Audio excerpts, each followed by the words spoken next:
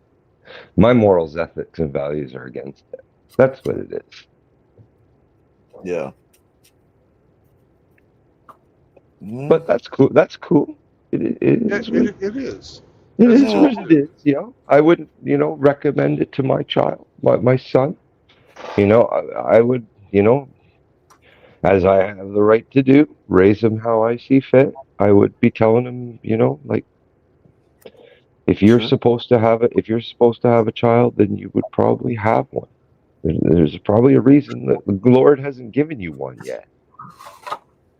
And I know you want, but well, I don't.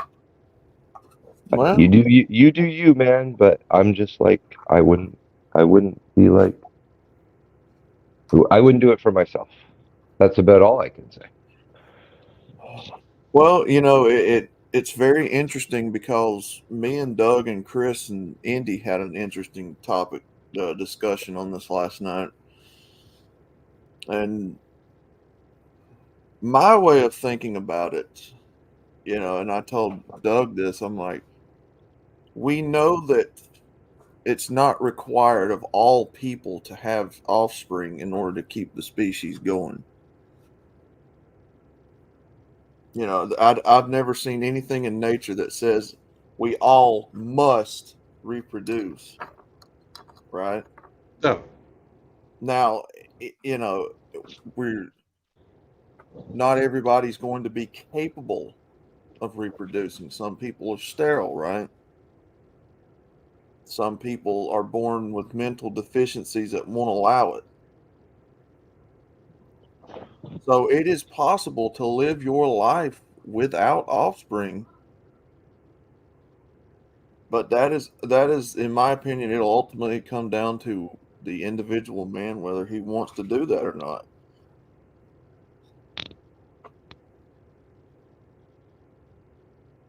And Hemi brought up another good point: is some people aren't fucking parent material. That's true too. Yeah. Yeah. Like even if they want it, it's I don't know, man. I'm not a fan of infertile couples going and doing all this medical hocus pocus to get pregnant either. I'd be like, in my opinion, the good Lord didn't give you children for a reason. Perhaps because you're going to be amazing fucking uncles and aunties. I don't know, but for me, if I found myself infertile, I wouldn't be going medical means to have a child. I'd take the hard pill and have to accept that it wasn't in my cards. That's just me. And I can't tell anybody what to do. I said, you know. Yeah. Cool. So like I'll agree on everything else we agree on, Brandon. No marriage, no cohabitation, no kids, no new children. Yeah, I wouldn't have new kids with anybody. It's impossible for me to do. You know.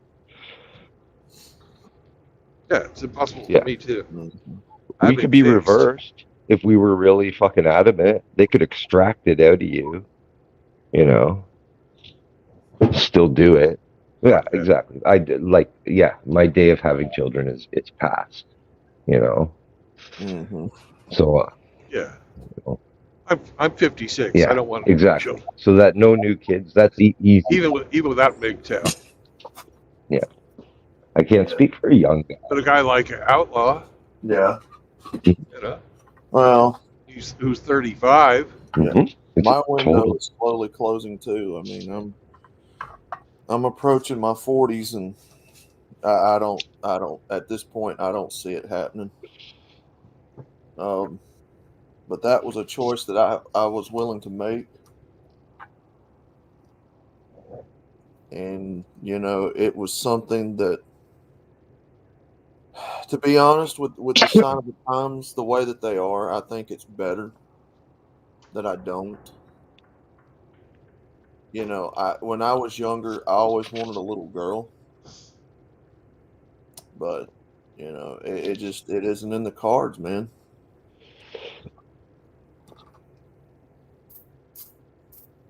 You know, I guess God, if you believe in God, I guess God gave me the wisdom to see what it took by helping raise my nieces and nephews, because we used to spend an awful lot of time together growing up, and there were just times, man, I was like, nah, I'm good, y'all. I'm not having kids.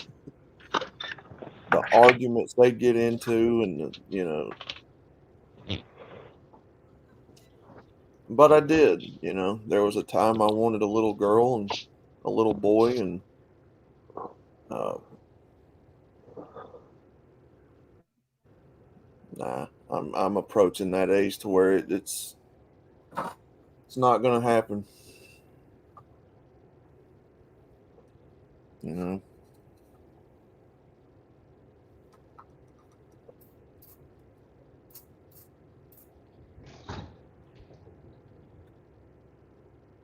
You look around out here at the sign of the times and how dangerous it is to even have kids now. You know, as soon as you have them, the state's already after you to put them in school, or keep them up to date on shots, whatever, and then they think they have ownership of them.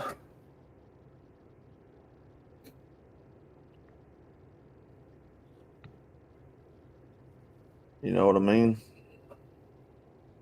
Yep. I mean, this is what I would tell any man who's still advocating for children. Look at the sign of the times around you. Do you think that it's a good time? No, but let me point something out right here. We have the state penitentiary, Yeah. and between the state penitentiary and the highway, there's a shooting range that is it's got a berm around it, but it's in full view of the fucking prison that they get to watch the guards out there fucking practicing shooting. Make a run for that highway, boy. Come on. Oh, damn.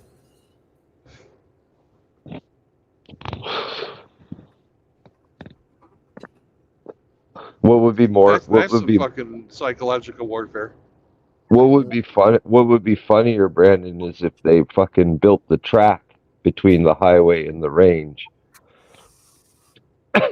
around the range. Mm.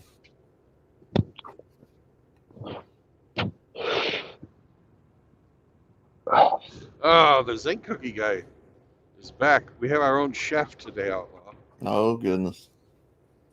A pastry chef has joined us.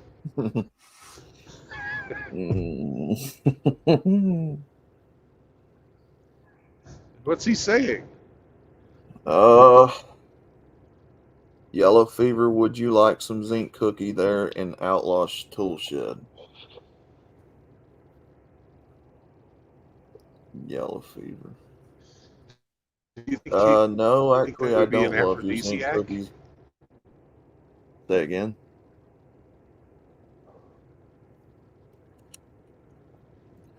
No, I do not like your zinc cookies.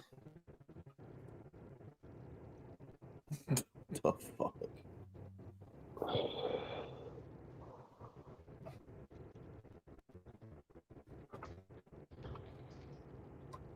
Mm, You like your zinc cookies like James Bond?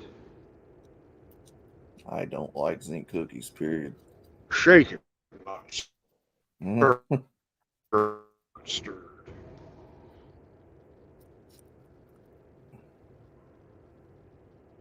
He said Riggs loves them. I would know if I like them or not. I've never had one, so. Oh, But I'm not. I'm also not willing to try. no.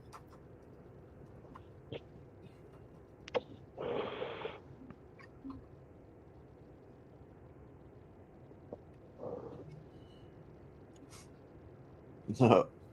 Bubble Bass Saunders unfucking himself. It was delicious. Oh god. Oh my god.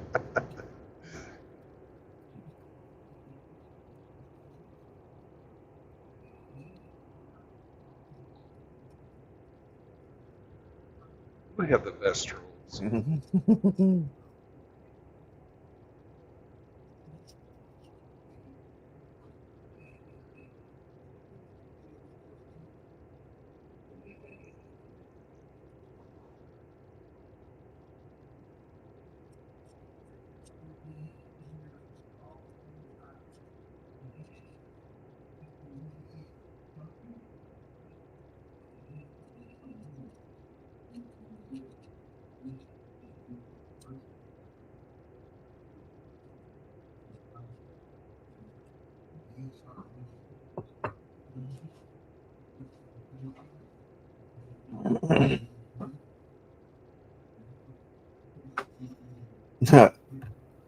Do you and Frost need to do another Korean zinc cookie stream?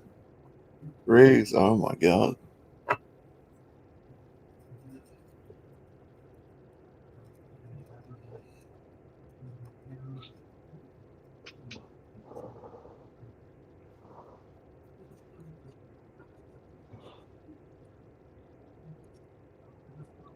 Hey, did you see that song that Ross put together using the picture that I gave you? I don't even think I. Where he's figured out a way to fucking make like still pictures make the mouths on them move. Yeah. He told me he uses a Snapchat filter to do that, Huh. and it's fucking hilarious. It's fucking, I forgot all about Snapchat. yeah. He captures the video of the fucking, I guess he uses it as a background somehow. He captures the video and fucking posts that up. It's fucking great. It's a good idea, Frost. I'm gonna try that.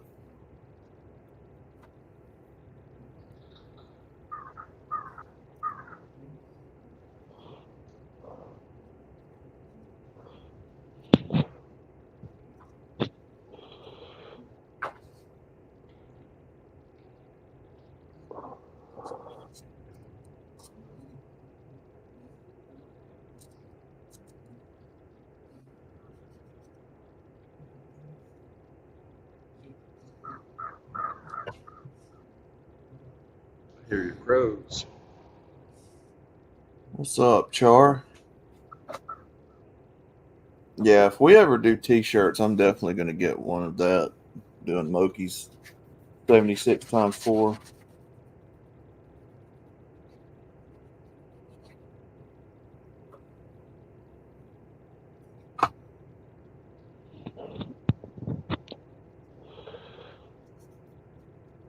No, Outlaw's not Moki. Frost can review it.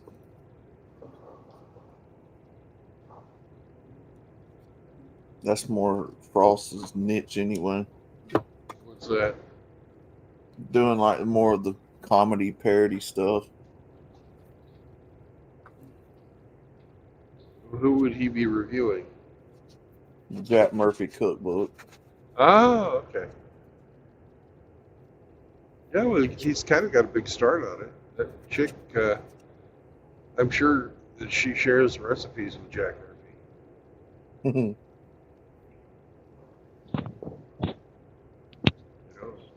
She just gets her friends to jack off in the cups. Jesus Jack Christ. Jack Murphy just, milks cuckold juice from the red hen. Good grief. Yeah, it sounds a little fishy to me. Yeah.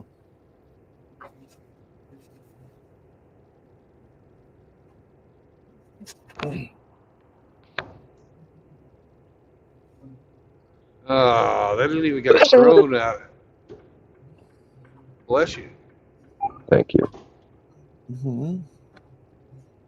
Should have at No. least elicited a groan out of him. You're slacking. I'm sorry, I was just reading something. I missed it. Oh, I was comparing the source for zinc between Jack Murphy and that chick that Frost has been reviewing. The one that cooks with that shit. Yeah, Yeah, No. God, man. nasty. and I was saying that Frost's source is a little fishy. Ooh. Mm.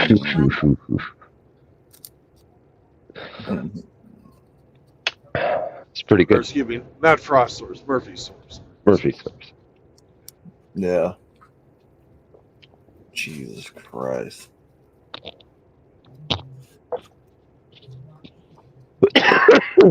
Yeah, they allow that kind of stuff on YouTube, though. Yeah, that's okay.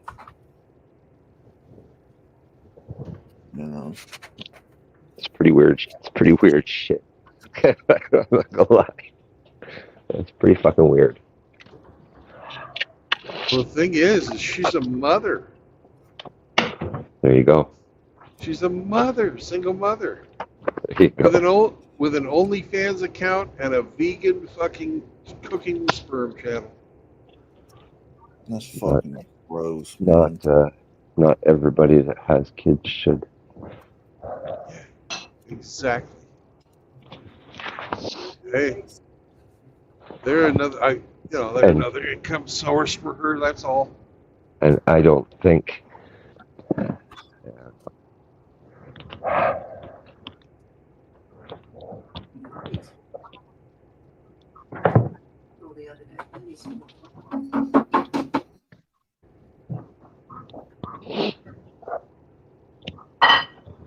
Hey.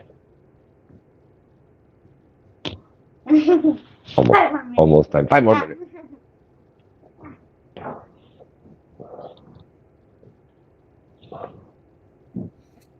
Mm.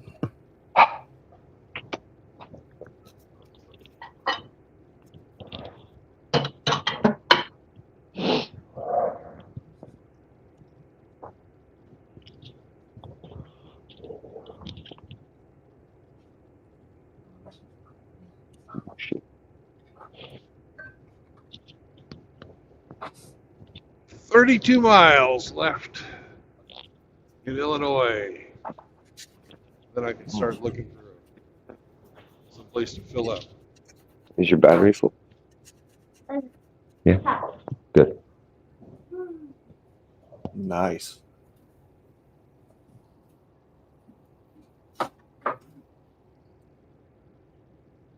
At the Blue Springs Cafe, they are advertising foot-high pies. Hey, look, it's another road pirate. Cops are out in full swing, I see. What chat's in full spring? The cops are in full swing today, I see. Oh, God, yes. Thicker than hell here in Illinois. Golly, gotta make that Christmas money. And 5 out of the 7 that I've seen today have been pulling over trucks. We must have a DOT fest today. Well, the rumor is, because people were talking about it at the truck stops at night, Mm-hmm. that this is coming down from the DOT. That this is in response. This is coming from Pete Buttigieg, and the major carriers have paid off the DOT for them to do this, because you don't really ever see any of the major carriers pulled over. It's always the independent truckers. Yeah. Yeah, they're from what I understand, they go hot and heavy on the hot shot guys that has like Dodge Ram flatbeds with car trailers and stuff like Right. that. That's hauling these bigger. Yeah, like They that guy that's love. on the other side of the road right now. Yeah. Yeah, they Yeah. hit them boys hard, but for good reason. Yeah. A lot of them don't carry electronic logbooks. Mm-hmm. A lot of them are doing a little bit of fucking keep you awake juice. Yeah. I've seen some shady stuff with them hot shot guys. I mean, they overload the crap out of them trailers and Yep. are overweight on the road, stuff like that. They don't tie their loads down like they're I've seen supposed to. that's mostly what I've seen. Is improperly secured loads. Mm-hmm.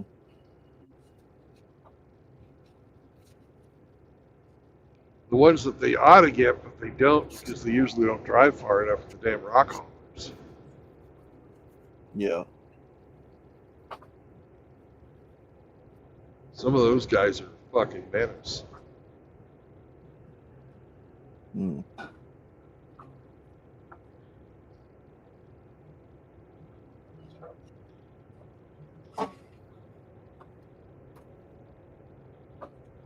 Sammy, you gotta go? Okay. Sammy got the pee-pee. Well, Sammy's had diarrhea the last couple of days, so we're sort of Uh-oh. stopping regularly. Mm. Actually, yesterday he was puking, and and last night he started on the diarrhea stuff. Mm.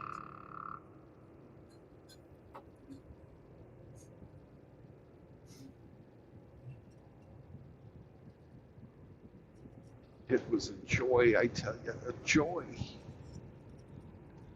Mm.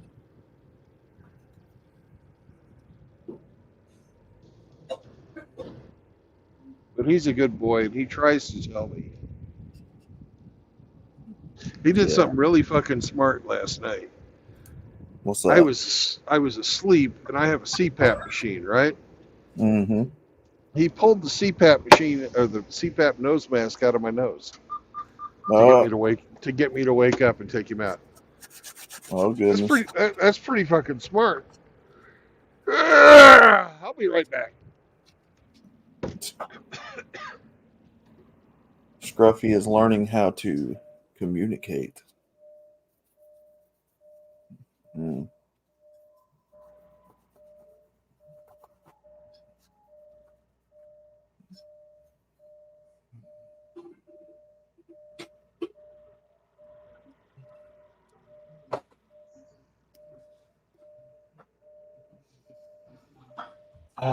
What is going to be on the agenda for today? I have no clue.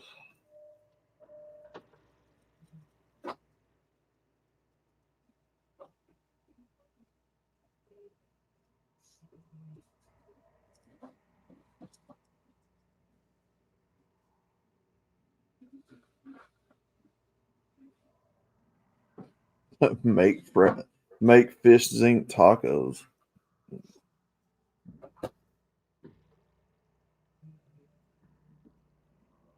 Mm-mm.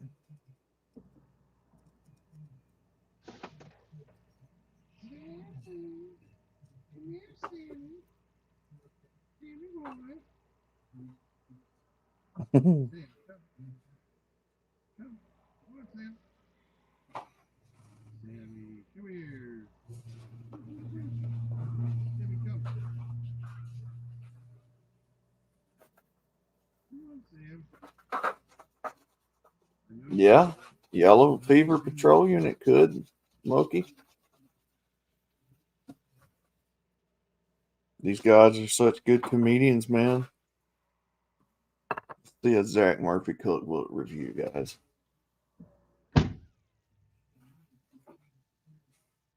That'd be great.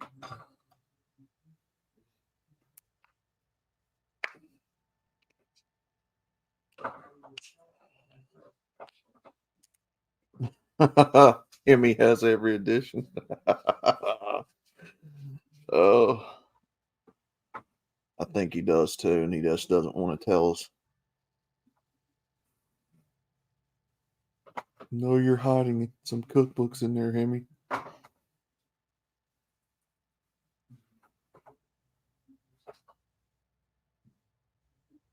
Nah, he's being all quiet.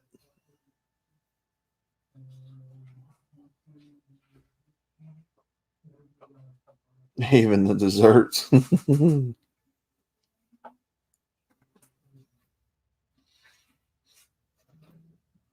You only get your recipes from Jack Murphy and Iridium Kush. God damn.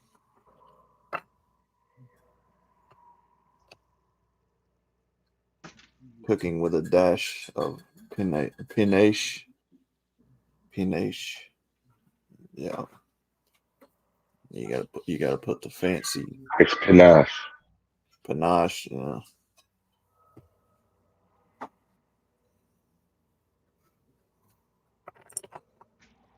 Panache. Mm.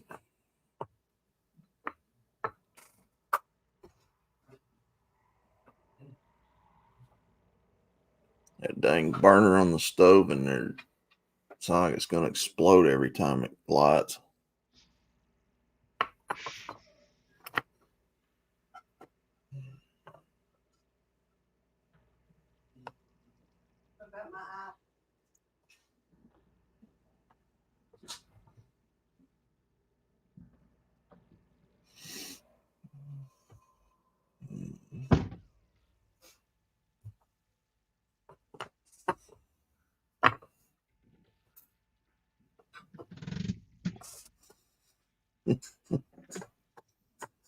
Nah, ain't nothing going on, Rusty. Just another day in paradise, man.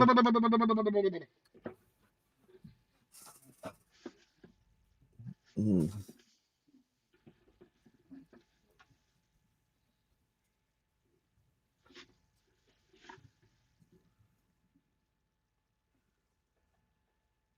Just another day in paradise, man.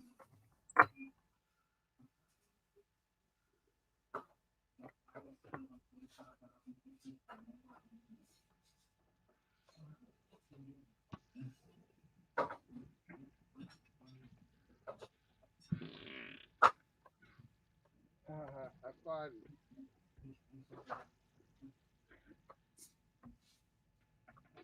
Mm-mm.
Oh my God.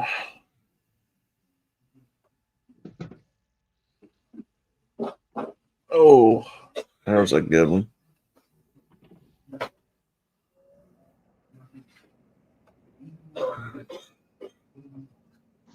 Sing Paradise by Phil Collins.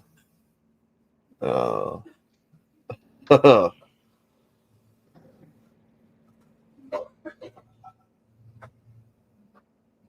I don't think I'm gonna sing any Phil Collins today, man. Some people just don't appreciate fine talent.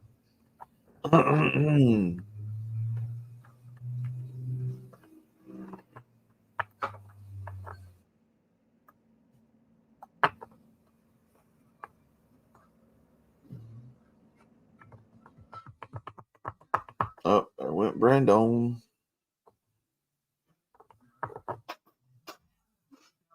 He left us.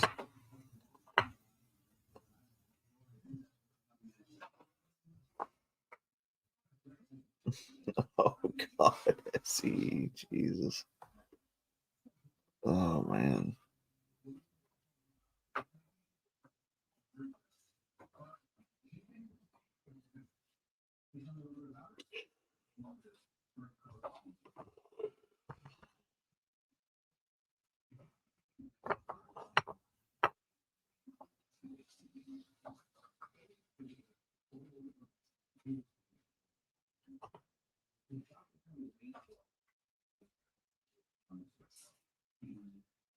Hmm.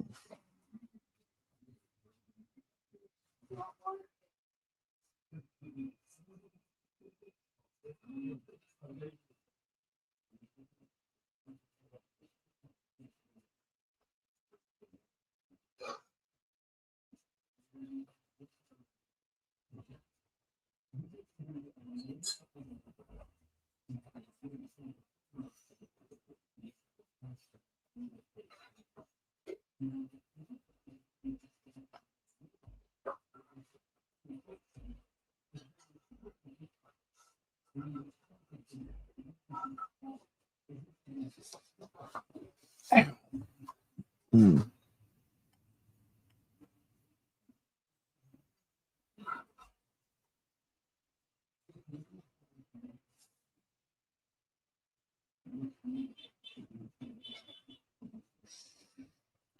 Rusty, what up, brother? Good to see you today. Hope all is well.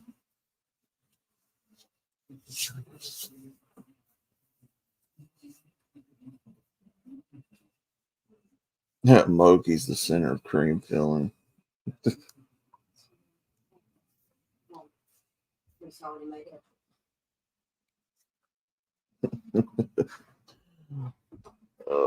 Moki is the center cream filling.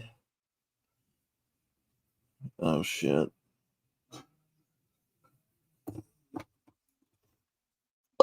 Mm. Stop Oreoing, Moki Alex.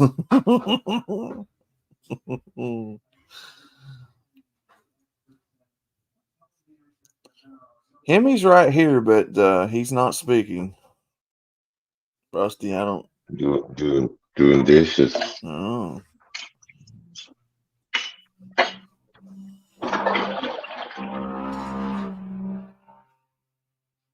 So he's over here, I guess, giving me the reins for a few seconds till Brandon gets back. So, oh my God, I feel special.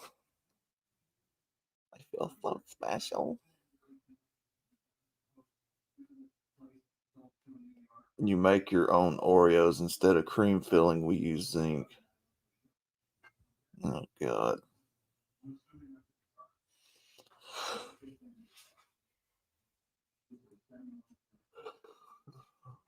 Man. Oh my God. Mm.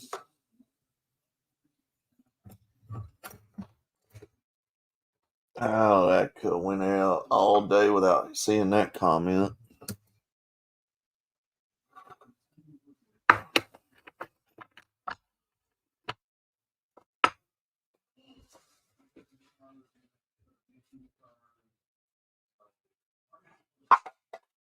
Whoops. Whoopsie. I don't see Riggs in here, Rusty. I don't know. I don't know where he's at. He might be in here. I just don't see him.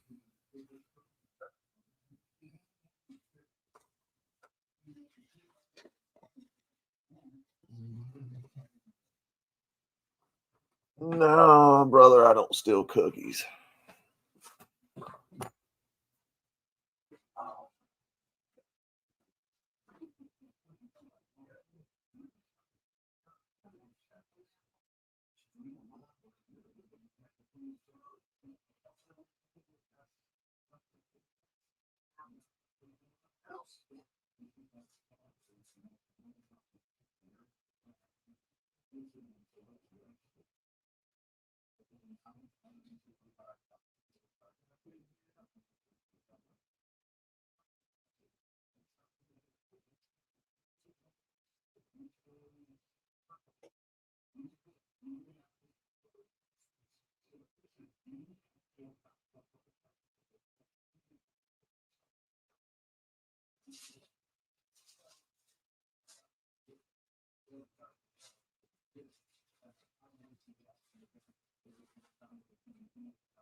Go get my pen.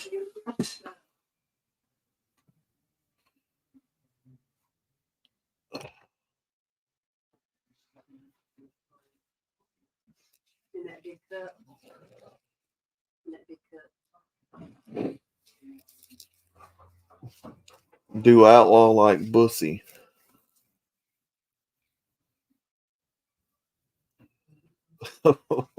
Monkey.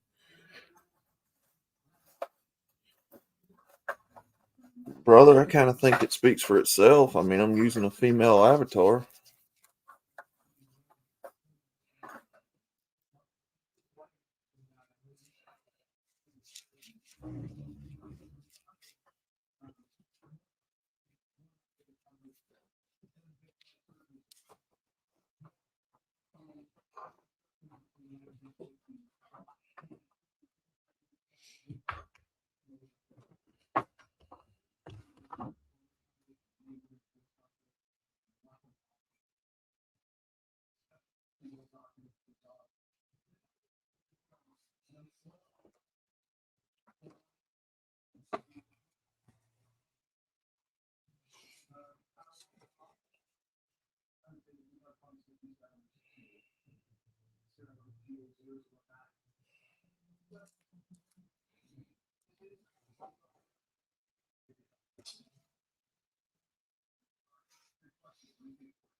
Is it a transformer? What's a transformer, Moki?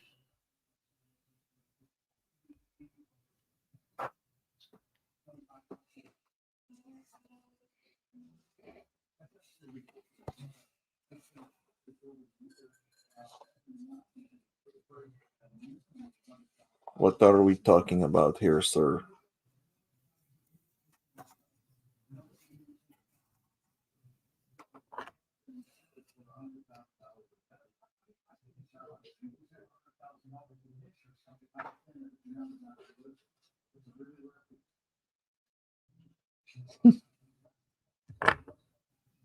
Hmm.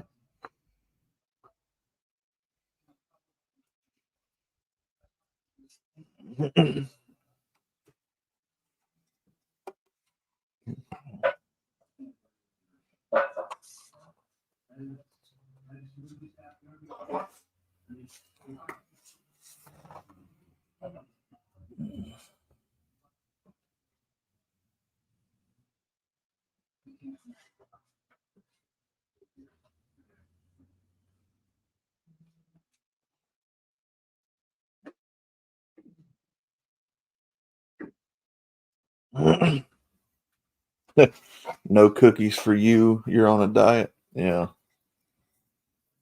Sorry, I'm not with the cookies either. Y'all can have them.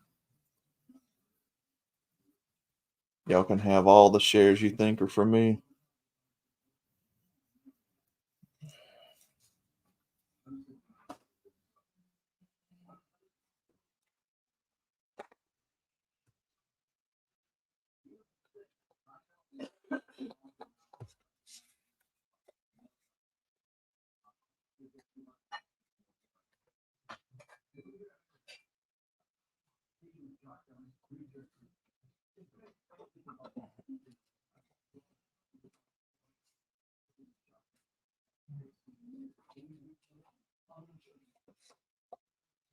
You're running an errand for Chris Mitchell.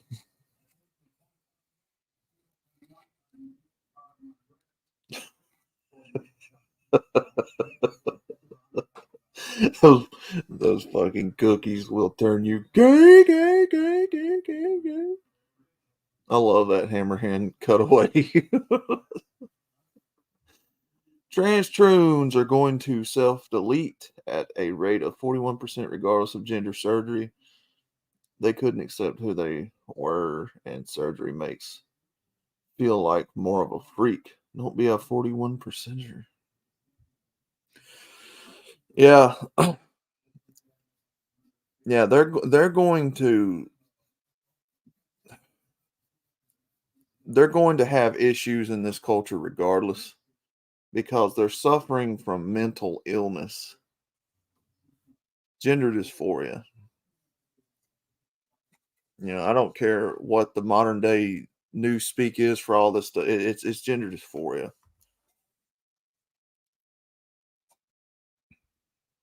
You know, me accepting them, me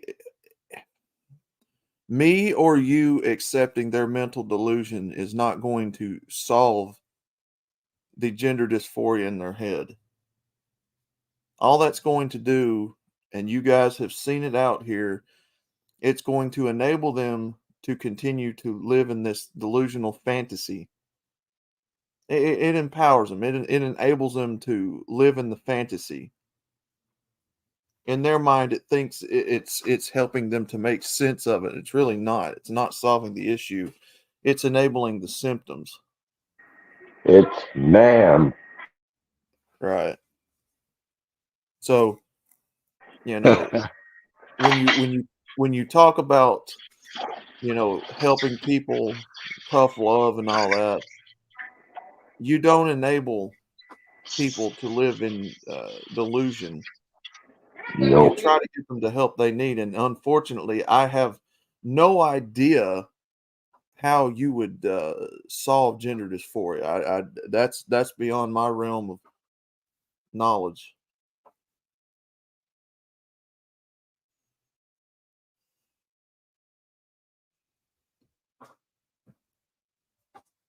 You like listening to me talk.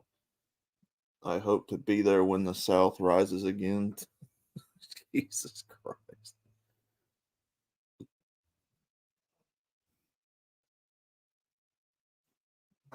You know, you want to talk about helping these people. You don't help them by enabling their mental delusions.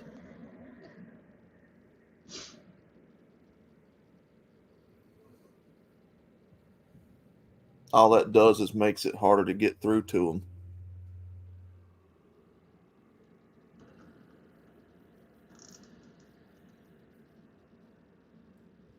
When Dr. Phil McGraw tells you that's gender dysphoria, he's telling you the truth.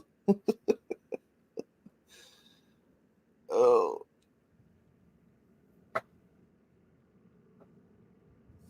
No outlaw doesn't want a cookie.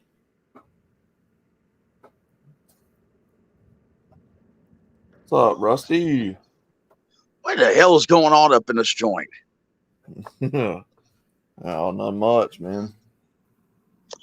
Hey, I wanted to ask you, Outlaw, how many, what percentage of these transgenders do you actually think suffer from the actual clinical psychological diagnosis of gender dysphoria?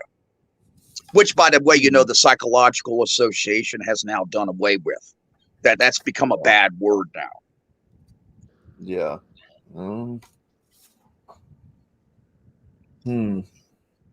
Yeah, no, let me frame it a little bit more for you.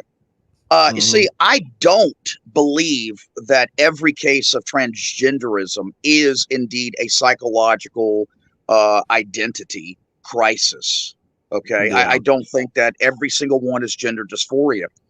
You know, look, I remember when the punk rock shit got started with the pink spiked mohawk hair, okay, and the freaking nose rings, and that lasted for a while, and then eventually, I saw it slowly, I guess, give birth, to the goth movement, which then kind of took its place. And then after the goth movement, there was the emo. You know the emos, which was, you remember that? I if I'm not mistaken, and this is the first time I'm actually thinking about this, that actually literally may be the very first time that we were referencing weak men, sissy boys, because the emo, was short for emotional, but they were these sissy goths, but they were emos because the goths had then become so prevalent that now you had, they started creating these subcategories to, define themselves with distinction that, oh, no, I'm not a goth, I'm an emo.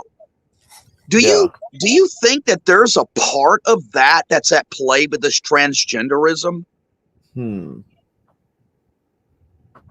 I mean, it's a possibility, I guess. Yeah, I mean, with all these children coming out now and everybody now starting to say that they're either lesbo or gay or shroonies, I have to believe personally there's a large number of them that aren't either. Yeah. Well, like for example, for the longest time we, in our civilization, I mean, we've lived with basically, just lesbians and, gay men. Yeah. And then all of a sudden we started, let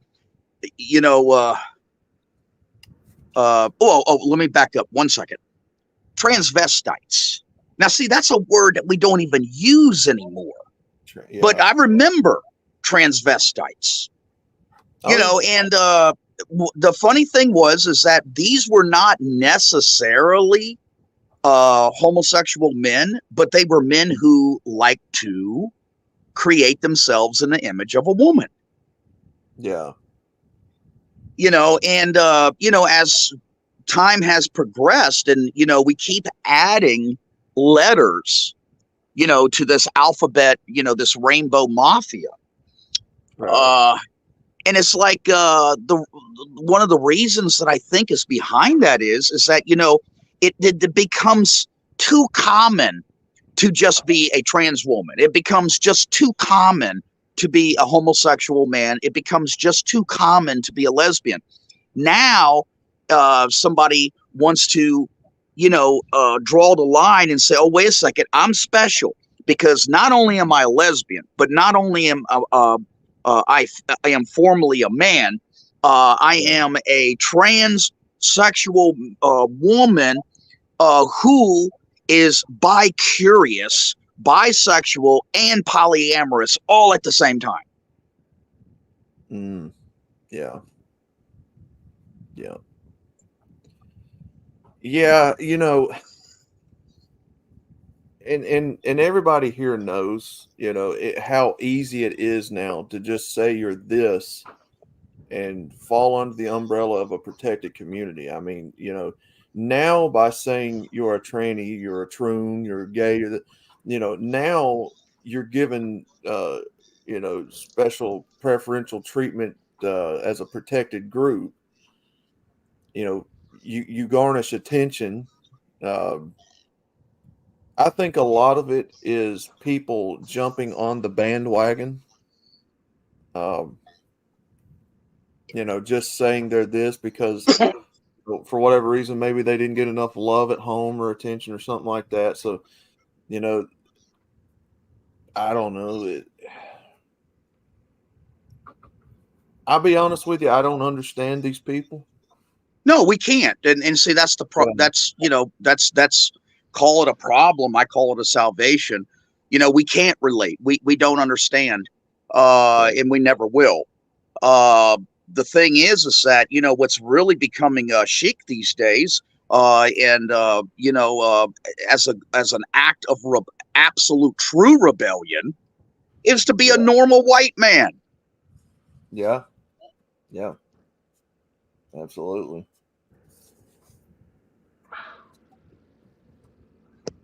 Absolutely, yeah. Boy, I seen SCE mention the Rocky Horror Picture Show. You know, that probably was a flashpoint. Remembering back how that, you know, when that came out, and man, that's when you saw a lot of men. And by the way, I never went. Man, I had friends that went. I had you know, people get together and say, "Hey, man, we're having a party. We're going to go see the Rocky Horror Picture Show." I was like, "Fuck no, I'm going fishing." Yeah, and man, that's where you saw a lot of these guys dressing up as women, putting lipstick on and rouge and wigs, freaking pantyhose. Yep. You know, I still, every time I think about it, it still, for me, goes back to the need to breed. You know, for a lot of people, the desire to want to have sex is so strong. Now, this is just my personal thoughts, and I might be wrong. I personally think that's why they do that stuff. You know, they're trying to experience the touch of a woman however they can, and I guess wearing clothes brings them closer to it, in a sense. Again, another thing about people I don't understand.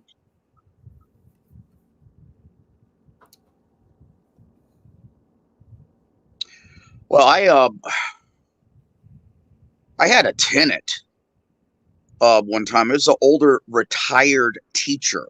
Okay, taught science and biology, you know, for 30 plus years, and you know, the neighbors would tell me stories, but I never saw anything. But one day I did, when I stopped by to collect rent. The son of a bitch opened up the fucking door and was in a dress. It had lipstick on. Yeah. Oh, yeah.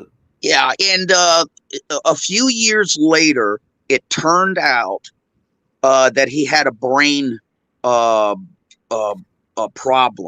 He had several operations on his brain, trying to correct it. I'm not going to call it cancer or whatever, but it was just like small tumors in his brain that were affecting him. You know, and you know, I don't know. That I know that's just a personal story. You know, it's anecdotal. But there's definitely something that's going on with the water and the food that was not going on when we were developing. Yeah. Well, look at all of the, and I think Brandon has touched on it before. There is foods out there that are estrogen enriched. You know, I've heard people say a lot of this fast food is estrogen enriched. Yeah. A lot of the fish this day is too. Yeah. SCE's got all that down packed. He knows what all the chemicals are, the precursors, what it gets transformed into. There's definitely a huge science behind it that is very provable. And yes, Joe Rogan turned out to be right. The frogs turned gay, and that's true. That was Alex Jones. Oh, Alex Jones, yeah. Sorry. You know, years ago, we used to wonder, you know, why all these kids, my generation, why all these kids were getting titties, right? These guys, they were getting these chest, you know, breasticle, whatever you want to call it. Yeah, man boobs. And that's what it was. It was a lot of this estrogen in this stuff being pumped out. You know, then of course you got the soy that's in most everything now. Yeah, well, when I was growing up, if and listen, I'm not an expert in this, so I don't know, but I'm I'm not just telling either. you, when I was growing up, any guy that had man boobs, we knew he was smoking pot. Yeah. Okay. That was the thing, and now I it's like people very rarely ever mention that, as a side effect, from consuming pot on a regular basis. Hemi, do you got man boobs? No. No. Yeah, but I mean, you guys have heard that, They, right? I mean, No, it's I've never heard that before in my life. well, I guarantee you, True Blood. I mean, that was a thing when we was growing up. I mean, we all knew about that. I never heard it either. You're kidding. No. Okay. Hey, it's time to consult Google. Does marijuana cause man boobs? Oh shit.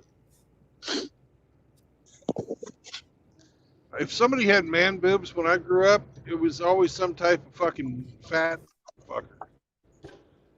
Some guy that didn't have uh, an athletic job or anything like that. Yeah. I figure it's because the kids are all fucking playing video games instead of going outside and doing shit. Yeah, a lot of it is that too. Yeah, because a lot of kids aren't active these days like we were growing up. And your There are a lot generation of was different practically factors. lethargic compared to my generation. We didn't have video games. Yeah, we had rocks. I mean, there's Baseballs. there's a lot of contributing factors, just to that than just eating and what's in it. I would say. Yeah. It's one of those complex issues that has a lot of moving parts, I would think. Oh yeah. But yeah, that's one of the I would main agree with reasons that. why. That's one of the I main said reasons why. I said I'd agree with that. Yeah, and you know what you just said, Outlaw, and True Bloods agree, and I agree as well too.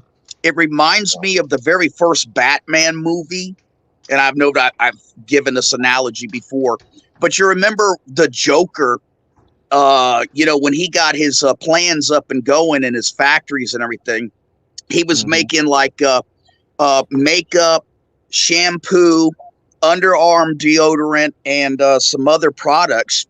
And if you used any one of those products, nothing bad happened.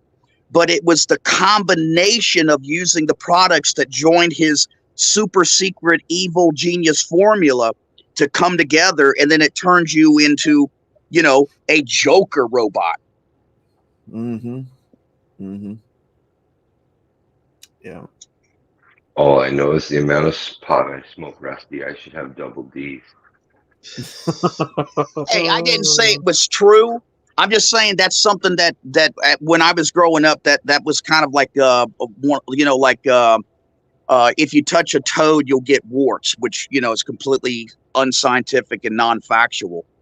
But it was something that was prevalent where I was growing up. That we all thought. Almost as bad as you jack off enough and your hand will grow hair. Hairy palms. Yeah. Well, given that theory, Brandon must smoke like an ounce a day. We've seen his boobies. Hey, I must jack off wrong because my hair, I'm pretty damn hairy on the top of my hand. So you guys use your palms? Fuck, I've been doing it wrong this whole time. It's really weird because I got hair on the fucking fingers between the knuckle and the first joint, but after that, nothing. Well, you just use the fingertips. No, I'm using like the back of my hands. Turn your hand backwards, put it together, and then you hold one on the top and one on the bottom, and you smack the fucking shit out of it. That'll get you off. Oh my god, man. Hey, that's just your Australopithecines heritage showing through True Blood. Well, thank you. I'd rather be that than Homo erectus. Oh man.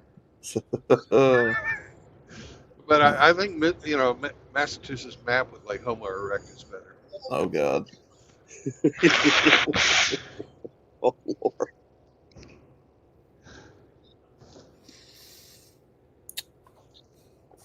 Yeah, it's Those are just scientific names, Outlaw. What are you fucking laughing at? Jesus.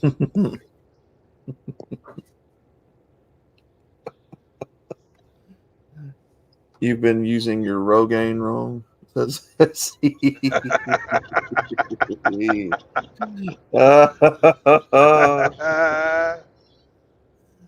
Oh man.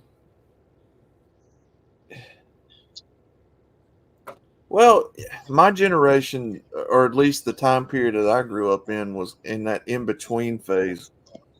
We had a lot of older siblings that we went outside and played baseball and football and all that with, but we also had the games and the movies and stuff that all the television shows and shit like that. So we were kind of in between, but we stayed active.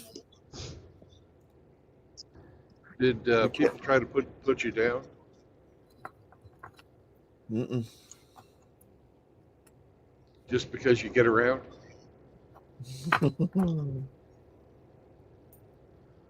No, I mean, we were mischievous little shits. I mean, we would walk around and ride bikes through people's yards and blow up What's this mailboxes. world coming to? I can't quote the Who to people. They don't know what the fuck I'm talking No, about. yeah, I picked up on it.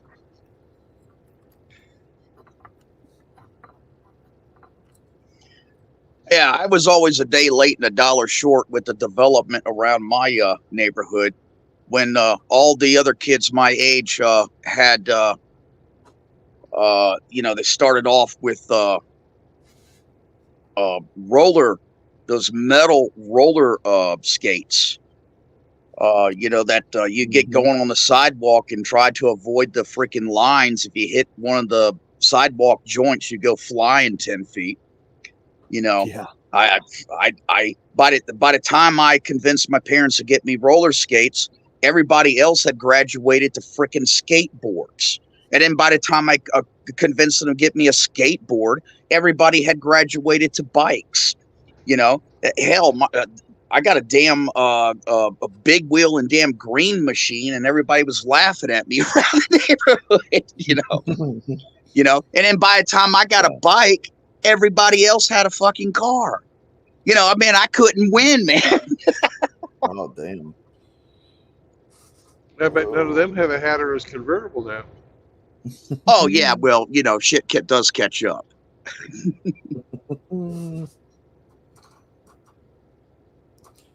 Yeah, it was just that time period, man. We just did mischievous shit. I don't know. I never had internet growing up. I didn't have phones, like we do now. All that came when I graduated high school. Hell, the only damn phone I knew of was the one that was out in the garage that I had to wait between a specific time that I could get on and hang out in the garage talking with my friends. And that was a rotary phone. Yeah.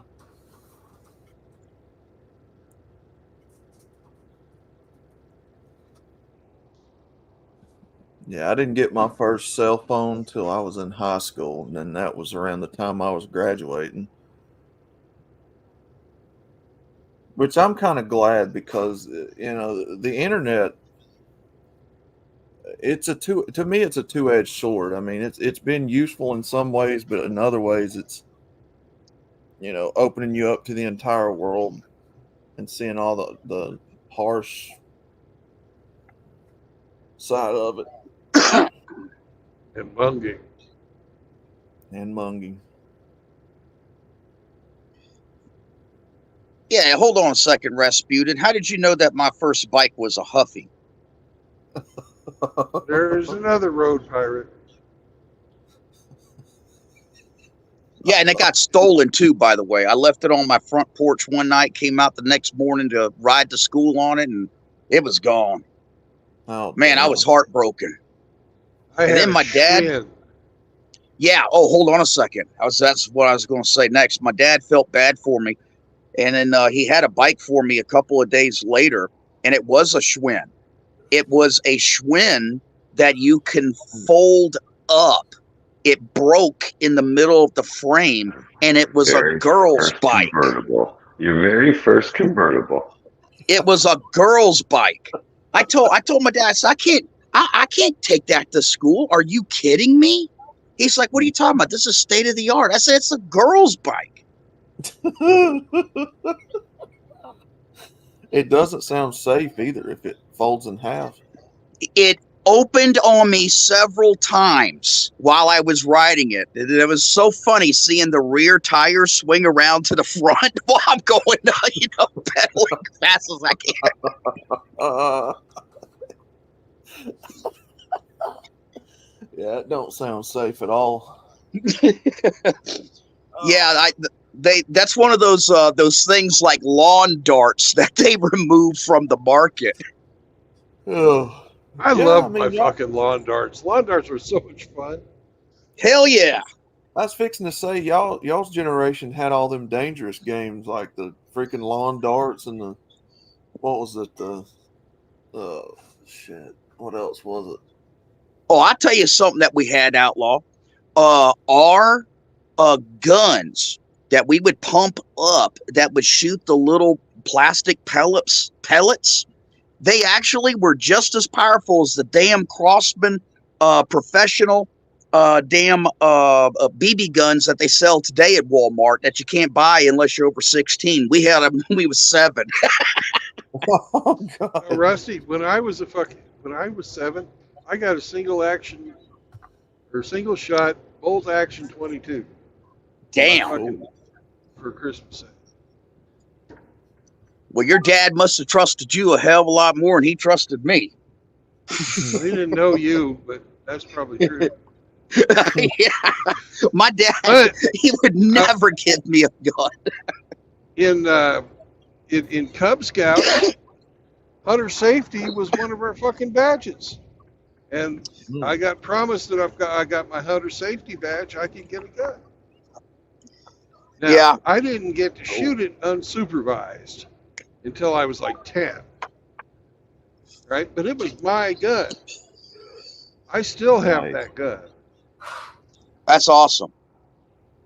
Heck yeah. Now, my dad did take me through the hunter safety course that was being sponsored through his airboat association out in the Everglades. And I did go through that. I did complete it and everything. And my dad did let me shoot his guns, but I never got a gun myself. You know who did the gun safety course? Who? Ducks Unlimited. Oh, cool. Huh.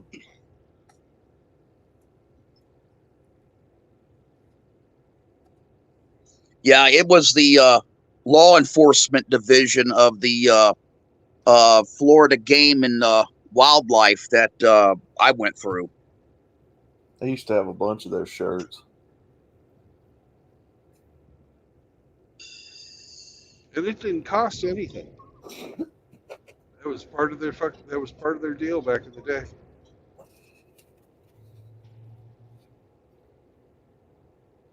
Oh, Char wants to know what lawn darts are.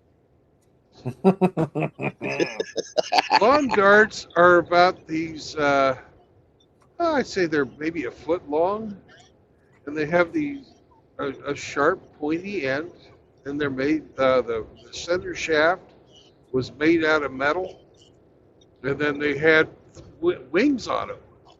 Hell, I think those things had lead in them, man. I don't know, but this fucker in this fucking flex is an idiot. Oh, it's a stupid bitch. That explains it.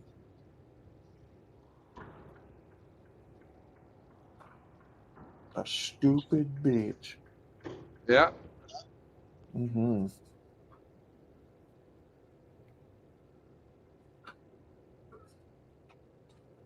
She doesn't Yeah. understand what yield means and merge with the flow of traffic. That doesn't mean fucking try and fly up there and play chicken with a semi. Yeah. Let let Darwinism take its natural course, I guess. Hey, I had a room on the side. I'm not about ready to fucking get into a wreck to prove a fucking point. Yeah. I can kill somebody with this thing. Yeah. I don't want to. I don't want to kill anybody.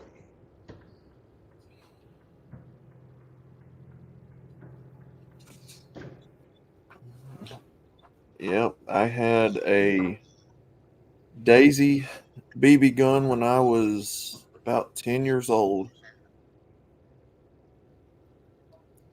And we had an old, back then you could buy those portable buildings in longer lengths. Well, I guess you still can, but this one, this one was like a 40-foot long by 14-foot wide portable building, and it had a big light on the end of it that I used to try to shoot at all the time. I used to love shooting that thing, hearing the little BBs being off the side of it. And someone in the back when it's safe to do so. I Okay. can't do it. Can't do it at the And moment. then Pops found out about it, Rusty. Yeah, been there, done that. And then the belt came out. Oh man, the black leather belt. Oh, hey! It wasn't just the belt; it was the switch too. Razor straw. Oh, hey, them switches! Jesus Christ, them things hurt, man. My mom had this fly swatter, right? Mm-hmm. And if you were just a little naughty, you got the fucking fly swatting part. If you were a lot naughty, you got the handle. And it was made Mm. out of, it was like twisted wire, like in the same Yeah, it was metal. wire as a clothes hammer, or as Oh a God. clothes hook. Mm-hmm. Good God. So that's what mom had.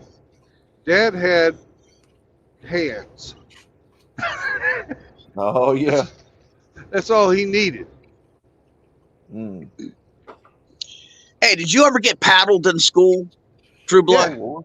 Yeah. Yeah, I did too. One time, or was it two? I can't remember. Oh my God, it was horrible, and it wasn't the pain. My father was It was standing the right there. embarrassment. Yeah, when the principal and you had to bend over his fucking desk. Oh my God. Yep. Been there. Yeah, and he says, "Come here, boy. Mm. You fixing to get a whooping." Yeah, and he had a fucking custom paddle made that had holes in it, so it was aerodynamic.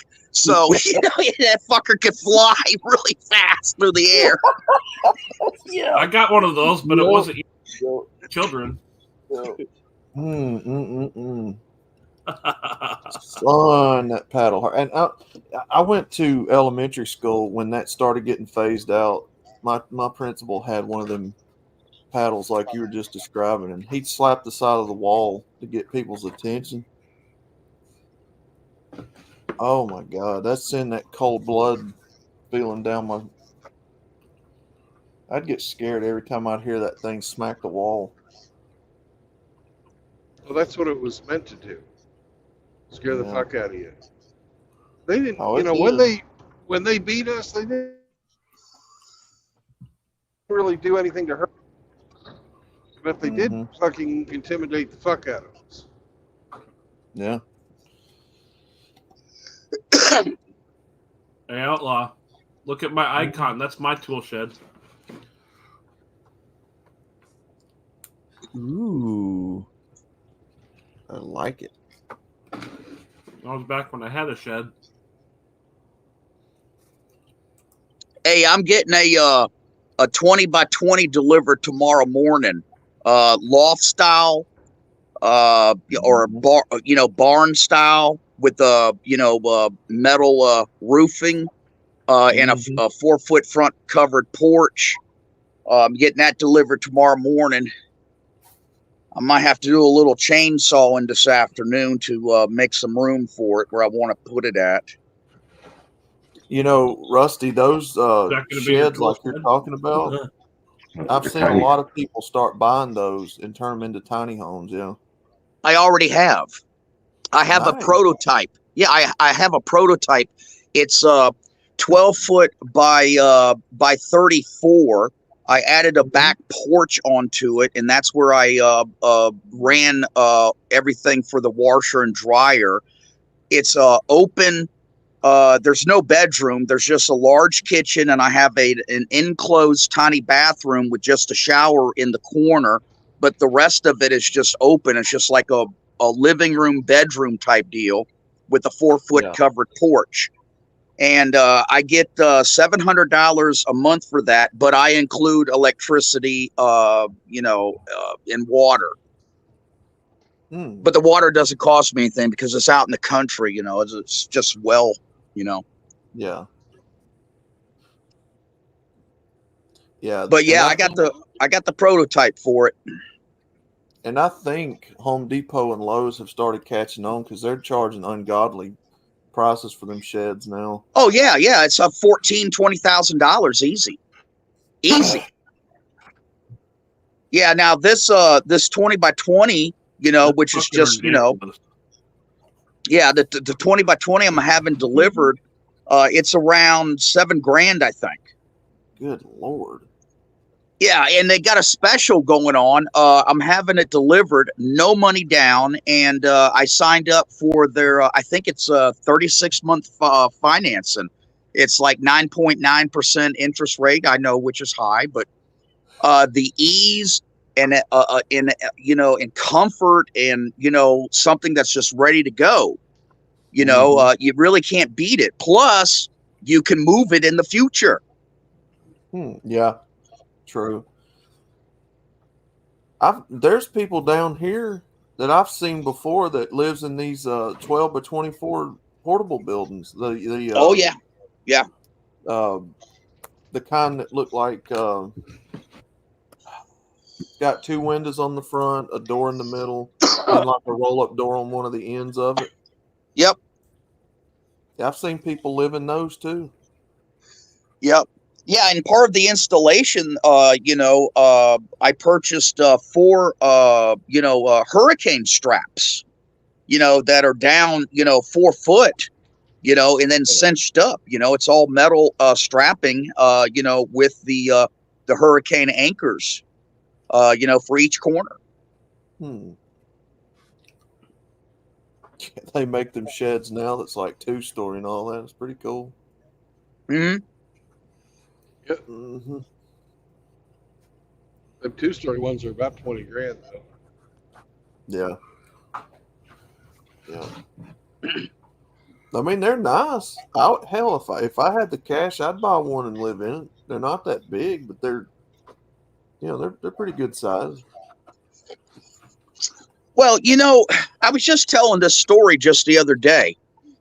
20 years ago, the average nuclear family that was renting, they would rent anywhere from 1,800 to 2,000 square foot home, and that would be, somewhere around, $700, $800, 20 something years ago.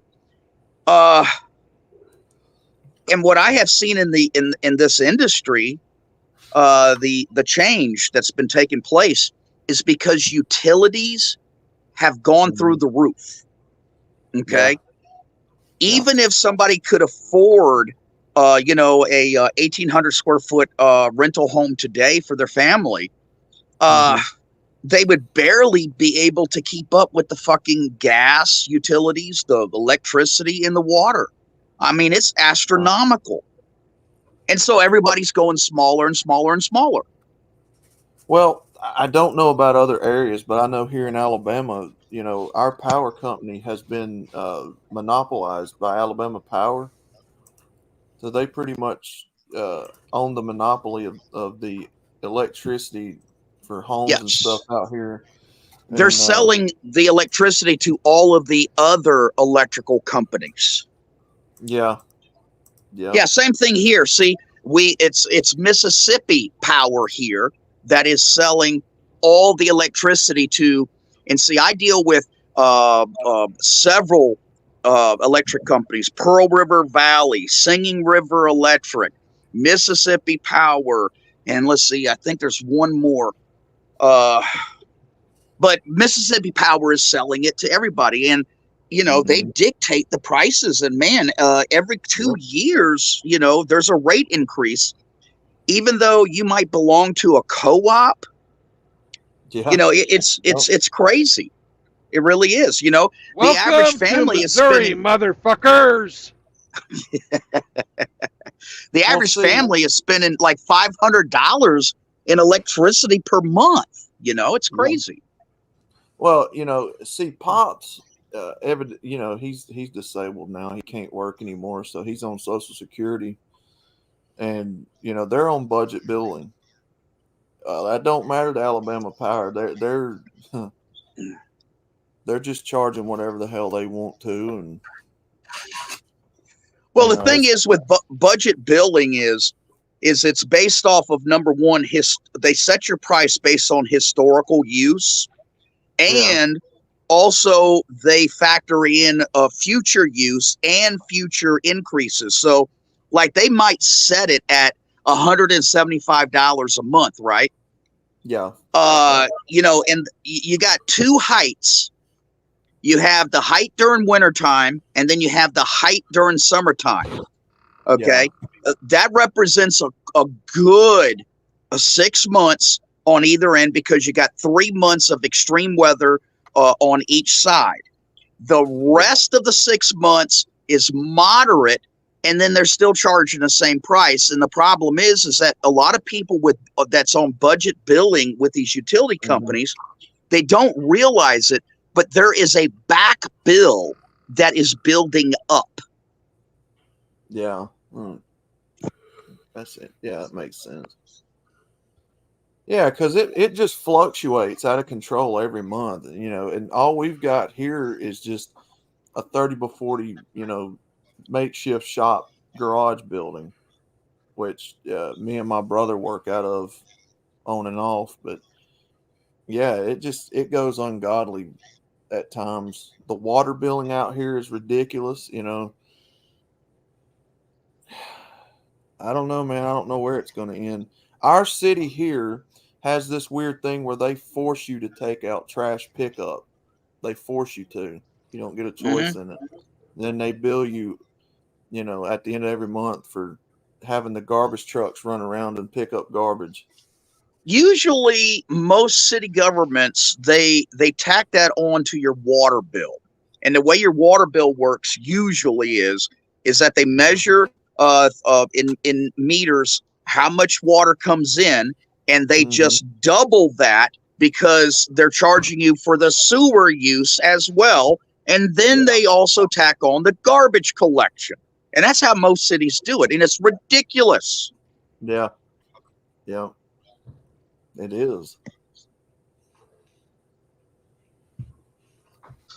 Yeah, I hate it here, man. If I could move yesterday, I'd have been out of here in this place. If it starts getting any worse, well, it's getting to be that way everywhere. Yeah, that's what I'm seeing. It's everywhere. You know, you can't really go anywhere. Yeah.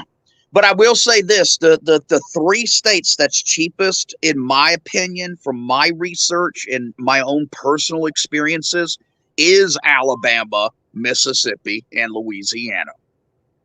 Yeah. Yep. Yeah. We still have the lowest property taxes, you know, in the entire country.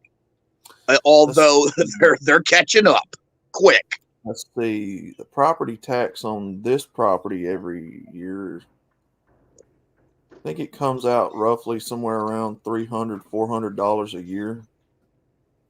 Well, somebody's Somewhere filing a around- homestead exemption. That's it. Yeah, Pops, because he's over the age of paying paying taxes. Yeah, every state is different. Some states, like for example in Mississippi, if you're, for example, disabled and you're receiving disability, that you can file for disability homestead exemption.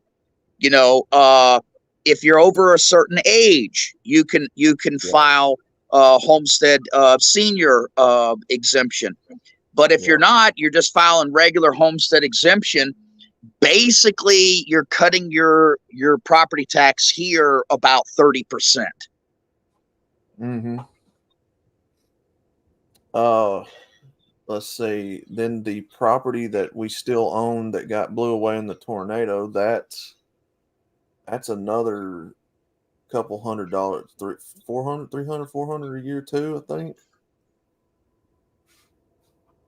I pay Something like 150 I pay 150 on mine per year, and that's for 6 acres on a lakefront. So Well, this Yeah, property, the vacant property tax rate in Mississippi is probably one of the lowest. And that's because all of our senators and representatives, own hundreds of acres of, nothing but woodlands. I have a 12-acre tract that is about $75 a year.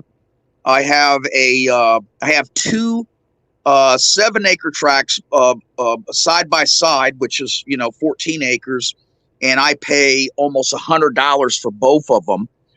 So it's not that bad as far as vacant land is concerned here. It's pretty low, and it's going to stay low for a while. the vacant lot here, Rusty, is kind of high because there's still, as I understand it, there's still sewer and water hookup under the ground, ready to Yeah, build but that's another also in house on top of it. that's in city limits. If you're in Right. the city, you're going to have a higher tax rate, period, as opposed to the county, always. because of This infrastructure. this house here that we're in now, it's higher because it's in the city limits, but the vacant property is basically still got a building on it that's got power running to it, and it's still got all the hookups underground ready for a house to get built on top of it. But yeah, that's out in the county. Yeah, and here's another thing too, and I heard Troopa mention this about his property, that it's mandatory that he keeps insurance on his property in case some stupid fool runs across with some hunting dogs, trips and falls and breaks his neck. Oh, God. In Mississippi, we don't have to have any insurance on any vacant land. Mm. I pay about $50 a year on that. Actually, a little less, but not much. I don't remember exactly how much. It's not quite 50.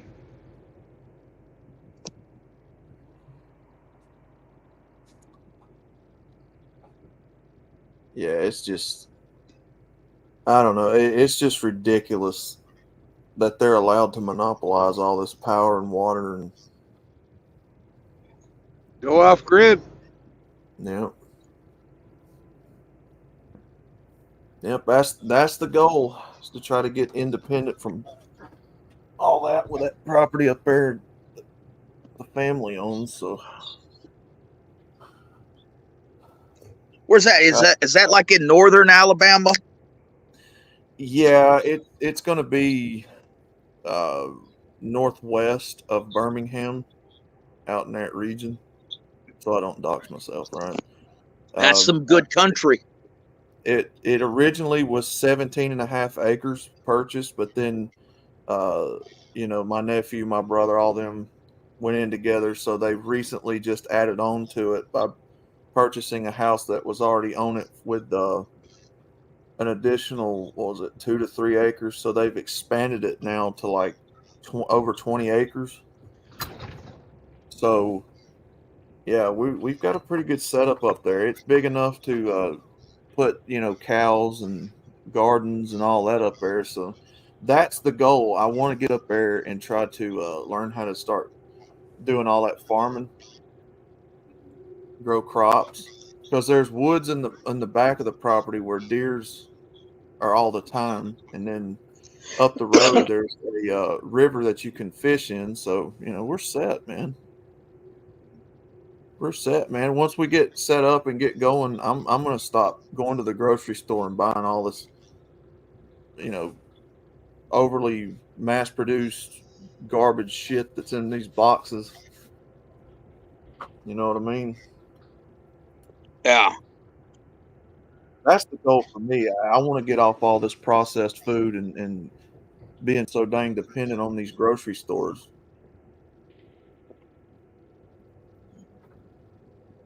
Go ahead and stack cash while you're doing it. Stack cash, I want to learn how to farm anyway. Can food, grow crops. I got enough. I got enough tenants out in the country that rent from me. This time of year, this is when they start stacking me up with some deer meat. And I just put it into the deep freezer. Man, ain't nothing like good deer meat.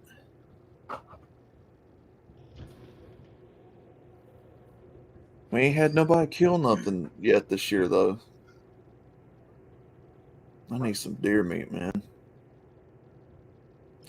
That's the way. Man, If I don't, I got a go ahead. good picture of about a 300-pound black bear on one of my properties the other week. Ooh,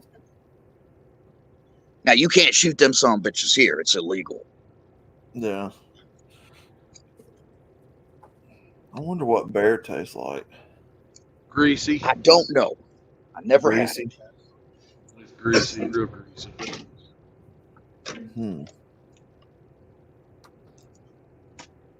Yeah, we've got. There's some people down here that's got pictures of. What was it? Bobcats, mountain lions coming down into the neighborhoods around here. I had Bobcat come up to my minivan one day when I was out just fucking off. I was sitting there running the air conditioner because it was hot.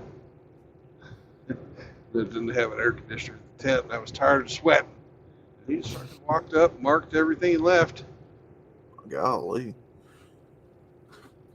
There was two of them for a while. I have a video out that shows that too.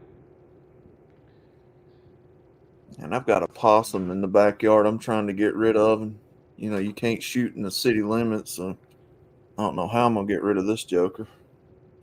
There's two of them. You know what they like to do? Mm-mm. They like to eat cat food and dog food. Build you a Yeah. box trap. Yeah, I'll have to catch two of them because there's two of them, and I'm hoping it's not a male and a female because I don't want them reproducing. Well, build you a box trap. Just put some. You know Yeah. how to do that? No, I'll get on the internet and see what it Yeah, is. there's Put all one. kinds of. Yeah, Yeah, you'll catch that's what them. I'll do. They're hungry all the time. Yep, he comes down. He's got to where he's coming here every single night. So, yeah, he's making his rounds, but he does it at night. He don't come during the day. No, they're nocturnal. Yeah. He's a cool little possum, he doesn't hiss or nothing. He gets scared when he hears me. I hate to kill him, but it is what it is.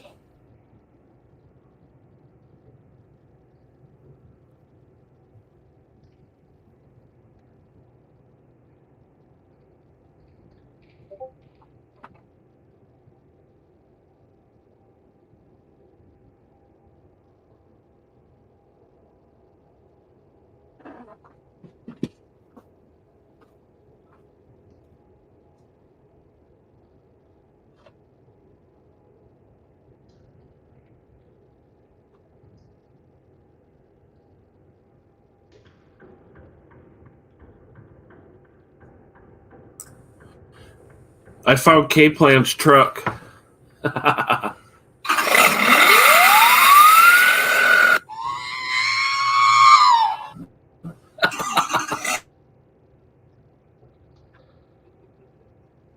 Wow. You doxed him like that? I can't believe it.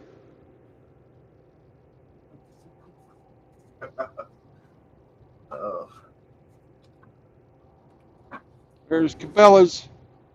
Maybe only 30 people in the parking lot. I bet you half of them are employees.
So, Rusty,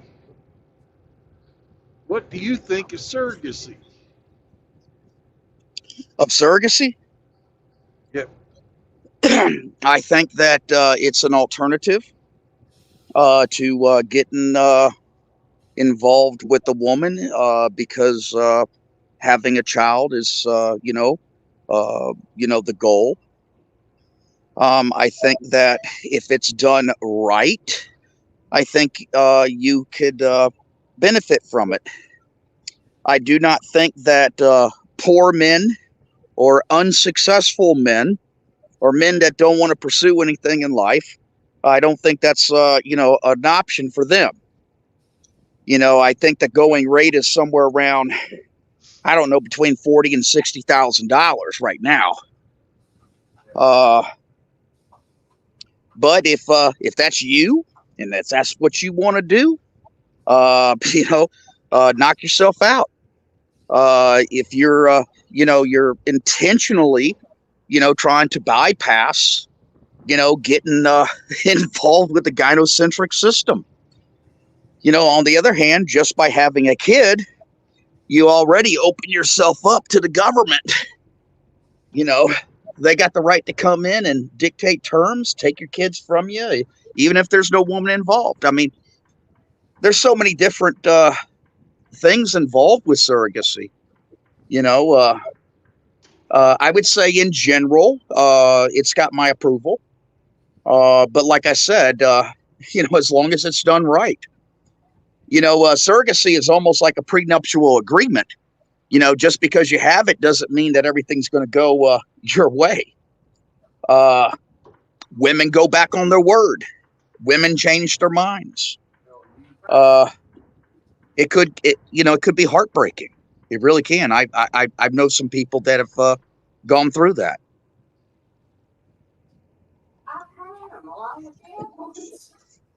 Yeah. Did you know that the biggest thing that, because I've been doing some research on it, the biggest problem they're having with surrogacy is ladies going out there and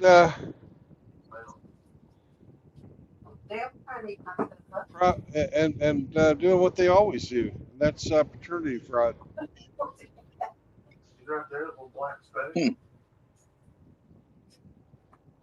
You see two little antennas,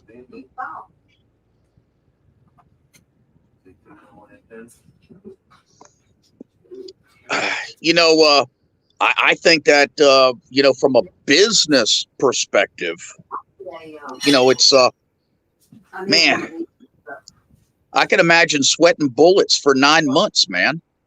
Because you're having to Usually the payments are broken up, per month. Usually there's an initial, let's call it a sign up bonus, if you will, and then you have a certain amount of money that is like a stipend that, that's to the woman, every single month.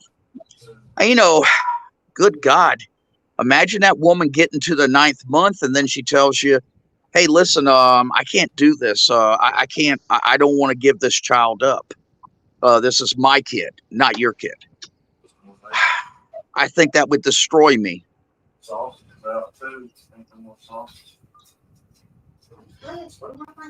And if most of these women, I mean, they're not established. It's not like they're worried about being sued or taken to court. I mean, just pick up and move. Take the kid with them, have the kid someplace else. To me, that's the biggest risk. And I know everybody else is probably concerned about the legal risk. Can she come back for child support? Can she do this? Most of the time, with just a regular basic, surrogacy contract and lawyers involved, that shit doesn't happen. The biggest risk at the end of the day is that she's going to change her mind. And that's it. Well, I guess you didn't hear what I had to say. The biggest okay, risk, go ahead. The biggest risk is paternity fraud. That's in almost 30% of the time that they have problems, it's because of paternity fraud. I didn't know that. Yeah, the woman running off or wanting to keep the kid and that type of stuff it happens very rarely. So what you're saying is that a guy contracts with a woman. He, there's an exchange of sperm, in vitro fertilization, but yet at the end of the 9 months, it's not his kid. Right. Damn. Yeah, I can see where that could be a fucking problem.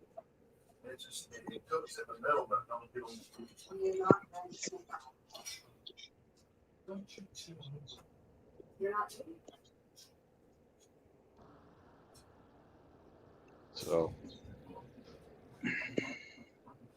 and a lot of the places that are having a hell of a lot better success than if you get somebody from North America are from Central America and South America. There's a lot of especially like in places like Venezuela. There's a lot of wombs for rent down there.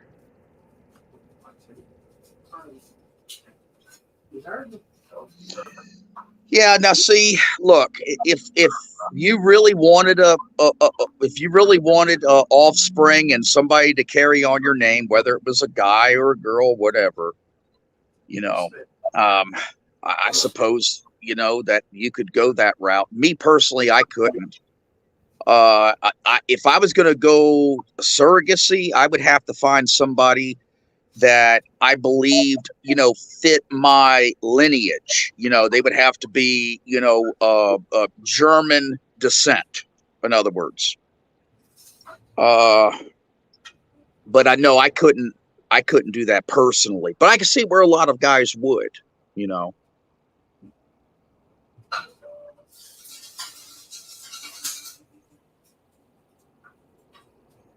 Well, I've never met a race of women who I wouldn't have sex with.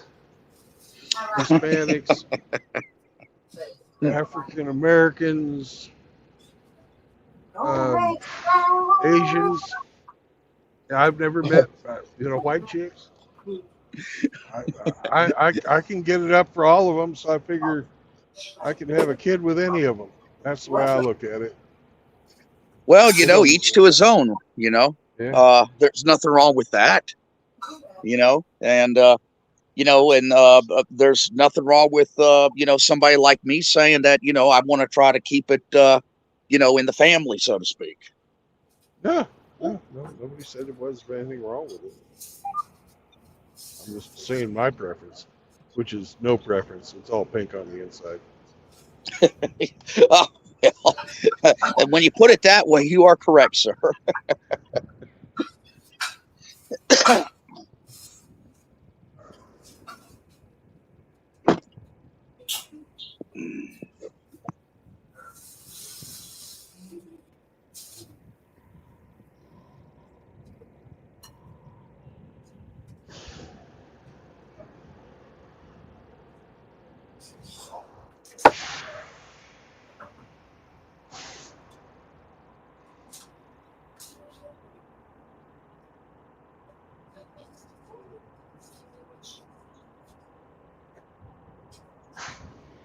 All right. Well, I'm going to fuel up.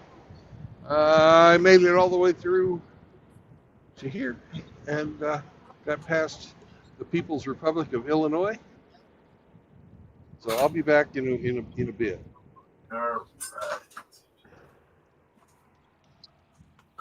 about that, fellas. Had to cook me up a couple of sunny side up eggs and a few strips of bacon real quick for breakfast.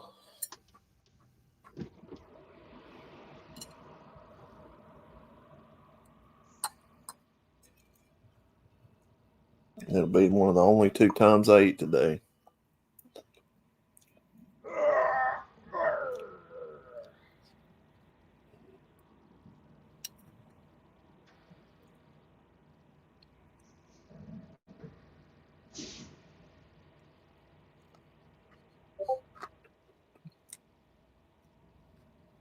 I forgot to get the fucking shit.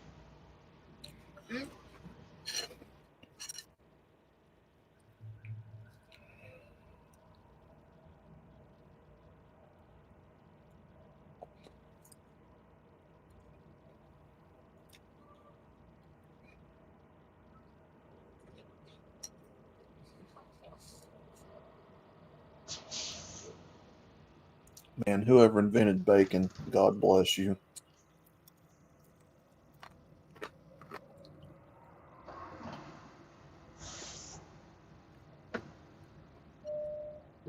God said you're not supposed to eat it. Say again? God said you weren't supposed to eat it.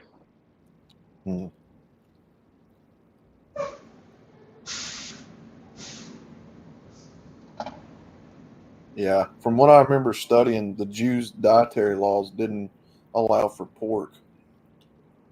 Very fun. No.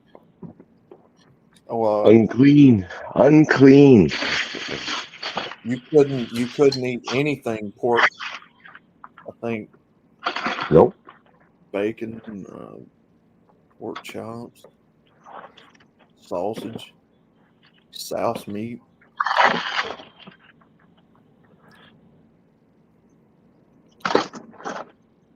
I don't think bologna is technically pork, is it?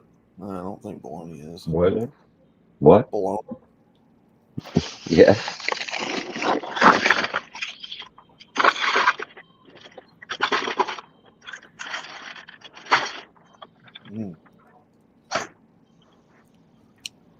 Unless you get like turkey bologna or something like that. That's not real bologna. Yeah. That's like, Hey, vegans, this piece of bacon I'm eating is delicious. hey Muslims, hey Jews, this piece of bacon he's eating is delicious.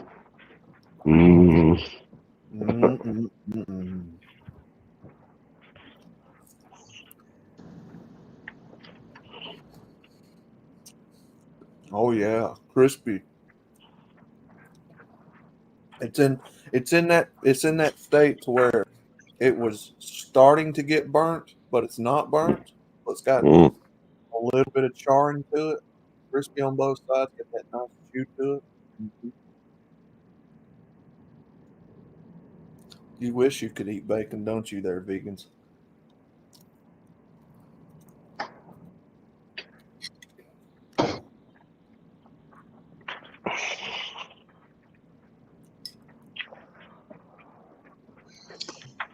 Yeah, I'll pipe in on something you just said, Outlaw.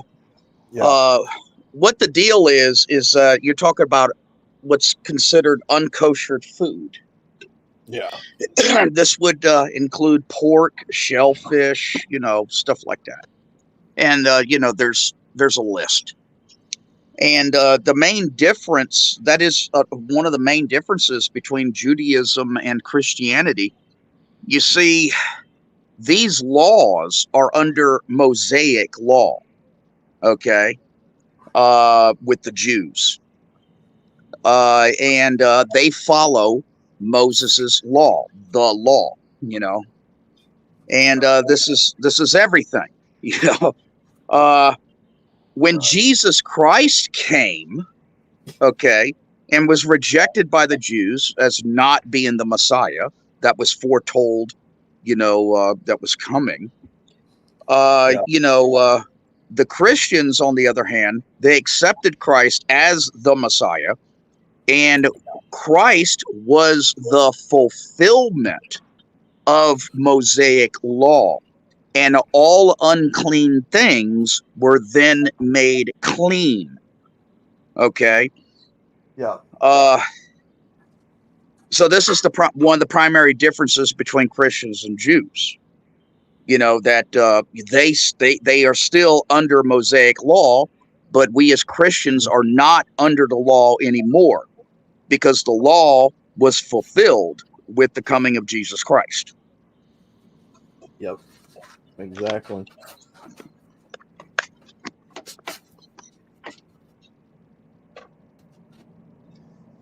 Oh.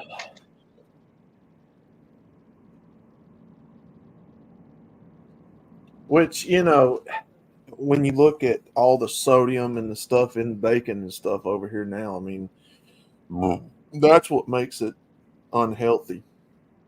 All that salt, preservatives, But, yeah, I mean, America does pump trash out to the rest of the world. Can't lie.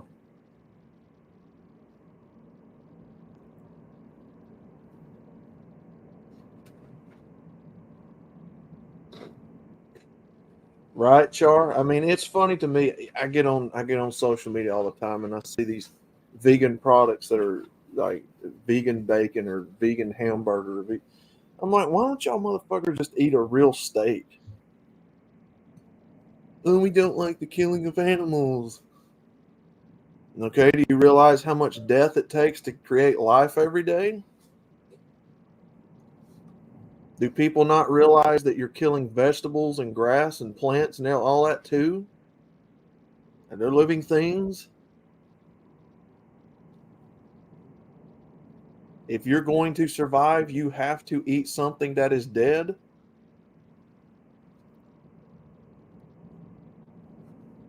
Vegans kill me, man.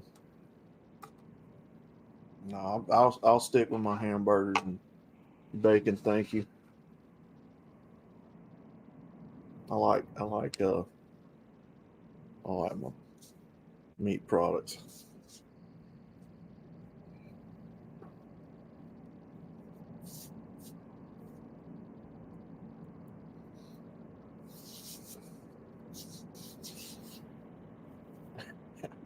Char, I couldn't tell you, man.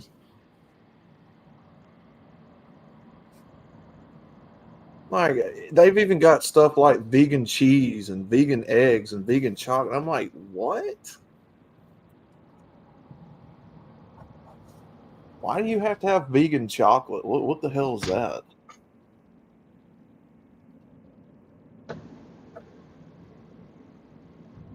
That's not even an animal.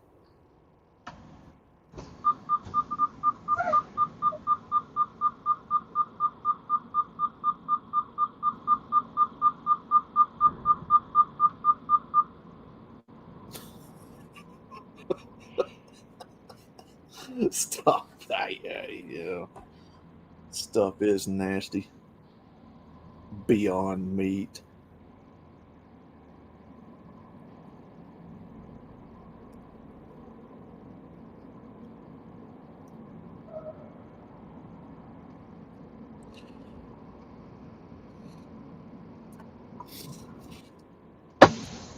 Beyond meat. Jesus.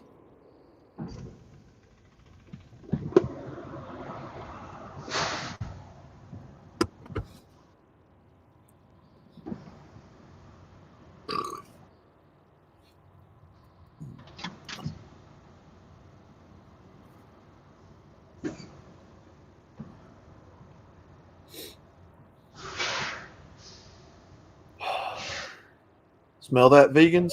That's the smell of a kitchen with bacon. The smell of bacon all in the kitchen. Yeah, that's the smell of bacon all in the kitchen after cooking up a few strips. It's Good stuff, man. Then you save that bacon. Then you save that bacon grease All for the right, next. Sammy, you ready to go take a big shit? Yay, big shit.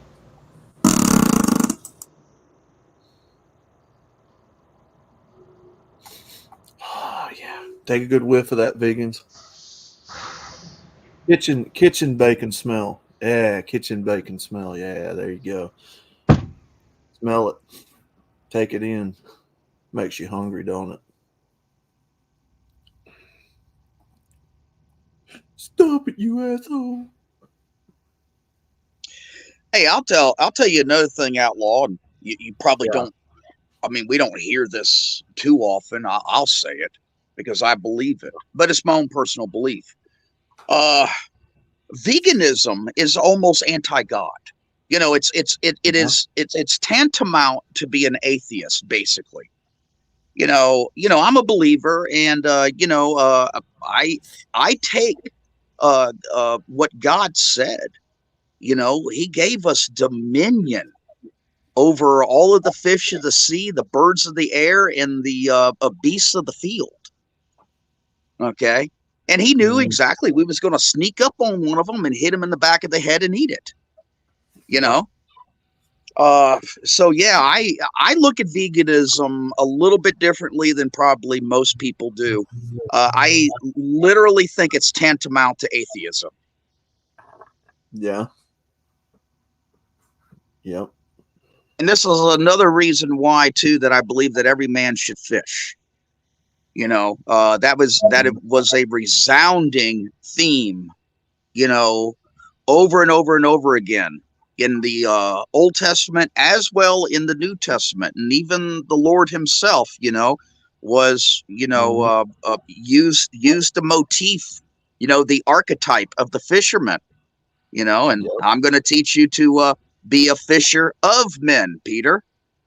Yeah. Yep.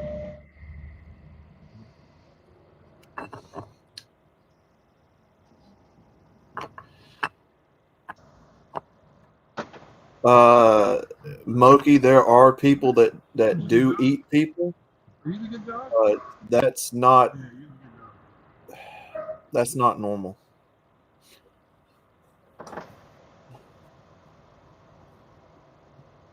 That's cannibalism. Hey, if anybody comes, you bite him. Bite him right in the ball. You know, I always tell people, I'm like, look, vegans, look, animals. What do animals do? They eat each other, right? Mountain lions, all of them. They eat them. They eat each other. They eat other animals. Well, probably not each other, but they eat other animals.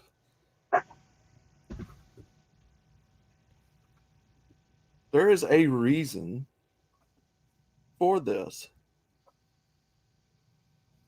Because, there'd be overpopulation if there wasn't a way to get these animals to cycle of life. And you vegans basically believe that we're animals anyway. Easy's here.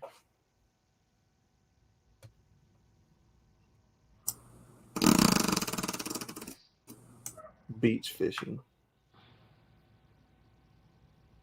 Yeah, animals eat each other. It's how it is. Did you say EZ is here? Yeah, he's in the backstage. Oh, okay.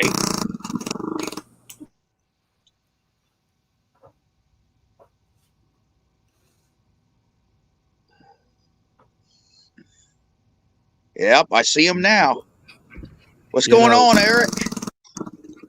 The thing that I will agree is that I don't like the practices that these farms and stuff have as far as the way that they do. But other than that, I mean, eating them, I have no problem.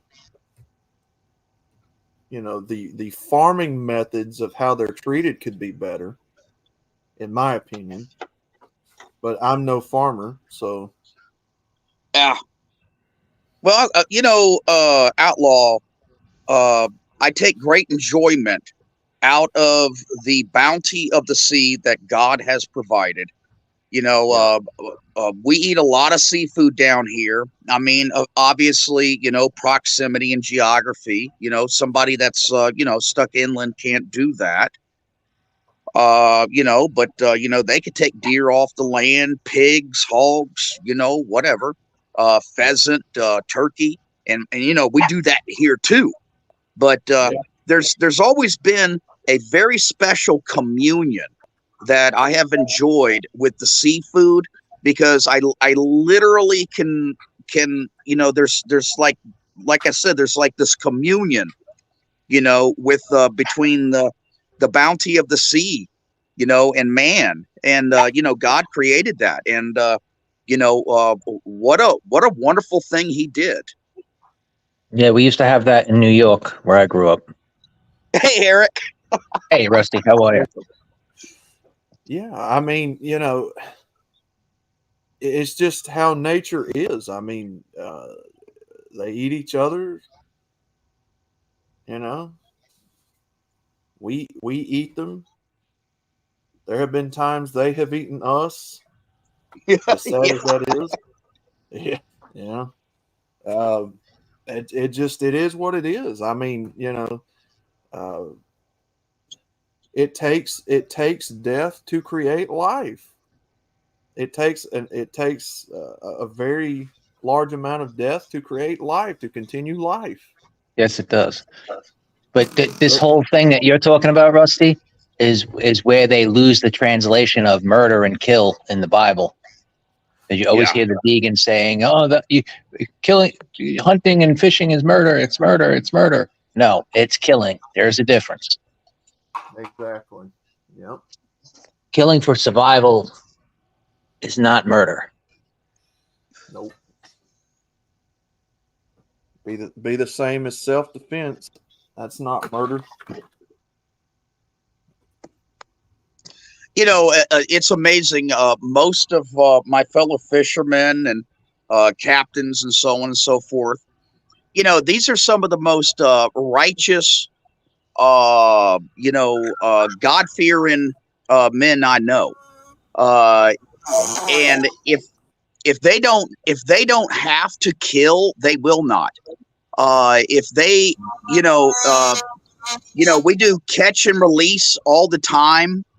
If we come across a situation where there's a, you know, this is too small or that's too big, or you know, this isn't, you know, this is a female, this is a male, it's, you know, spawning season, you know, we all, you know, more or less, you know, go along with that, because we understand that we are just stewards. We've been given the dominion over these things, but we got to be good stewards about it. Right. Well, look at the story in the Bible where Jesus break bread and what? Fish. That means Jesus believed in eating the creatures of the sea, and yeah, it's there, guys. Even And by Jesus the way, that was tilapia.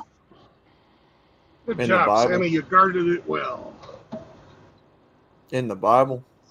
Yeah, that's there's a see, today we have a red species and a blue species of tilapia, but more so than likely in the Sea of Galilee was the blue species of tilapia, and as well as all the fish and everything from Egypt. You know, all those stories of fish, you know, related to the Bible. Most of it's tilapia. Yep. Well, tilapia is damn good when prepared properly. Oh Yes. Lord, yeah, it is. Yeah, it is.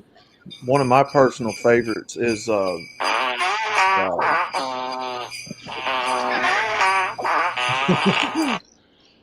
my personal favorite is always going to be catfish or striped bass. Oh my god, man, that stuff's so good. Striped bass is good. Trout. God, you trout, yeah, flounder. I love flounder. Flounder's good eating. Was it See, mahi? now where I grew up, Flounder was plentiful, so I could take or leave flounder. Yeah. I'm weird. I like cod. I like cod too. Yeah, yeah, that is good. But see, even in the olden days in the biblical times, vegans, the Lord Himself believed in eating animals.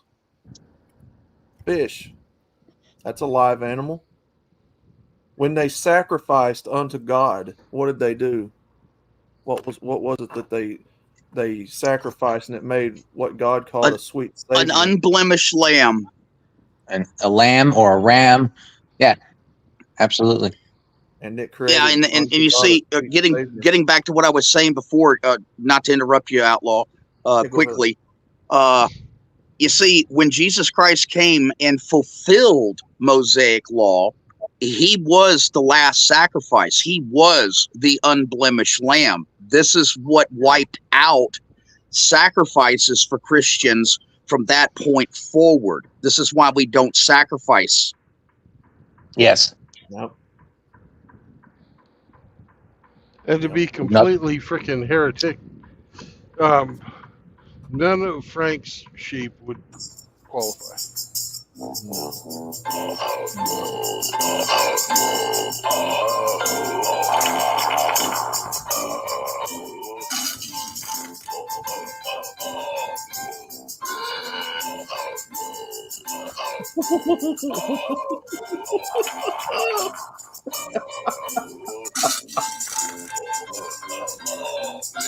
What the fuck?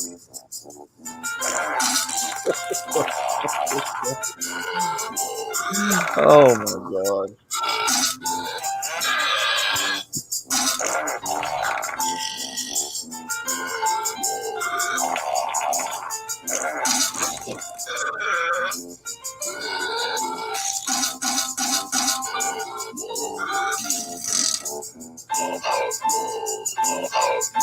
Man, that's just like Mozart or Bach. It's like Mozart or Bach, man. I'm telling you.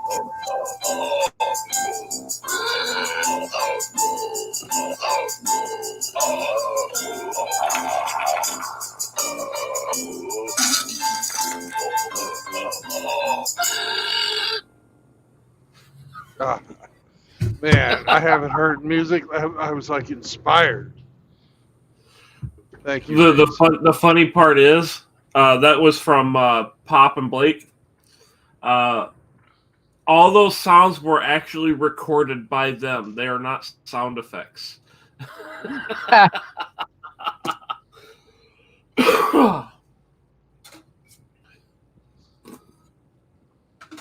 If I remember right, Jeffrey Paul put that together.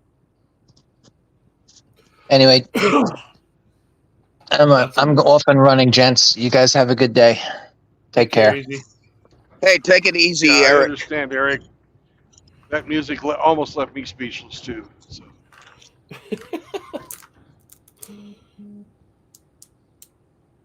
It was craptacular.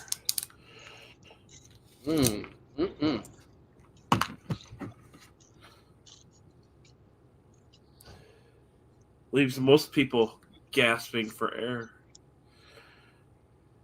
Yep.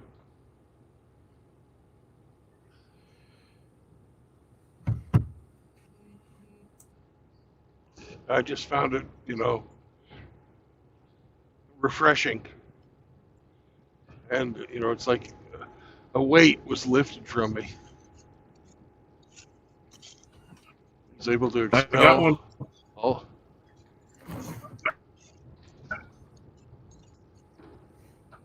I got one for Outlaw. Outlaw.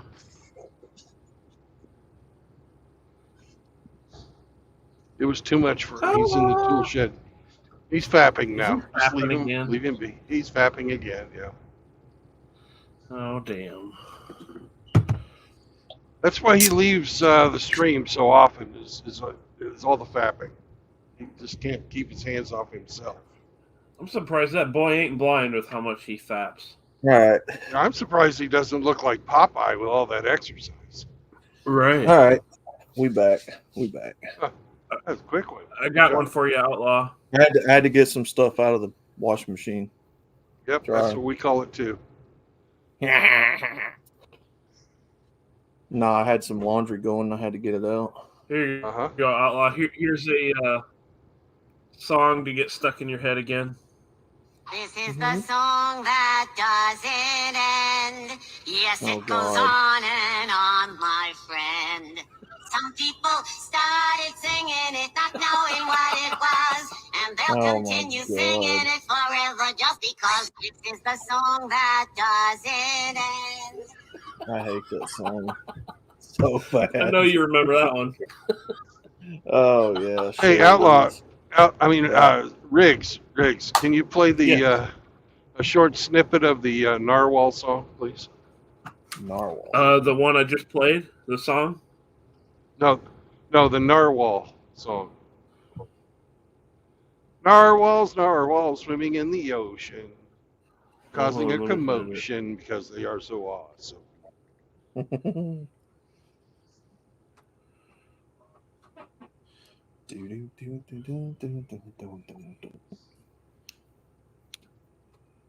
Outlaw fans.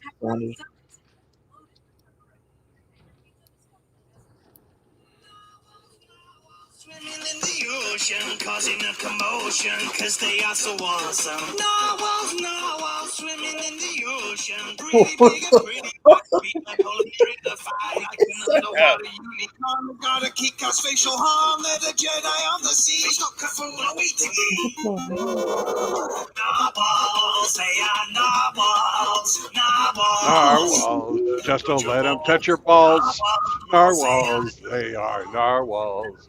Narwhals, they must help the cute boys. That's enough. We'll get a strike if we don't stop. All right. Moki, no, I don't think we will. Or I'm not. I'm not playing that song, Moki. I sent that to that song that never ends. I sent it to fucking Sean St. George. He's like, God damn it, I forgot about this song 20 plus years ago, and you put it back in my head again.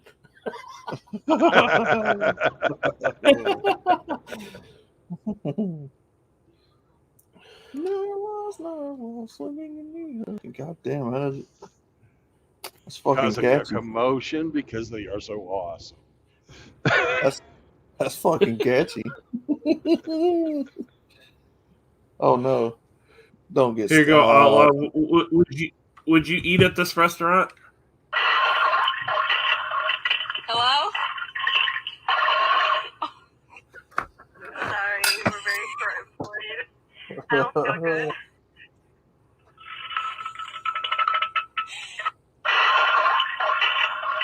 Hello? What the hell? Drive-through lady went to the fucking can and was just grenading the toilet. She forgot her mic was on.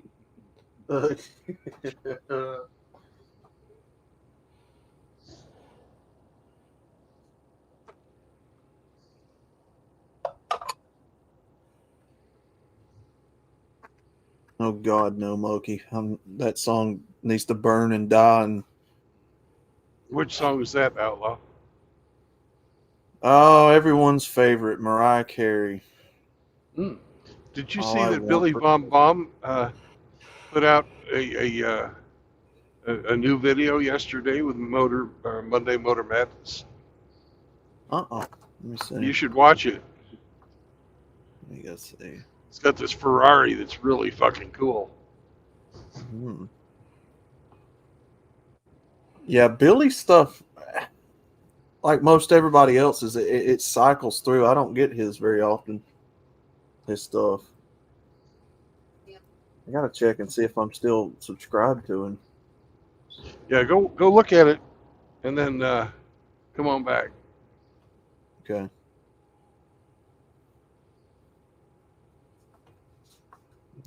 Mute myself here. Yeah, you mute yourself there.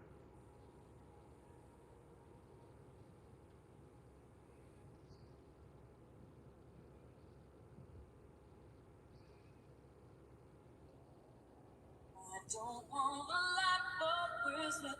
There is just one thing I need.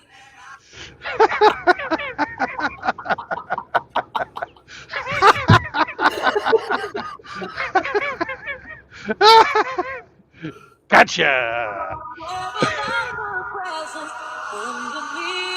All right. Hey, I hey, kept I'm it gonna to have. about 5 seconds. They only slap you when you play it over 6 seconds. Outlaw. I hate everybody. Outlaw. You listening? Yeah. I don't want a lot for Christmas. There is just All I'm right, out that's of not. here. That's enough. That's enough. All right. I just had to get Outlaw. Oh, but you don't Riggs. I just got him with the same song.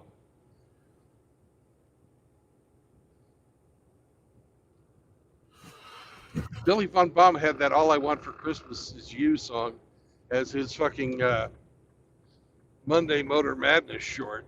Oh, did he? But it was it was not Mariah Carey singing. It was somebody else.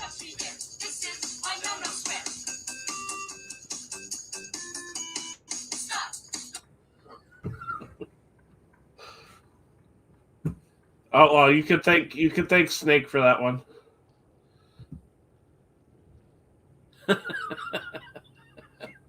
He sent it to me. Did he really rage quit on us? Probably.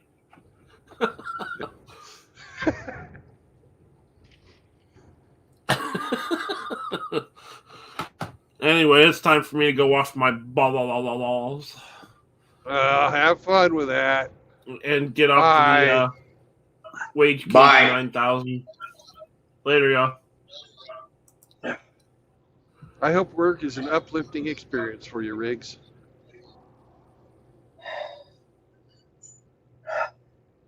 Yeah, he's a forklift driver. Uplifting.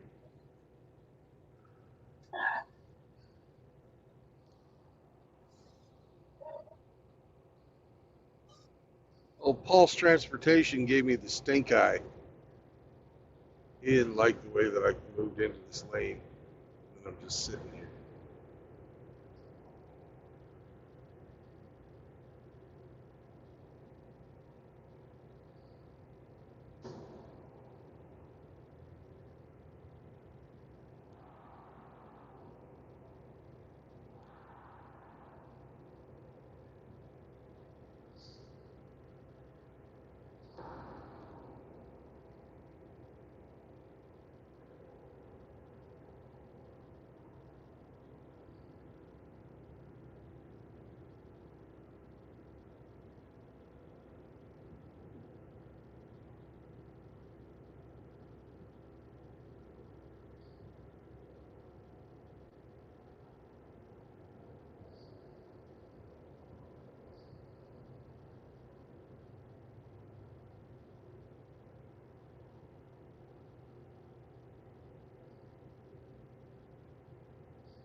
Welcome back, Hemi.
Oh, outlaw, little outlaw.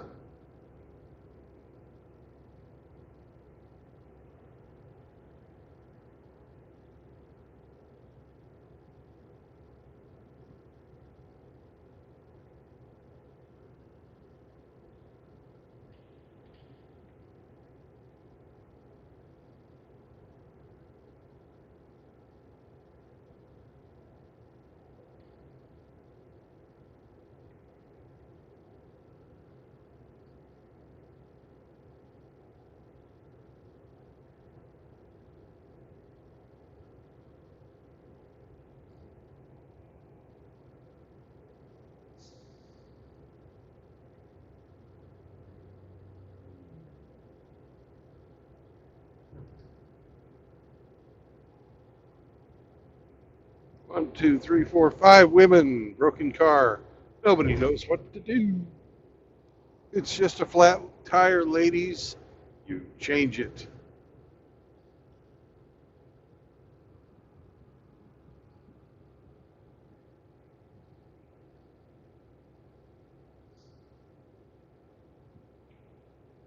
Put the spare on.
Welcome back.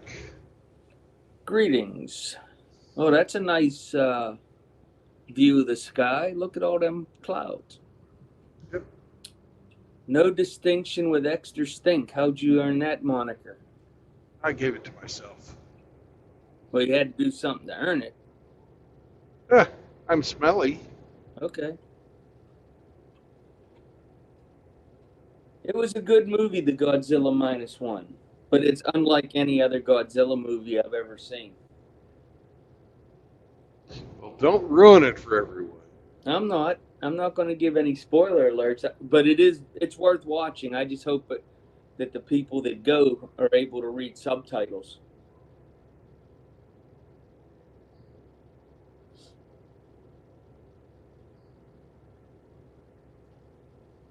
With the modern state of education anymore, you don't know who can read and who can't.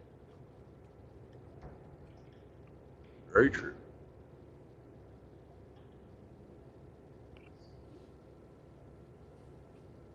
Used to be we had a much higher, more moral society because everybody learned to read from reading the Bible. So they knew their Bible and they knew how to read. Imagine that.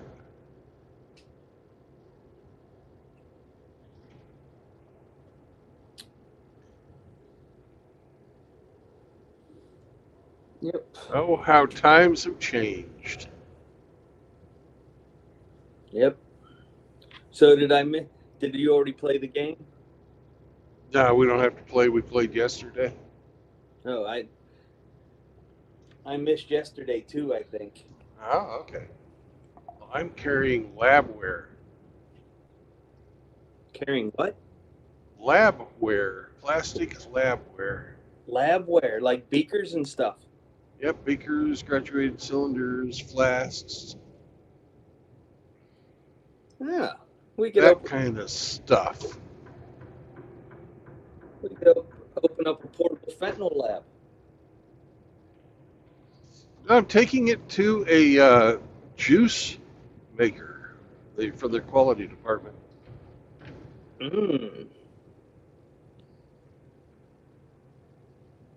I wonder if your juice maker does fresh squeezed, like the trolls. I don't know. So what state are you in now? I'm in Missouri. Nice. Yeah.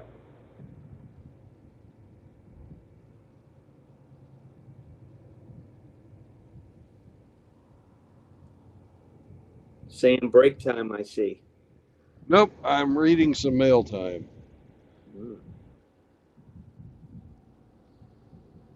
Because I'm going to be arriving too late to make my delivery. I expect to hear some bitching.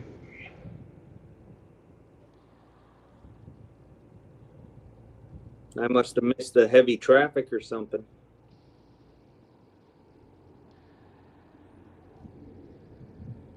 Nope. This morning when I woke up, I had 1 hour and change on my clock. And it was not enough for me to make the drive.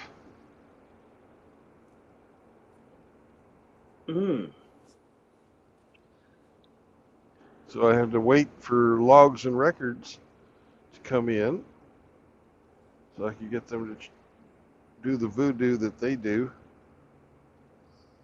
Yeah, I thought you quit yesterday around 5 o'clock your time or 4 o'clock. It's always something. Yeah.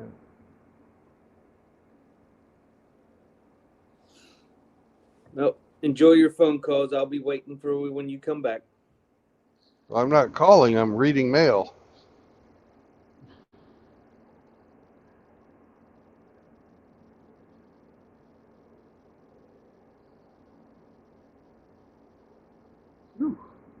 Got a load from Kansas.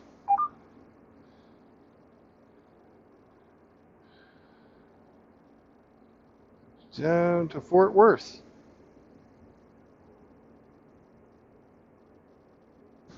Today's the 12th. It doesn't have to be there till the 14th.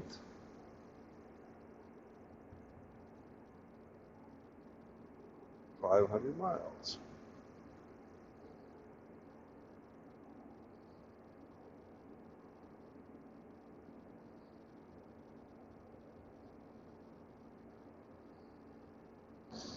All right. I guess I'll be driving to Fort Worth. I would prefer to fucking reset my clock, but that's not in the cards, it seems. They're gonna work me like a rented mule till Christmas.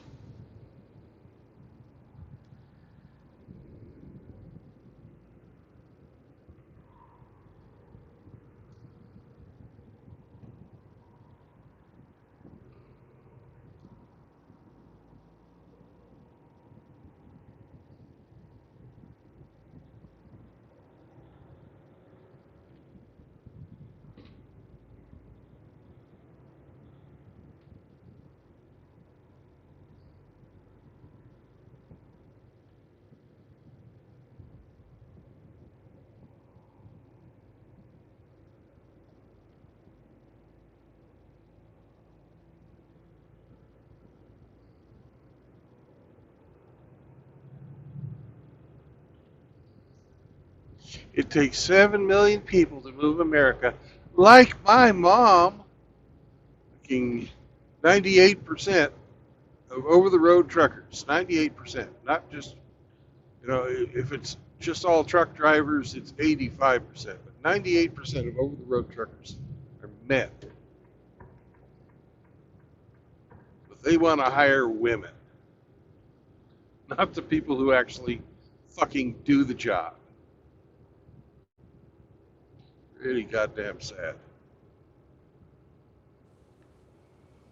Well, they got to do something with them because AI is going to be replacing all the careers they've already chosen.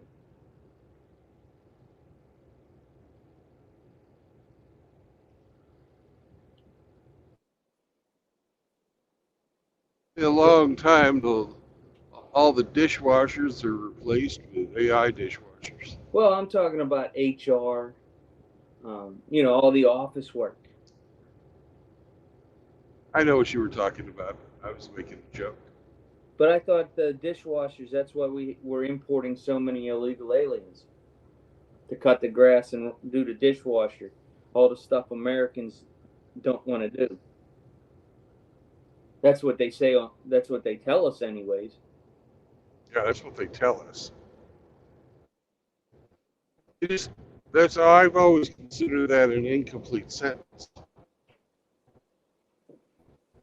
It's something Americans don't want to do for the pay that they're fucking willing to pay. That was my first job. My first real job was washing dishes at a Polynesian restaurant at 15 years old. Before that, I cut grass and shoveled snow. All right. So what do you?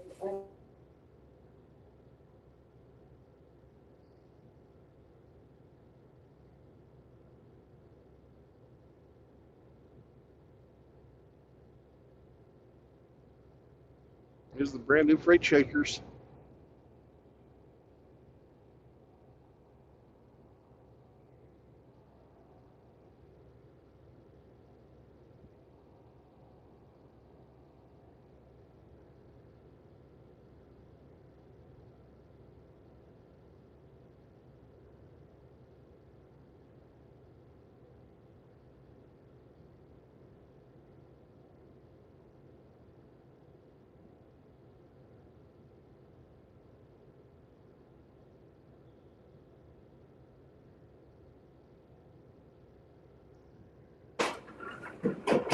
Today's a beautiful day, Brandon.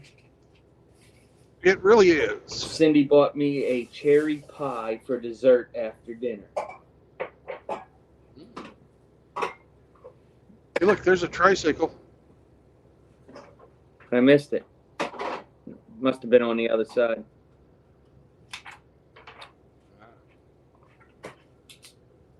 Well, if that's what I got to do to get around, then that's what I'm going to do. I'll ride my tricycle. Absolutely. Absolutely.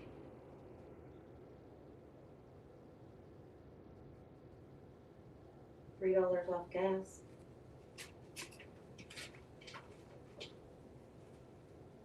I want to ride my tricycle. I want To ride my tricycle. I want to ride it where I like. Tricycle racers are coming to town. Oh, beauties, oh yeah.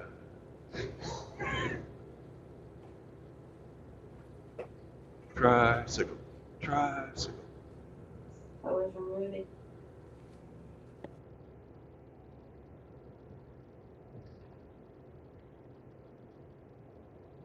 I made Outlaw mad. He came back after going and watching a video I asked him to go watch by Billy Von Baum. And he came back and said, I hate all of you. I'm gonna need these for tomorrow. What was the video? Well, it was a video of a Ferrari. Okay. It was his Billy Von Baum's Motor Madness, or Monday Motor Madness video. I don't see how a Ferrari would make him mad. Well, there was some background music that he was found offensive. He's been sensitive lately. He got mad that one day for Sunshine comment and Yep. Sunshine on his back door. yeah. Yeah.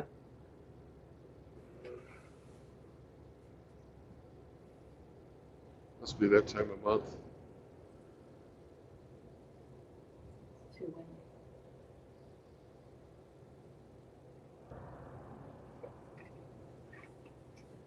I don't know. I guess because we come from a culture that does that to people that they like. It doesn't bother me. No. If somebody zings me, I just figure, okay, I'll get them later. That's all. Yeah, just game on. Yeah. Well, usually I laugh at it because it's probably pretty good. Yeah. It's not personal, it's business. I heard that said somewhere before.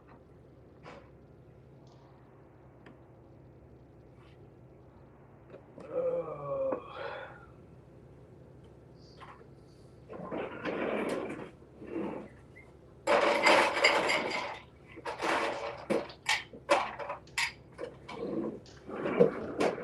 Saturday Savings Pass, $5 off if you spend $25 or more.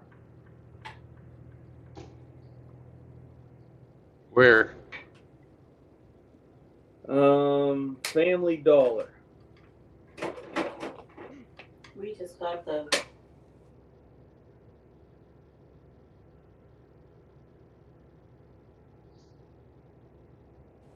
Chloe says they have really cheap tennis balls there. Yeah, we've gotten her tennis balls from there before.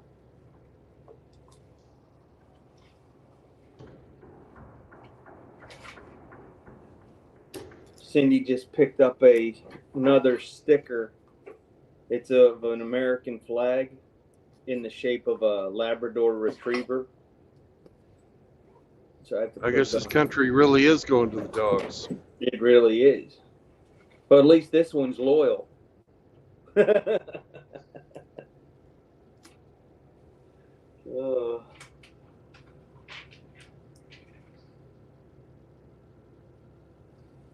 I got to clean the back window and put it on the Armada. I already have one on my F-150. What's up, Shinobi? Oh, Shinobi One's here. Yep. Today's thumbnail is courtesy of Shinobi One. I'll have to take a look at that.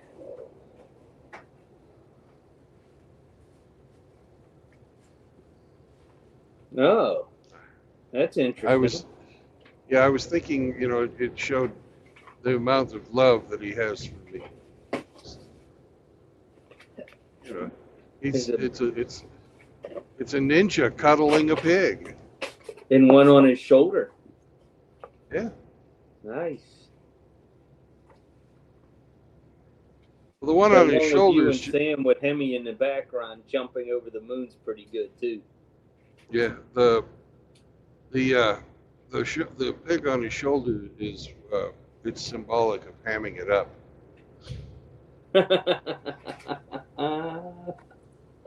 You have to look for the deeper meaning in Shinobi's pictures.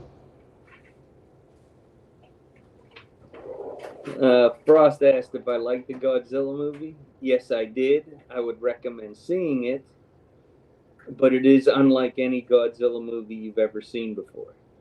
Was there a giant lizard? Yeah, I guess you would say he's a giant lizard. Okay.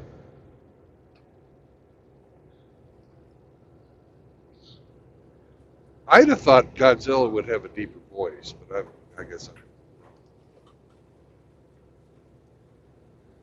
Well, they originally did the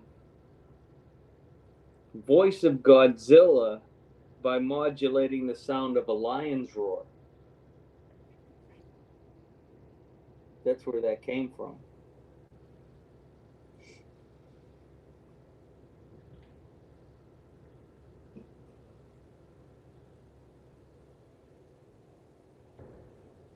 I never understood it, but I guess he's speaking Japanese. Yeah.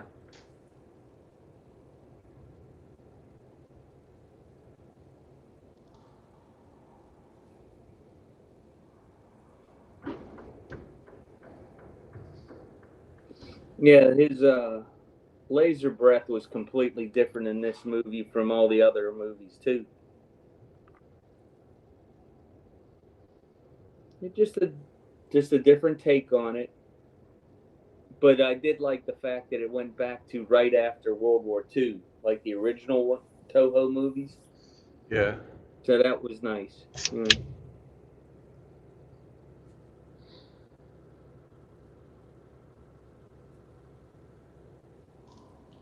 Yep.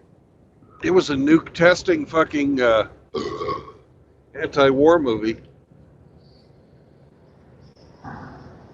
It was a protest movie. That's what I like about the original. I like the Raids Again movie where they just put Raymond Burr into the scenes. They just added him to the scenes. It was the exact same movie. You know what I'm talking about. Yeah. Yeah, they tried to just make him an American reporter, stuck him in all the scenes.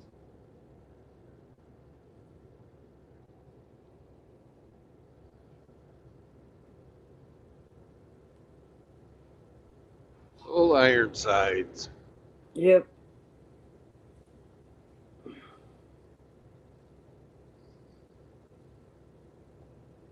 You know, I never knew that James Garner was a Bronze Star and Purple Heart recipient from World War II. Yeah, a bunch of those guys, like James Garner, fucking, who was that other one?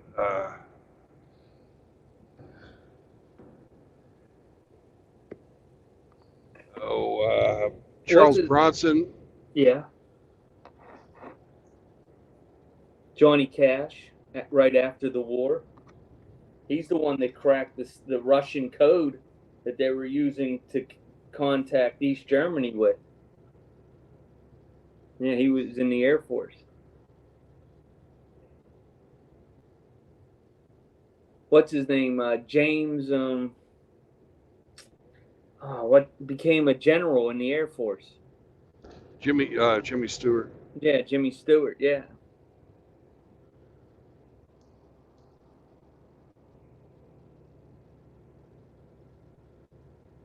And the Army rejected John Wayne because of his flat feet. They wouldn't take him. Yep. So he made a bunch of Army movies. Yep. Raised money that way. My grandfather had the same thing, flat feet. But he was an only child, so they didn't take him anyways. James Colbert also. Yes. A lot of them guys. What's the English actor that played in the movie with the Zulus?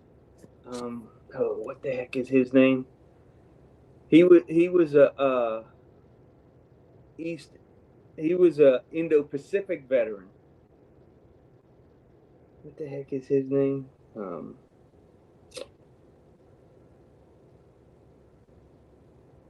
He played in the Kingsman.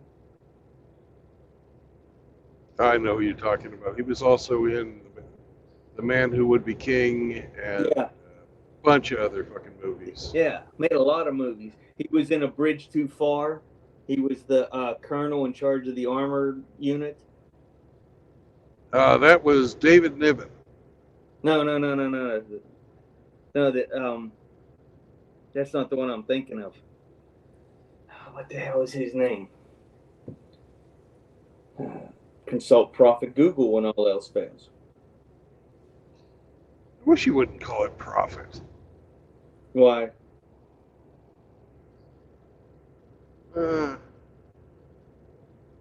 Reminds me of, There's a reason Prophet. why I do it, but I know you're slamming Islam, but it's also part of the Bible as well.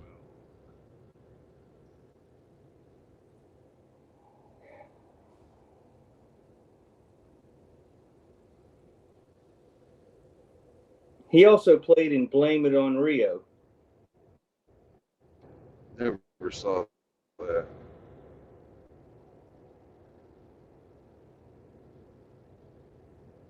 Michael Caine.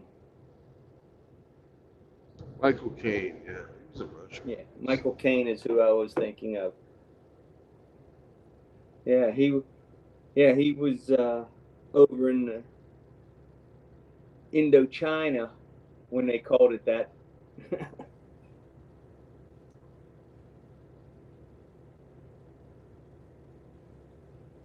Laos, Cambodia, Vietnam, Thailand. Was James Caan in the military? James Caan? I don't know. I didn't know he was. Let me see. I know Mel Brooks was. He fought in the Battle of the Bulge.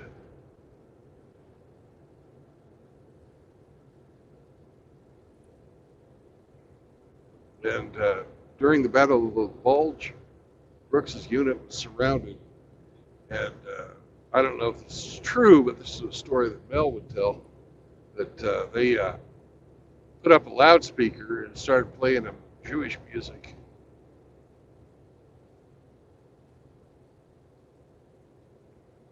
James Caan served in the 3rd Infantry Division. Wow. He went to Michigan State University.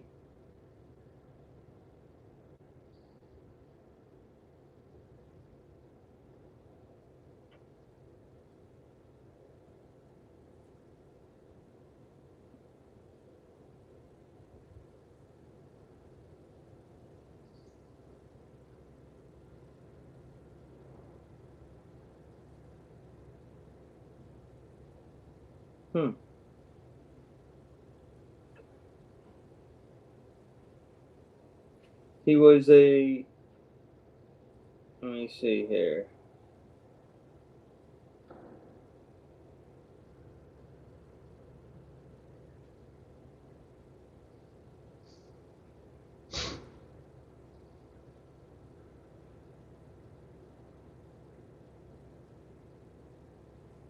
James Earl Jones served in the Army.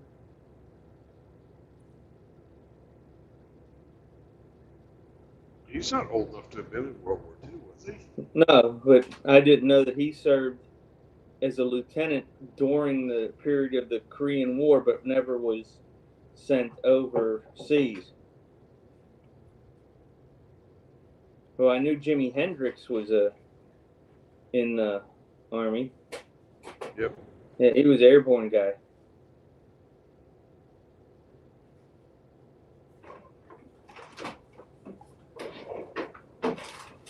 Hugh Hefner was in the Army. Yep. Mr. T was in the Army. Gene Hackman was a Marine. Didn't know about Mr. T. Yeah.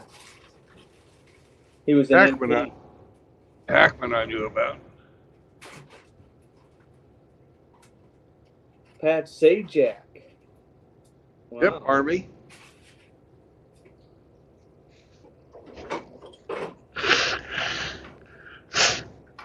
Sergeant Sajak.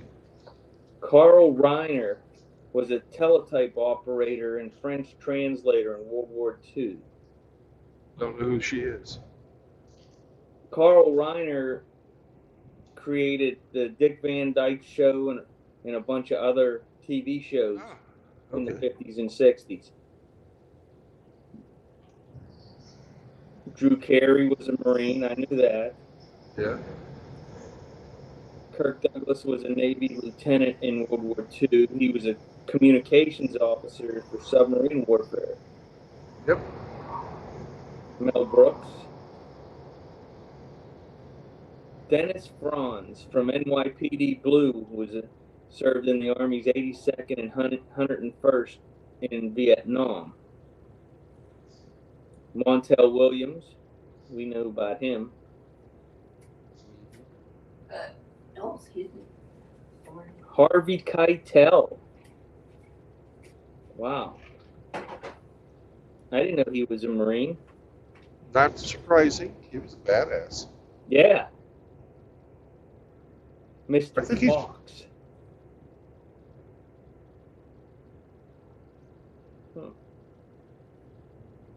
Tony Bennett was drafted into the Army? Wow. Clark Gable? Yep. George Carlin was in the Air Force. Did not know that, but it seems about right. A radar technician from 54 to 57. He was court-martialed 3 times. That I believe. George C. Scott served as a guard at Arlington National Cemetery with the... Wow.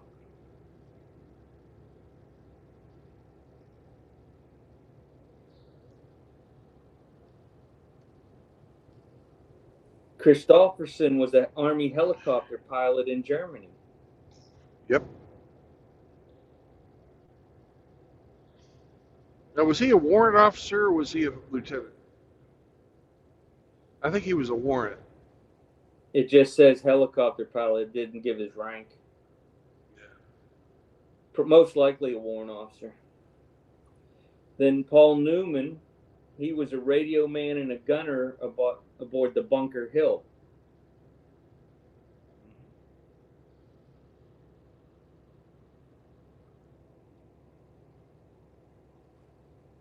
Which, in case you guys don't know it, that's a Navy ship. Destroyer.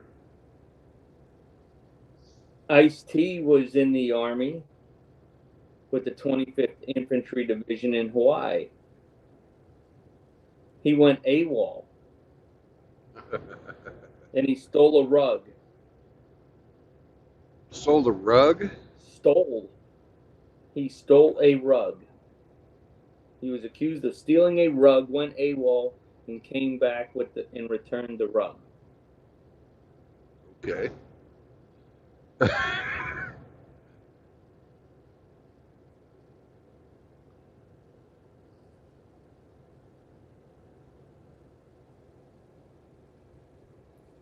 So Humphrey Bogart joined the Navy in 1918 because his dad threw him out of the house after he withdrew from school, and was discharged in 1919. He tried to re-enlist in World War II, but was rejected because of his age.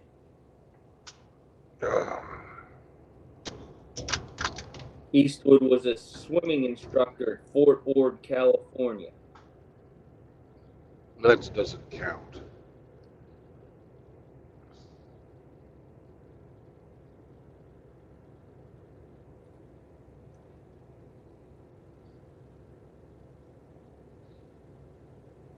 Henry Fonda earned a Bronze Star for his service aboard the destroyer USS Satterley. Did not know that. That's pretty cool. Mickey Rooney served in the Army from 44 to 46, earning a Bronze Star.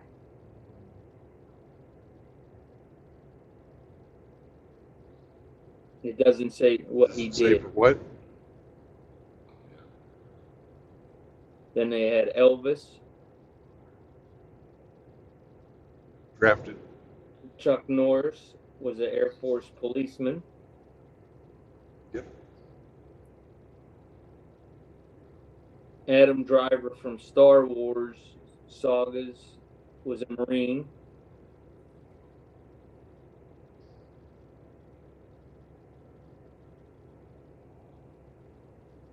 Ernest Borgnine was a sailor, and he re-enlisted after Pearl Harbor despite being out. Morgan Freeman was an Air Force guy working as a radar technician.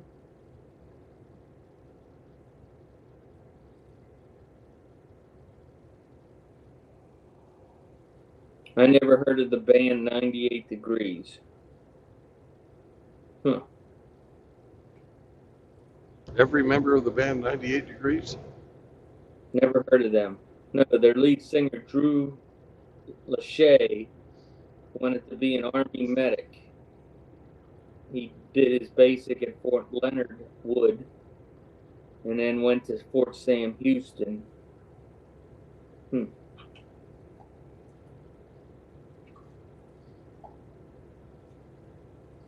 Willie Nelson served 9 months in the Air Force before receiving his medical discharge.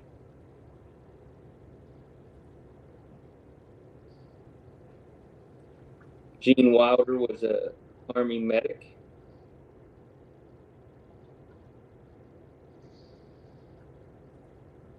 Leonard Nimoy was a sergeant in the Army Reserve.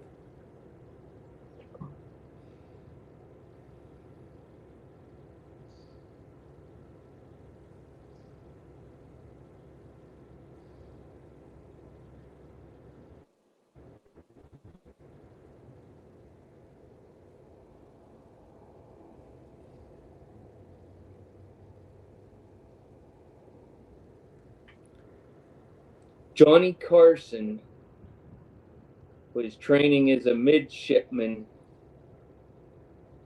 and was activated to active duty on the last day of the war, August 14th, 1945, and right before the armistice, his ship was torpedoed, the USS Pennsylvania.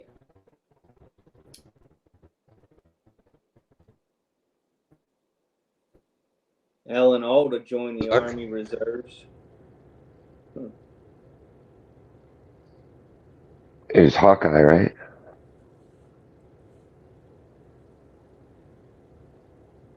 Oliver Say that Stone. again, Demi?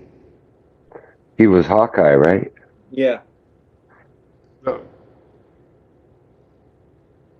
Yeah, didn't he serve as Hawkeye in MASH? Yeah. Alda? Yeah.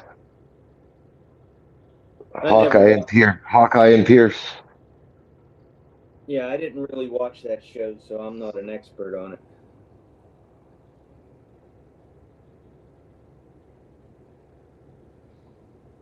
Steve McQueen joined the Marines and demoted 7 times for insubordination and spent 41 days in the brig going AWOL.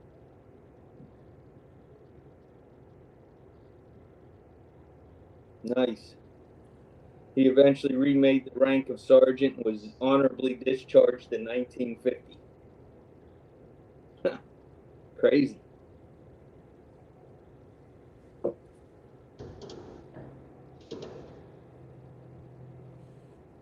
Well, I'm glad I'm not fucking speeding.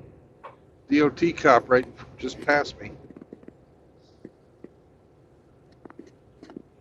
Ahoy, matey. Road pirates ahead. Oh, there's road pirates all over.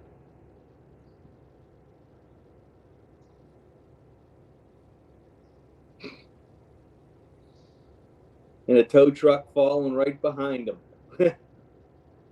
Brand new tow truck. He still got the sticker in the window. Nice. On his way to go make some money. Hopefully. Gonna pay for it.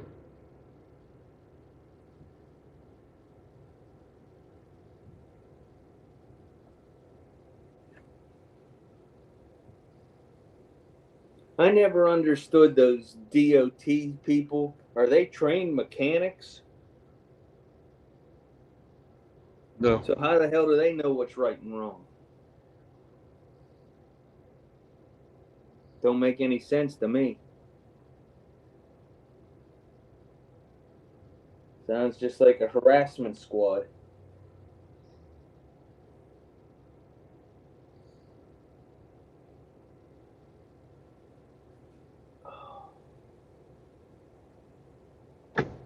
I was right up on that other truck's ass, and then they fucking start pulling in, and then the main, and here goes another one. So I have to fucking back off.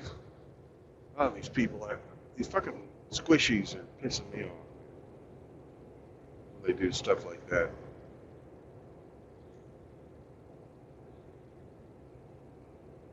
People just don't understand. You gotta keep fucking away.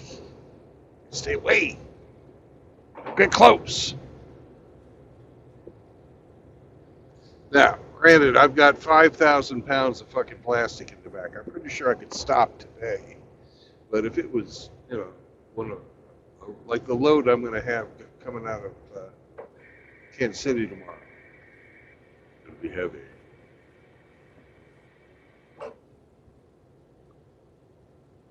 Well, I'm sure glass beakers and test tubes and all that stuff wouldn't like to have you slam on the brakes and rattle them around.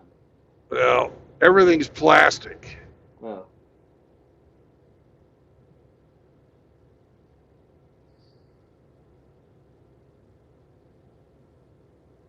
Well, maybe it'll go. All that stuff will be used for good use, like making a vaccine for the Kung flu or something.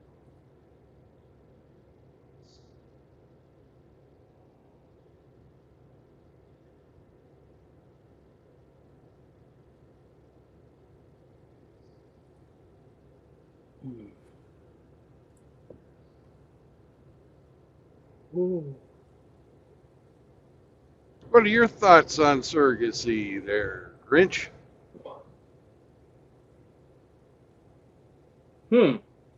What are my thoughts on surrogacy?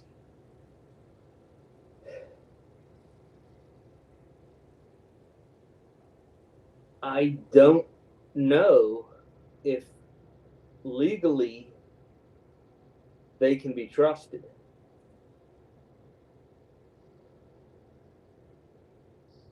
What's stopping them from trying to keep the kid and raiding your pocketbook, just like any other one?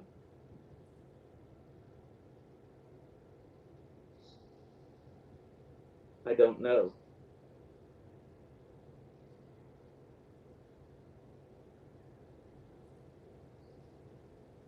Well, that is the first thing everybody has gone to. But it's really a very small percentage. I don't know. Perhaps because in the Bible, that's the example that's been given. And what in surrogacy, what story from the Bible are you talking about?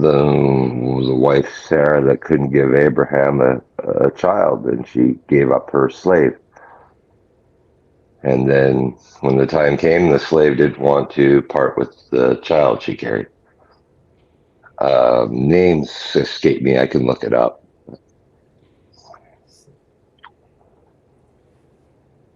The Bible's not against surrogacy per se, but it does outline the pitfall. Yep. Okay. Now, the Bible does outline putting seed in a woman that's not of your wife to create a child. So you're So, talking about the birth of Well, Ishmael. thou shalt not commit adultery.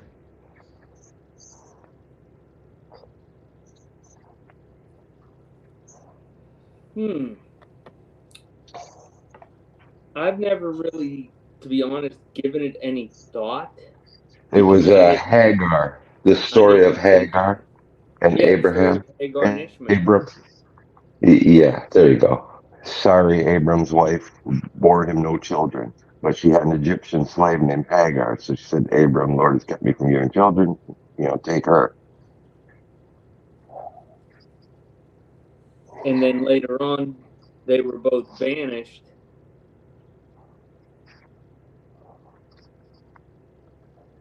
And Abraham Problem. did not allow him to take any his name or his blessing.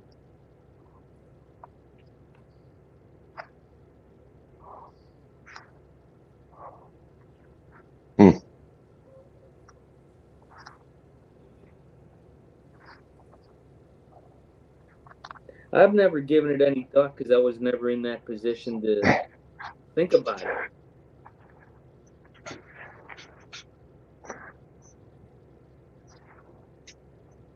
Well, I'm giving it thought because of that MGTOW Monty guy. Never heard of him. Well, he's a young man, 20 years old, who made a video saying that he had no purpose in life.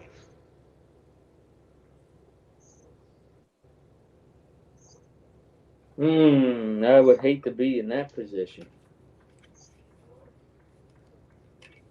And I got to thinking,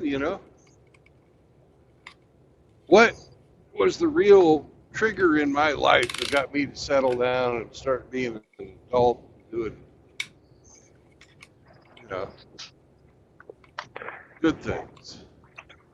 And it was starting a family. Well, that wasn't mine, but that'll work.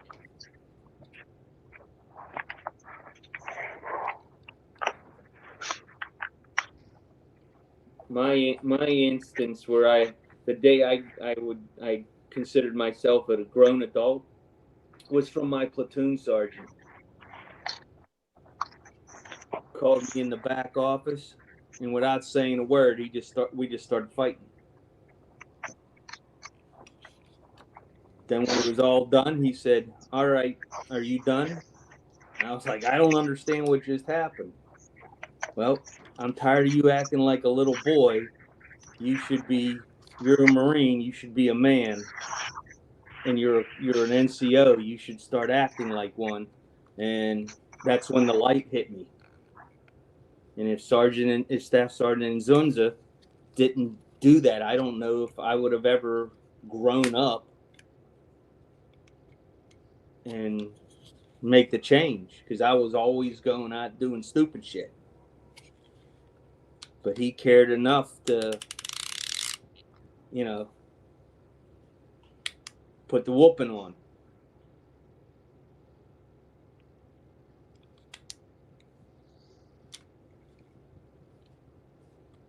You got to think outside of yourself, though. Well, that's how do you give purpose to these young men? What's a universal kind of thing? You can't recommend them to go get married in today's day and age.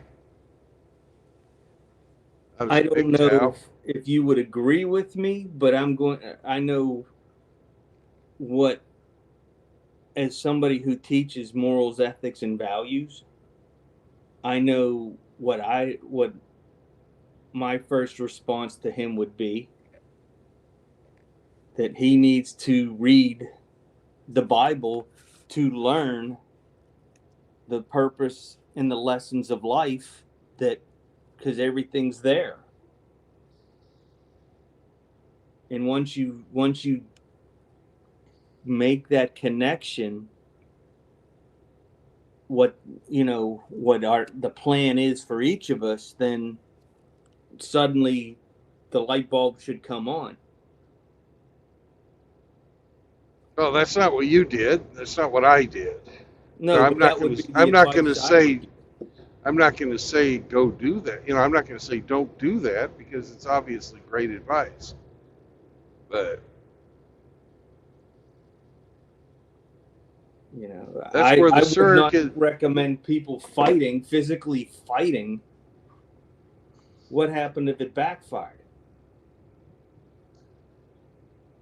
Trying to get you to answer questions sometimes is really fucking frustrating because you won't do it. It's just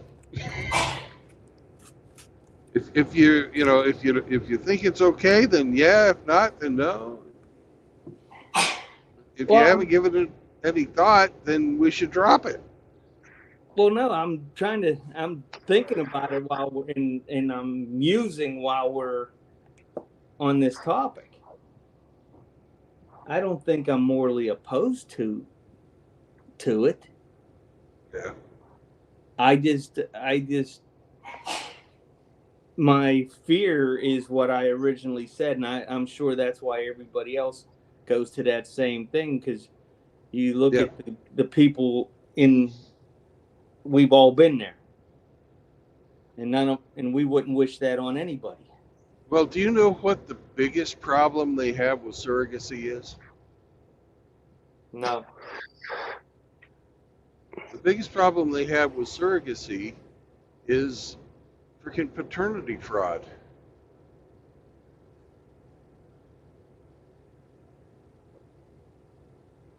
The chicks take your money and then try and pass off somebody else's baby as yours.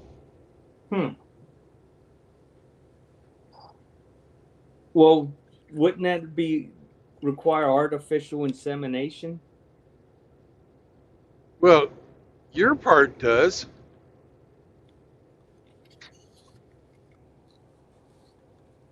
But there's no guarantee that they use the right liquid. No. There's no, there is a guarantee of that, but what the ladies are doing is fucking other people and pretending it's like your baby and taking the money. Just like in real life with marriage. 1 in 3, Rich, in the United States, 1 in 3 are not the children of the person on the birth certificate.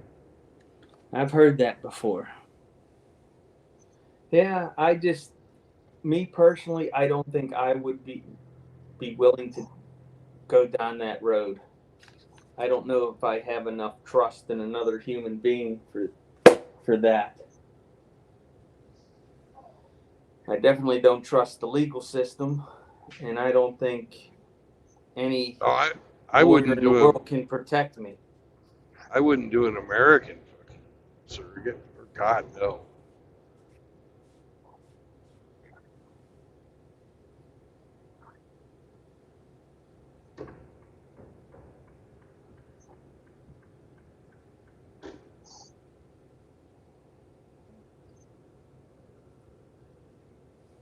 I wouldn't go anywhere that had a feminist legal system.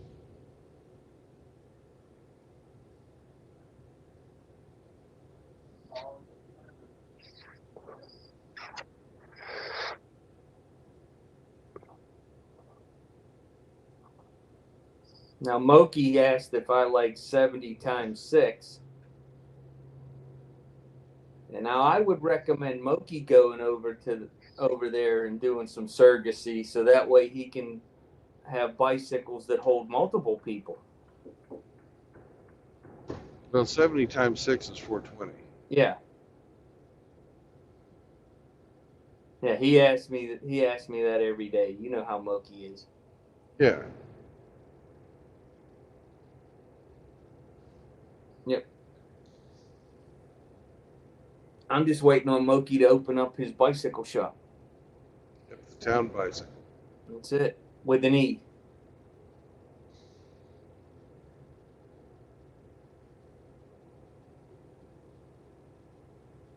Good morning, TNFFS. Seraphim's here. Char. Moki. Frost was in the chat. Richard R's here.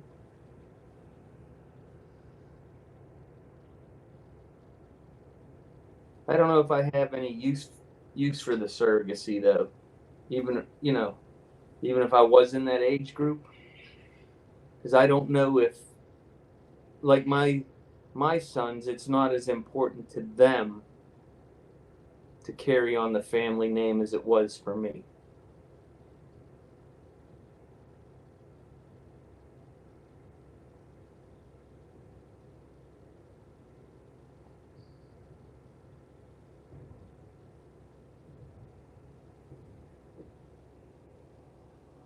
Yeah, I agree with you, Seraphin. Paternity tests should be mandatory. One state out of 50. Tennessee. Well, they cracked the door, so we'll see how much water floods through.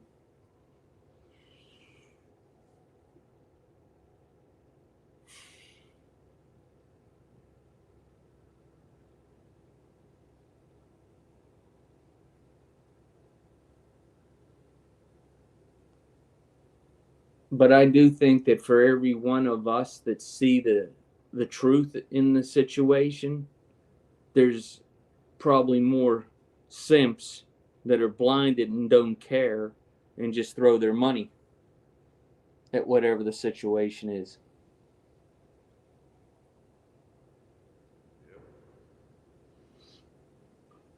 So we have to fight a two-front war. The 304s and the simps.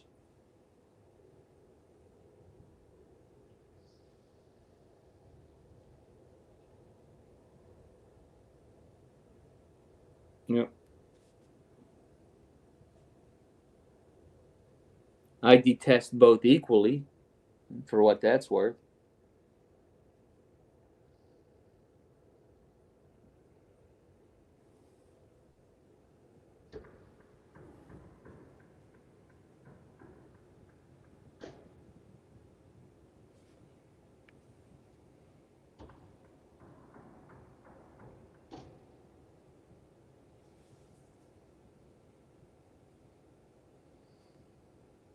Are you returning to St. Louis or Springfield?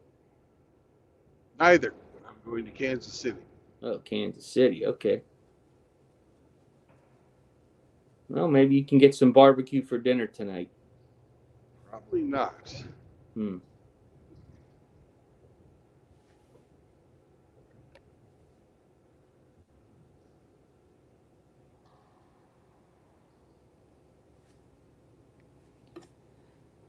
We're in the wrong part of town.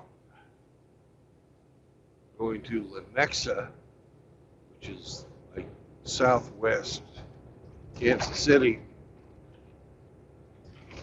And you really need to be over on the Missouri side to get good barbecue.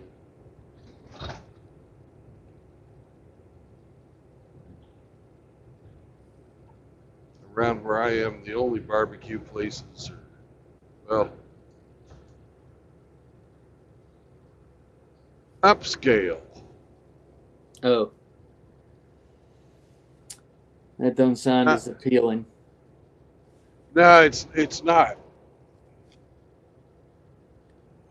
K-Plan's here. Greetings, K-Plan. He's been here for a couple of times. Someone's gonna rebuild themselves a big old Detroit diesel. Wow.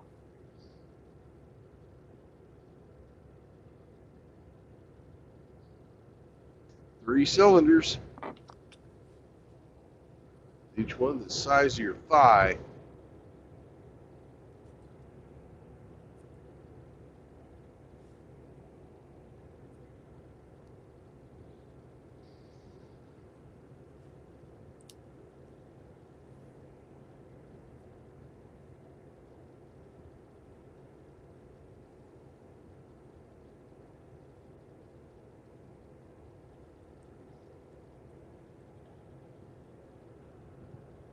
You know, historically, every generation faces different problems from that preceded them. But the current civilization in the Western Hemisphere all the problems are self-made.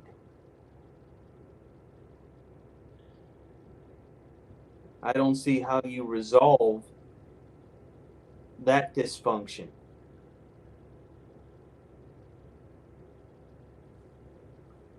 You know, our grandparents and all the ancestors, they every day, you know, prior to the 19th century, you know, every day was just a fight for survival to get a roof over your head and food and everything else.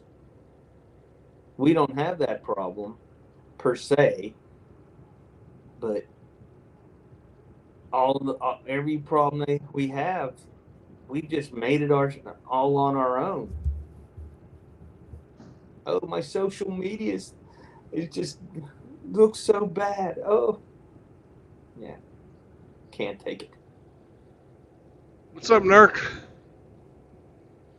Good morning. Greetings, sir. I'm officially on holidays. Oh, congratulations.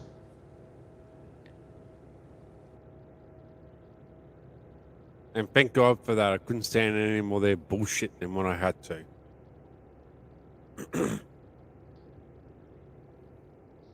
But no, Well, yes. What are your feelings on surrogacy? What we were just talking about DNA testing. Is that what you're talking about? We're talking about hiring a surrogate mother. Because MGTOW is no marriage, no cohabitation, no new children. But what if you're a young man and want to be a father?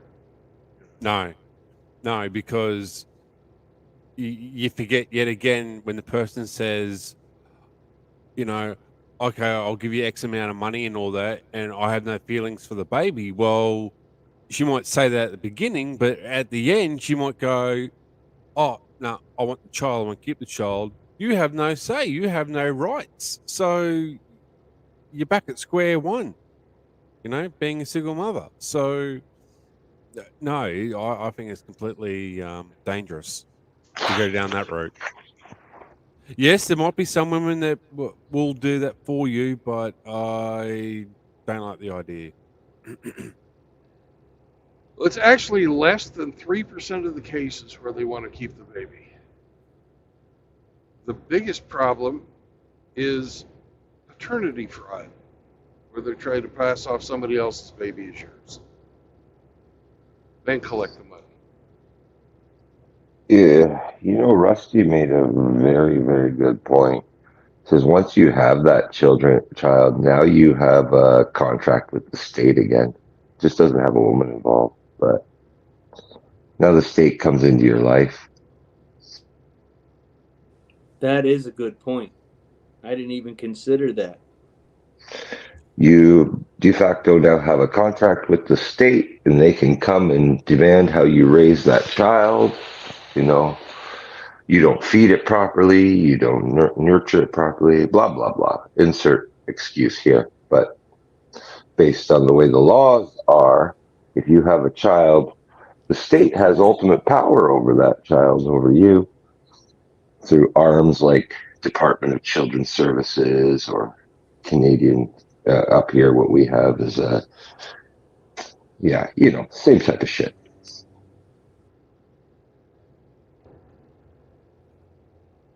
I mean, where would you find this surrogate mother? You couldn't do it in the US.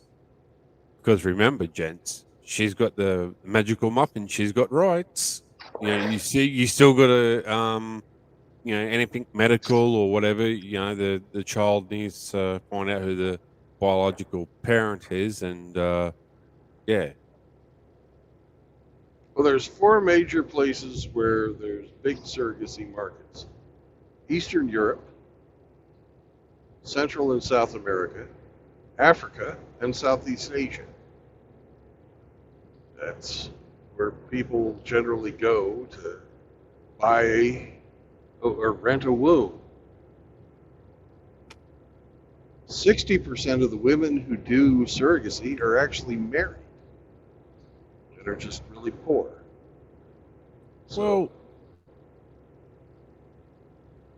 So they're committing adultery yeah, to give you a child. yeah. Do you not know what the fee structure is? It's in the United States. If you go through a, what do you call it? A company that provides that service. Mm-hmm. It's $60,000, $65,000.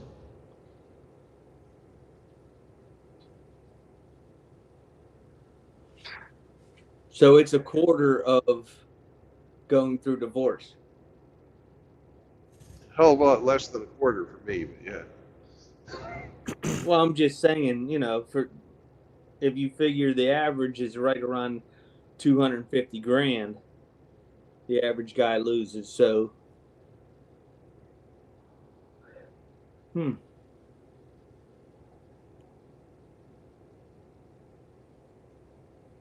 but I don't think it's worth the risk, gents. You know what I mean? Like, It's a hell of a lot less risky than marrying somebody. You've got to. yeah, but you still got that shotgun Yeah. where you got the bullet in the chamber where she could decide to keep it. I don't care about percentages. She might be the one that says, "Fucking, oh, too bad, I'm keeping it," and you've lost your money and the child. So it's too risky for me.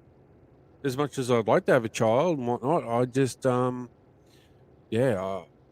dangerous. Okay. I That's don't for care how your. low I don't care how low the percentage is either. Like it's just and then you've got another mouth to feed and look after. Why don't you just adopt if you want a child?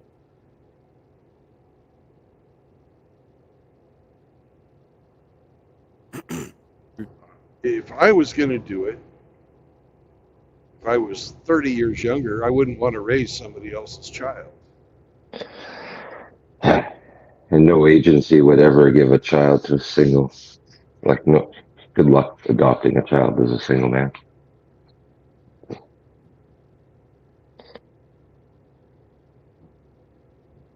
You have a 54% chance of getting divorced in the United States as of 2020.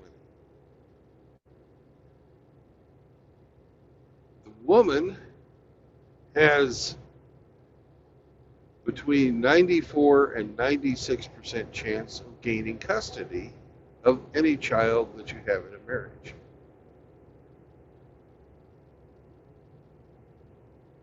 So you have less than 50% chance of getting to keep your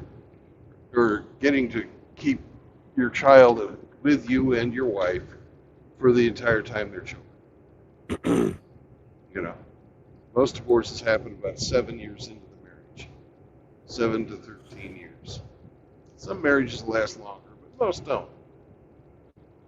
And you'd have to have some sort of money behind you because No, if you're married, you can get married. It doesn't cost all that much money. No. To have the surrogacy and whatnot for you to hand some cash over, and 9 months later you got a baby, or here's your baby.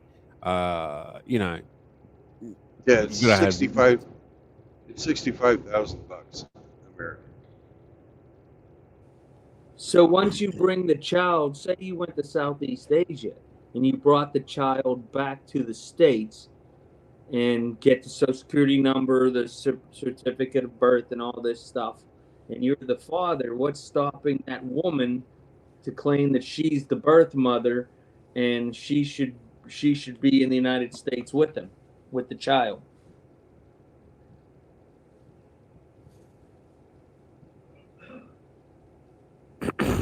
Well, you've got your surrogacy contract, and we're arguing an outlier. This is like in the abortion debate when they say, well, what about cases of rape and incest or stuff like that? Yeah, sure, it happens. but it's so rare that it's not, the major concern. Okay. The major concern is that my baby? I don't know. I guess because personally, I would not be willing to do it. Right. Maybe that's why I'm looking for an off ramp.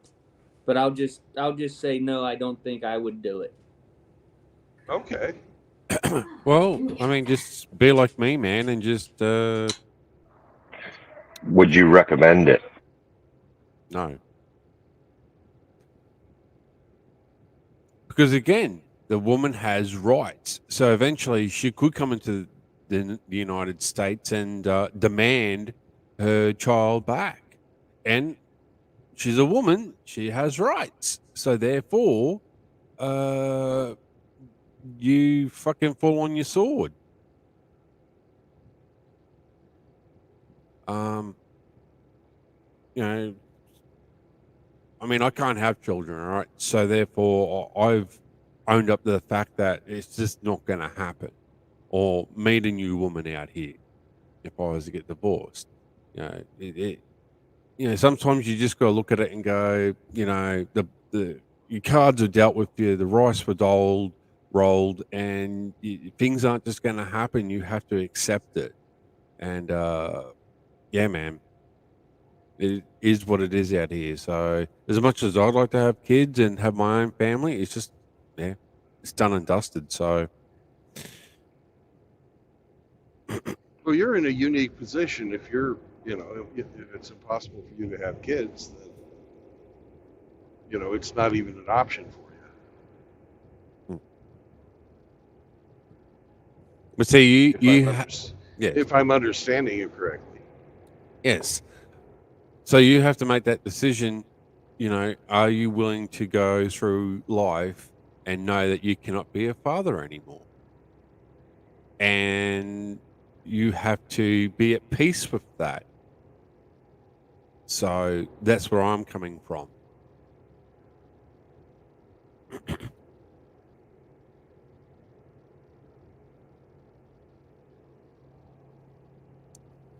Okay. I mean, I'm sure that there's heaps of women that will do this, and it's a piece of piss. Money exchange 9 months later, there's your baby. See you later. Thank you very much. I'm sure that all happens, but for you to go back to the United States, I don't know how the rules work in the United States or Australia, how that all works. Or you're the sperm donor and someone, and the woman's just the incubator, but they don't recognize the mother or the father's DNA or whatever because it came out of someone else's womb. See, that's where the laws get all fucked up. So if you're going to do this, I would read every article, get lawyers involved, and make sure what you're doing is legit and all above board before you go down that route. So absolutely, that's great advice. Lawyers are essential. Because the magical muffin, again, has rights.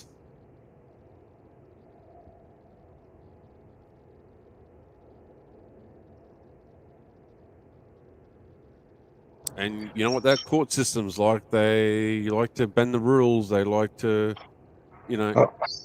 destroy men in every course. Lawyers are essential, but you're mixing jurisdictions here too. Yeah, because you might have one state that's okay with it, another state that is not okay with it. So, are you going to stay in the same country, or are you going to go from overseas? Mm.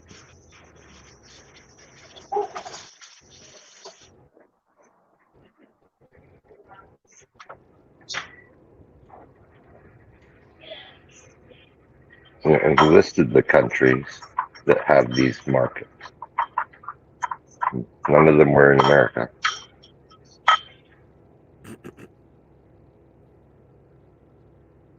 This is a very interesting topic. It is, and it's great. It's great food for thought.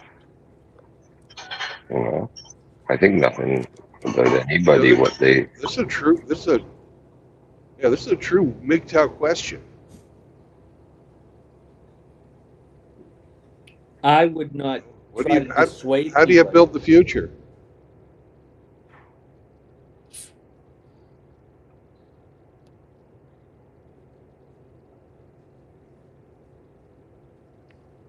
Well, go ahead, Brandon. I'm sorry, I was speaking. I was just like, how do you build the future? MGTOW is not self-replicating, just like homosexuality.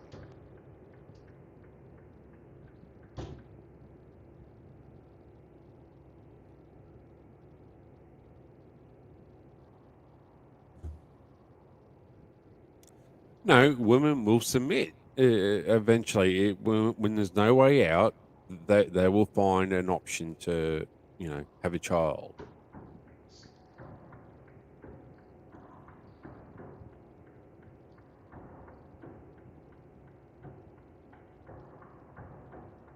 Will they? Yeah. Or will they make you think that they've submit and then come back and fucking take half your shit and your kids and garnish your wages until their child is 18 to 21 years old? That's what they'll do. More times than just submitting and becoming a family, becoming a mother, sticking it with it till death do us part. Unfortunately, that's not the norm anymore. Well, I mean, what's the difference between feminism and communism? There They is could no never. difference. Oh, there is. They No, could there never. isn't. They could never destroy the family unit. That's the difference.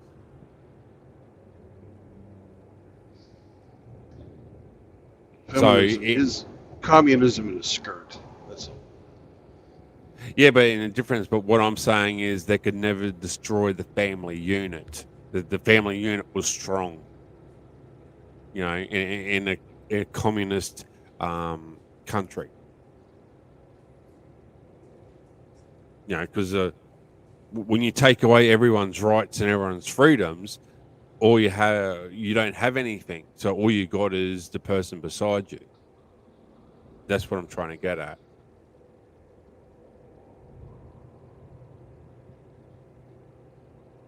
Yeah, sure, it's not a dictatorship, feminism and communism, but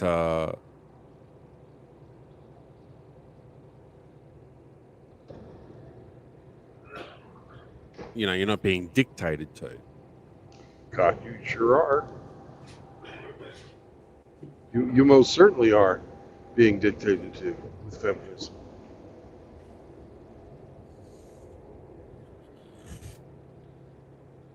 Your rights are being taken away. Your money is being taken away and redistributed to a group of people who don't work as hard as you do, don't do as skilled a labor as you do. The decision-making processes are all collective. You know, you get to have real struggle sessions if you speak out against feminism. Look at how many people have had to apologize for being male chauvinists. I'm old enough to remember. You know, it was in every fucking, you know, every piece of pop culture from the 1970s on, really the late 1960s on. It's just propaganda, more propaganda. It's all feminist, all for the feminists. Look at every TV show out there. The man is the buffoon, and mom always saves the day. Yeah, the goofy dad or whatever, the hot wife, and he knows nothing. He's stupid. Yeah, all the commercials, all the movies now. I did a Yeah. movie review. I don't think you can get it on America. It's on Netflix. Um, it's called The Cat Person. I mean, that was a fucking message in itself. I mean, it was male bashing at its finest, misandry.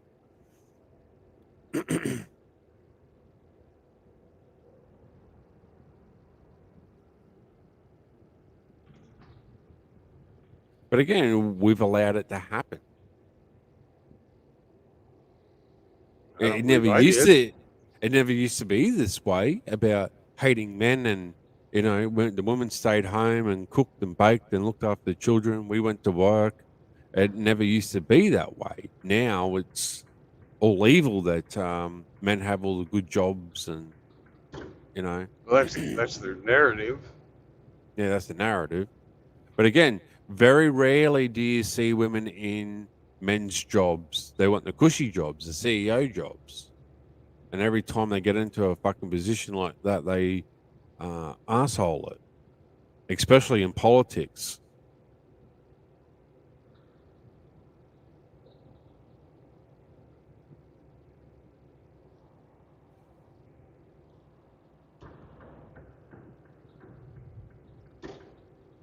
So, I'm not for feminism at all. Like, they've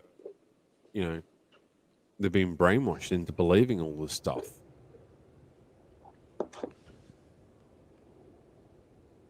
Some of these women just need a good root, to tell you the truth. Well, the problem is we have a political system that is its most important function is to continue the careers of politicians. Mm. They have been able to devise ways to use policy to buy votes with our tax dollars. Men are a minority. Red pill men are a super minority. People did try to fight and stop, giving women the vote. It didn't work because politicians realized that, hey, we can get a whole new bunch of taxpayers and they're easy to manipulate because they have groupthink. They're naturally,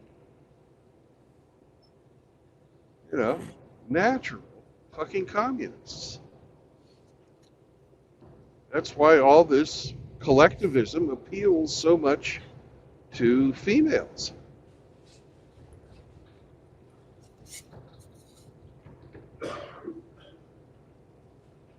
Hey, Brandon, can I ask you to expound on one of the points you were making earlier?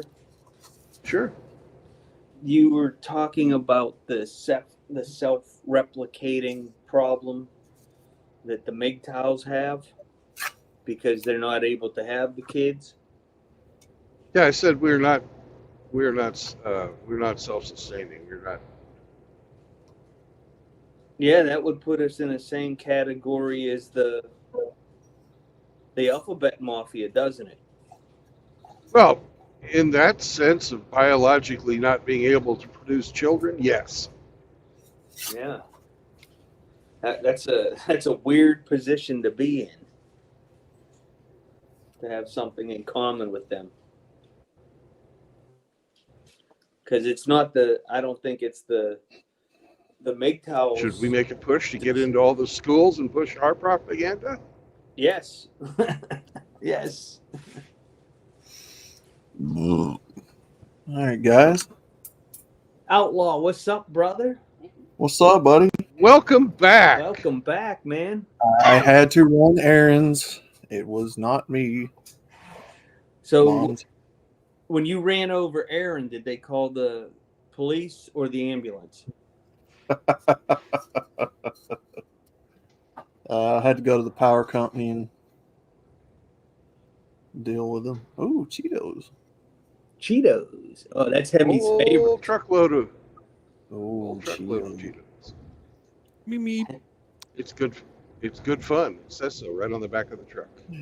Hemi loves Cheetos and canned cheese. So what are we talking about, feelers? Surrogacy. Still? This is a good topic. Again. Hmm? Again. We got some new blood in here, so I was asking them. I'm asking everybody today. Yeah. So where do you stand on it, Outlaw? Well, My personal opinion, it comes down to the individual man's desire. If he wants to have his own offspring, that's a way to do it. Um, you know, as a MGTOW, I don't advocate for men to have additional children personally, but there's nothing you can do to stop a man from wanting children. And you've got to understand that all you're doing here as a MGTOW is giving advice. So it in my opinion, it comes down to the personal man's decision. Does he want children or not? If he does, surrogacy is one way to do it. Um, but as a MGTOW, I'm not going to openly advocate, push men towards that decision. That's got to be something that they make themselves. Pretty much. I mean, even if you were to adopt, it's again, you got no rights at all. Just like surrogacy, you think you've got rights by raising the child, whatnot, but the woman comes back and demands custody. Well, you're screwed. So I don't think it's a win-win to go down this road. Yeah. You'd have to look at all the avenues and all the legal ramifications before you even set down this path. Yeah. Well, that's why I mentioned that as a MGTOW, I'm not going to openly advocate for men to do it. But I'm not going to tell them not to. It's just not something I'm going to endorse. That's going to be a personal decision on their person to make. But I'm not going to. It's the same thing with marriage. There's a lot of men in this community that I still see struggling with whether they want to get married or not. I'm not going to suggest you do it, but there's nothing to stop you. Well, they have to make that decision what they want in life, exactly, and face it head on and go, do I want this or not, and come to terms with it, and be at peace with it. Because if you don't, it'll eat you alive. You'll become very angry and bitter about the whole situation. And I wish I could be a father and have my own children, but that's not the case to be. But uh, you know, I don't want to bring children in this fucked up world. The way things are going. If it was 10, 20 years ago, absolutely. But now the way things are going with their new world order and whatnot, no, it's not even worth it. Yep. So as go ahead. It's either you go to another country to find a surrogacy, live there, or come back, or you adopt, or if not, you just have to be at peace with it, brother. That's all I can really say. Yeah, because that magical muffin, it has rights. It has the power of the state. Yep. Yeah, I mean, I can't see. This is what I've talked about on my channel before. I cannot, in good conscience, tell men, "Hey, go out here and marry. Go out here and have kids." I can't, in good conscience, say that. The philosophy that I give advice on, I can't do that. So I'm not going to. So if that's something men want to do, they're going to do it regardless of what a philosophy tells them. But I'm not going to advocate for it. I'm going to advocate against it personally, because there's no win. Like you said, there's no win-win situation there for men. You are on the hook if you get involved, plain and simple. The man who's listening to the message has to see the facts and the evidence for himself and make a conscious choice. It's just like the gospel. If you're going to give men the gospel of Christ, you can't force it down their throats. You can't tell them you better do this or something bad's going to happen. No, they've got to receive it for themselves. Same with MGTOW. You've got to receive the message, the philosophy for yourself. That's the whole point to it. Yeah, I couldn't agree more. But I think saying being MGTOW, this is another thing that is grinding my gears. You're basically being a bachelor. Either you're a MGTOW or you're not. Like, or you're a monk or you're not. Basically, I think they should rebrand MGTOW into being a bachelor. We get to sleep with women, but we're not having babies, or we're not sleeping with women, or in a relationship. To me, it's like either you're a monk or you're still porking women on the side from time to time. That's my definition of it. Well, my speakings with Rusty Rivers last week, the way he explained it to me. But some guys saying they're MGTOW, but they're not. They're just waiting for their turn. Yeah. I just don't want guys to go down a road and go, well, I'm MGTOW, but you're not, and I still want kids and a family, or I just want kids. To me, it's trying to sell a mixed message out here. Yeah. Well, if you read the MGTOW manifesto, right? I see it right here. Have you done? No. Have you read no marriage, no cohabitation, no kids. So, well, no, that doesn't come from the manifesto. That actually came later. Have you read the manifesto? No, I haven't. Okay. That will explain to you what the base for the MGTOW, hell, I don't even know what to call it, because they don't want to call it a philosophy. They don't want to call it a movement. They don't want to call it any of that stuff. They say, Oh, God forbid you call it a movement. Oh, my God, people have a fucking meltdown over that. No, they don't want to do that. Yes, they sir, didn't it is. Yeah, they didn't want to call it that because they didn't want to be like the MRAs and be, and run into those problems that the men's rights activists had. I mean, the reason why I bring that up is it's like, well, if they want children, so therefore I don't know why they're in this right, part of the but community. You're trying to define a MGTOW and you don't even know what a MGTOW is. That's my point. Well, my understanding is going their own way, not dealing with women, not sleeping with women. And now there's like different definitions and different categories for each part of that segment. Like there's different levels. So there are different levels. But so if you really need to read that before you can have this discussion. But this discussion is like having a surrogacy, but you're MGTOW. I kind of not understanding that. I asked you what your feelings were on surrogacy. Yeah. I didn't ask you to tell me as a MGTOW because but you're married. I'm a monk, yeah. But I'm also, a realist, and I know that young men want to have babies. Mm-hmm. And how do they do that without being eaten alive by the system? What's the best chance for them to get, to get a child? Yeah.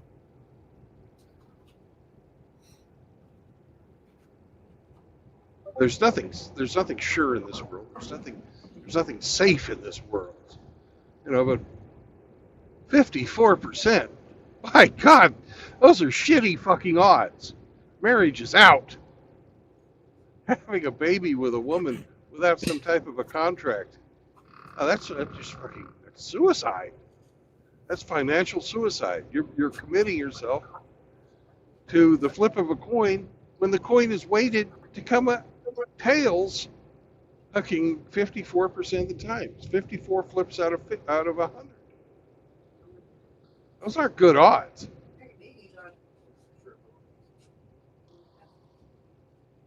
And you got to find it and be in the right state, because some states advocate for how much money is taken out of your account and who has, the parent rights. So Then you got to pay the vagina money. So you got to weigh it all up in what fucking state you live in, before you even venture down this road. Yeah, marriage is just it's absolutely awful choice for a young man. If you're going to play the odds, the house wins in that case, and you're not the house. Oh, gonna have to help me up. Oh, And that just eats me alive because I'm a God-fearing man, right? And you're not supposed to have children out of wedlock. It says so. God told Moses, no adultery. Well, that's another problem now in 21st century. More and more kids now. I don't know what the percentage is done out of wedlock. Even though you're living together, it's still out of wedlock. So what's the percentage? And we need to go back to the old times when you used to be married before you even had children. Mm-hmm. So that's where things have gone wrong since before the 1950s. When was the point where things went off the rails?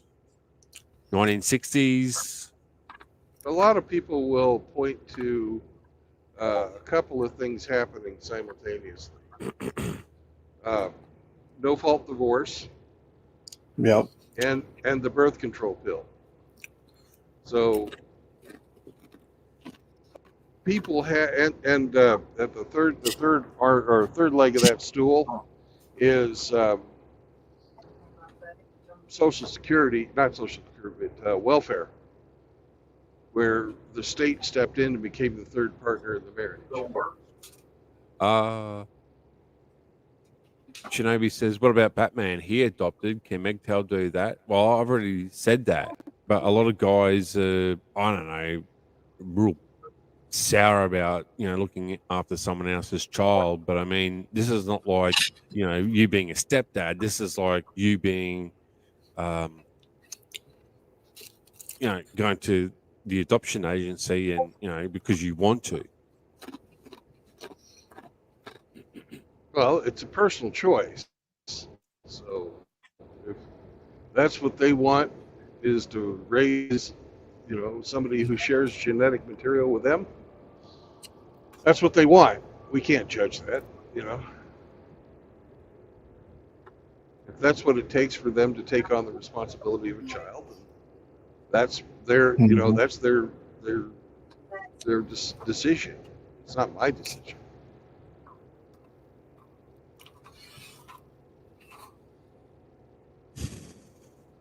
I don't know.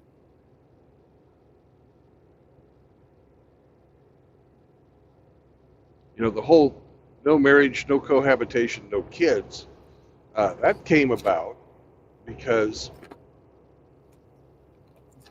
some guys were looking at, well, what is really fucking killing men out there? What things are we doing that are hurting ourselves? When we learned Brufeld's law, and then we took a look at the statistics of what happens in divorce court and family court, how can we prevent that from happening? That's where no marriage, no cohabitation, no kids came. And that's kind of like an amendment that's been added to the MGTOW thoughts, the MGTOW process.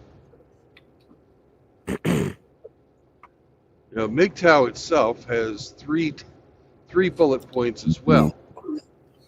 The first being promote masculinity in men. The second is to promote femininity in females. Yep. And the third point is to promote limited government. Mm-hmm. Well, the third point, we can't do that because, well, you're not in Parliament or Congress to stop all that because they keep changing all the rules so they get more bigger government, more special interests. So it's a bit hard to say smaller government, which would be nice. Well, as you know, as a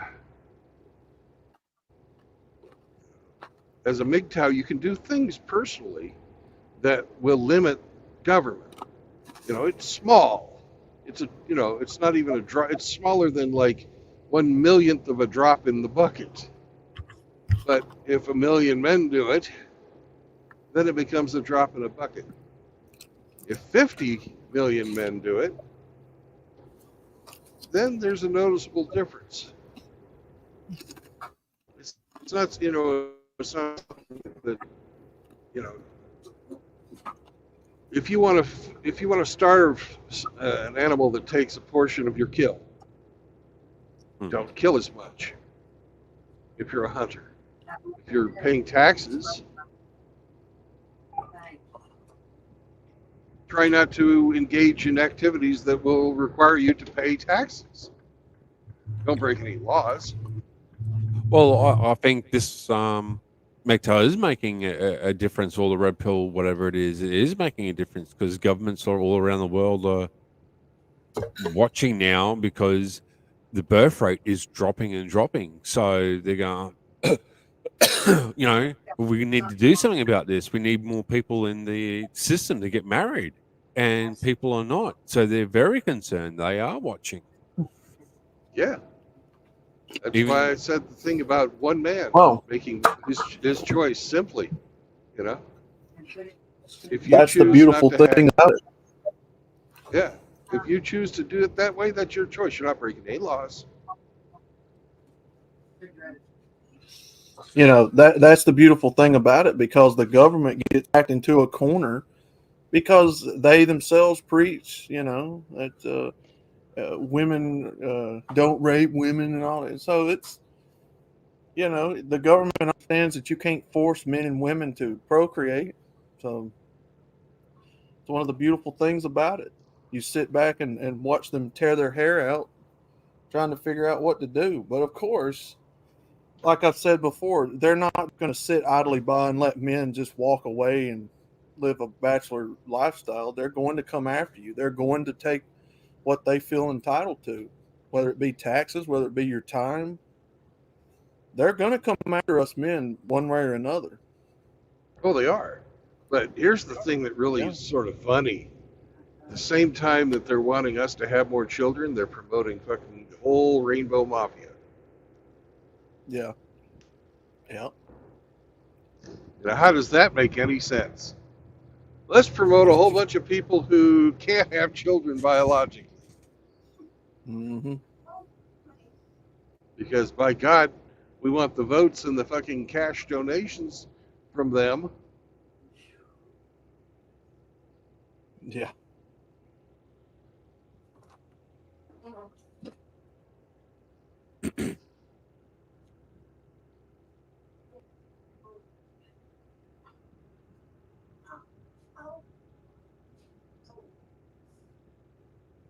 Well, they can actually have kids, because it's just different wording. So a woman was going to meet up with a guy, so it'd be she, her, and I don't know what they'd call himself or whatever, and it's just different stupid names.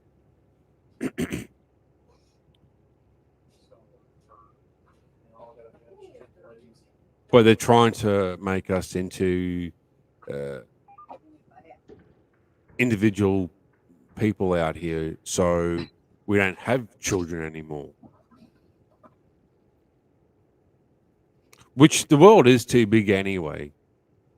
I heard someone saying that Musk, could say we could sustain 20 billion people on this fucking planet. I don't think so. It's overpopulated. Thank you. I have a question. Yo. Does renting wombs promote femininity or promote women's hypergamy? Oh, that's a good one. That's a very good question. What was that part? Does renting a woman's womb promote femininity, or does it promote her hypergamy? Well, but it's not hypergamy because there was no sex involved. It was done by putting the sperm into the egg. So therefore, that's not it. And also, Perhaps you've got hypergamy is not the word, but it's like a financial benefit that it doesn't. I didn't always believe hypergamy had to be sexual. It had to be. It had to be. What would you say? A leveling up.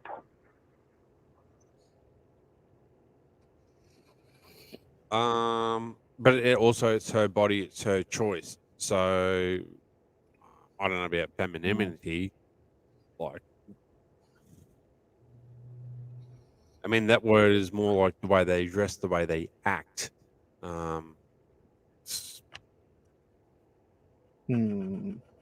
Okay, what say you, Brandon? On a grander scale, it's the same as a prostitute. She's renting out her vagina. Mm-hmm. And That's a good one. she is.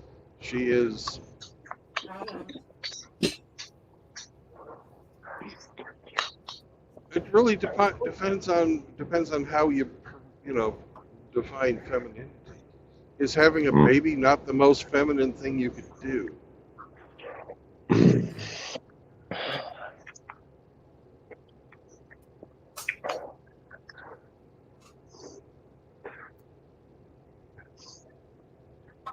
I would say Hemi has the question of the day then. Yeah. I'll have to think on that one. Yeah, I don't have a good answer.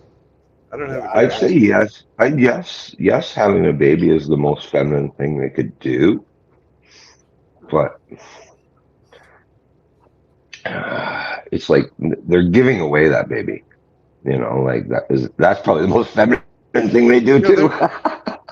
Trash them and give them away. They're not giving them it away. They're selling it. Selling it. They're selling it. Does that not? Does that not now tiptoe into human trafficking? That tiptoes into human slavery, if you ask me. Or, yeah, I don't know. These are all. I don't know, man. I just posed it.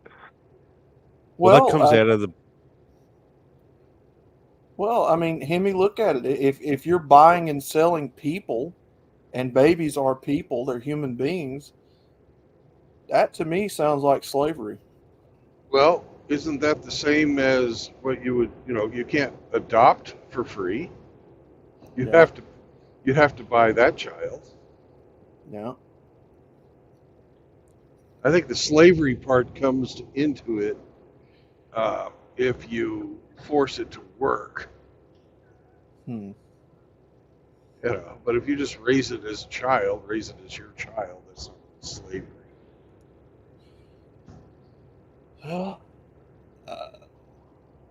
Yeah, I would say because the baby is an unwilling participant because it has no consciousness that it's being sold and bought. I don't know. Well, It's a good what topic if to think about. what if you think about it differently? What if you think about you're renting a womb and you're not actually paying for the baby, you're paying for the womb. Yeah.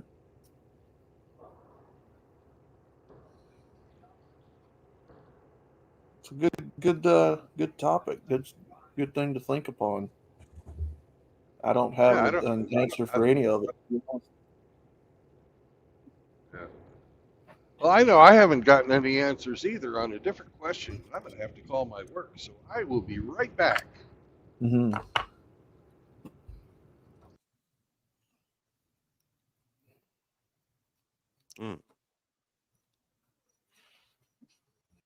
That's why in MGTOW, I personally don't promote men having babies of any way, shape, or form.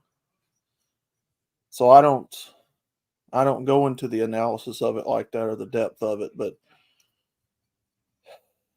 I just say just skip it altogether because there's not really an easy way to go about it, man. You know.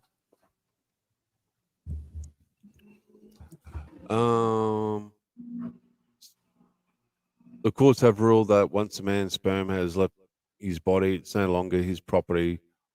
Why doesn't this apply to a woman once they deliver the child?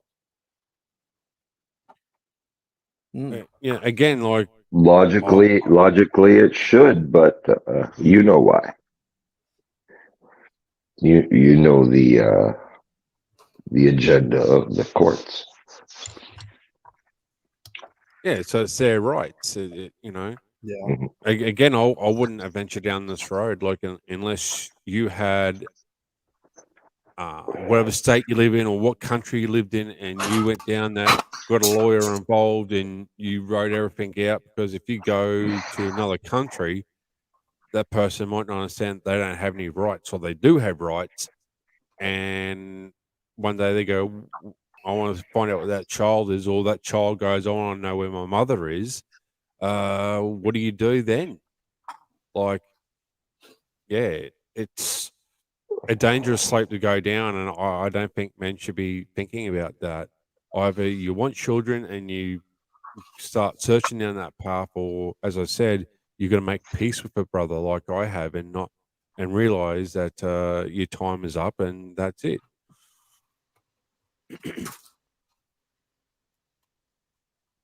Well, like I say again, that's why as a MGTOW, I skip the question of babies altogether.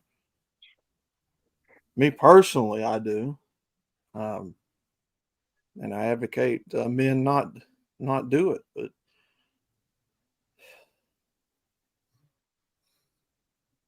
yeah, it's all good. Yeah, I just simplified. I just say I'm not going to advocate for babies any kind whatsoever. And you know, if a man is still having a desire within his loins to have offspring and seed, then that is an issue that I can't help him with. And I leave it at that. Because my advice to you, sir, is not to get yourself involved in this game of usury. Because once that child comes into the world, the government's going to think it has ownership of that child, and they're going to do everything they can to indoctrinate it for the next 12 years. And if it goes to college, the next 4 years, 8 years, however long else. But they're going to make sure that they get that child into a way of thinking that benefits them. And that's not a world I want to bring a child into, because I don't think that the government owns us personally. But it's a whole nother topic for another video.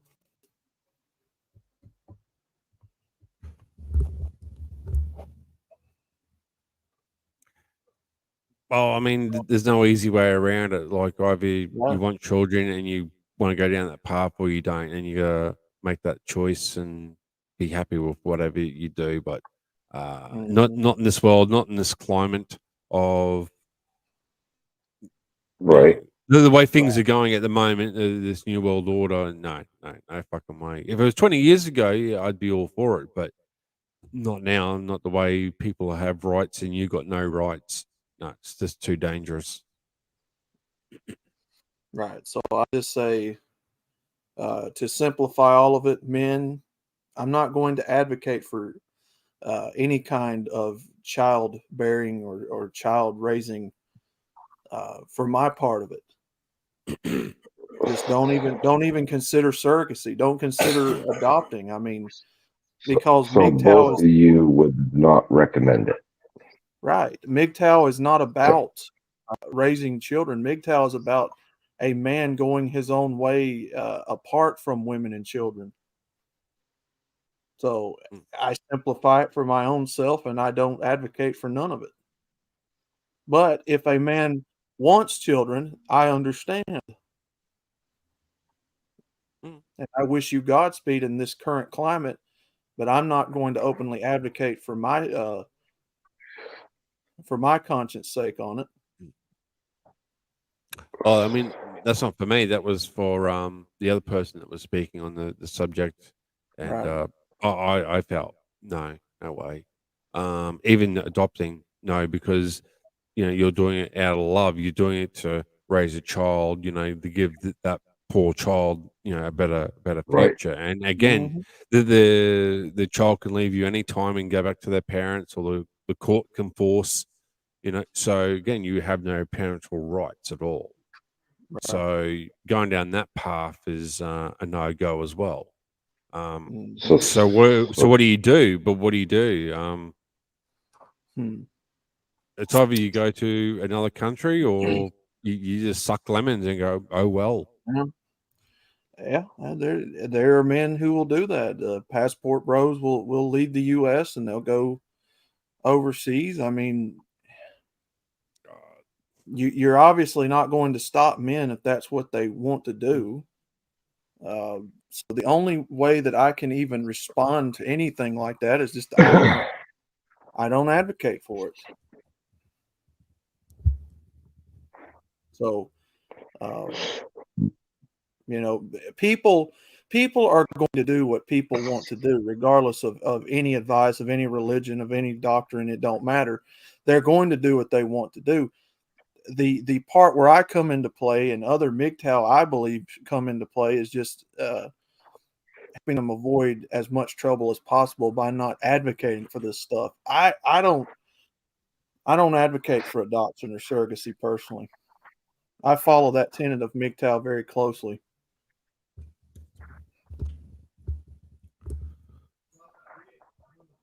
Well, I think more people, more guys should be thinking of that, and what they want in life. Exactly.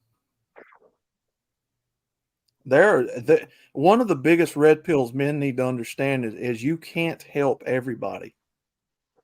You can there are just some questions you can't answer. Some things are So beyond my realm of expertise, my we realm of got we got 14 men in here right now. So every guy that's come on the panel today has pretty much said the same thing. If that's what someone wants to do, so be it. But I wouldn't recommend it. That's exactly. the takeaway I got here. So the guys in the chat, put a 1 if you'd recommend, or a 2 if you wouldn't recommend. To a young man who comes to you and says, "Hey, I really want to have a child. Would you tell him to do this, or would you not?" Yeah. I'll go lie. Like, Z, 222. I thought that was easy. Yeah, yeah. I know, Rusty. You already shared your.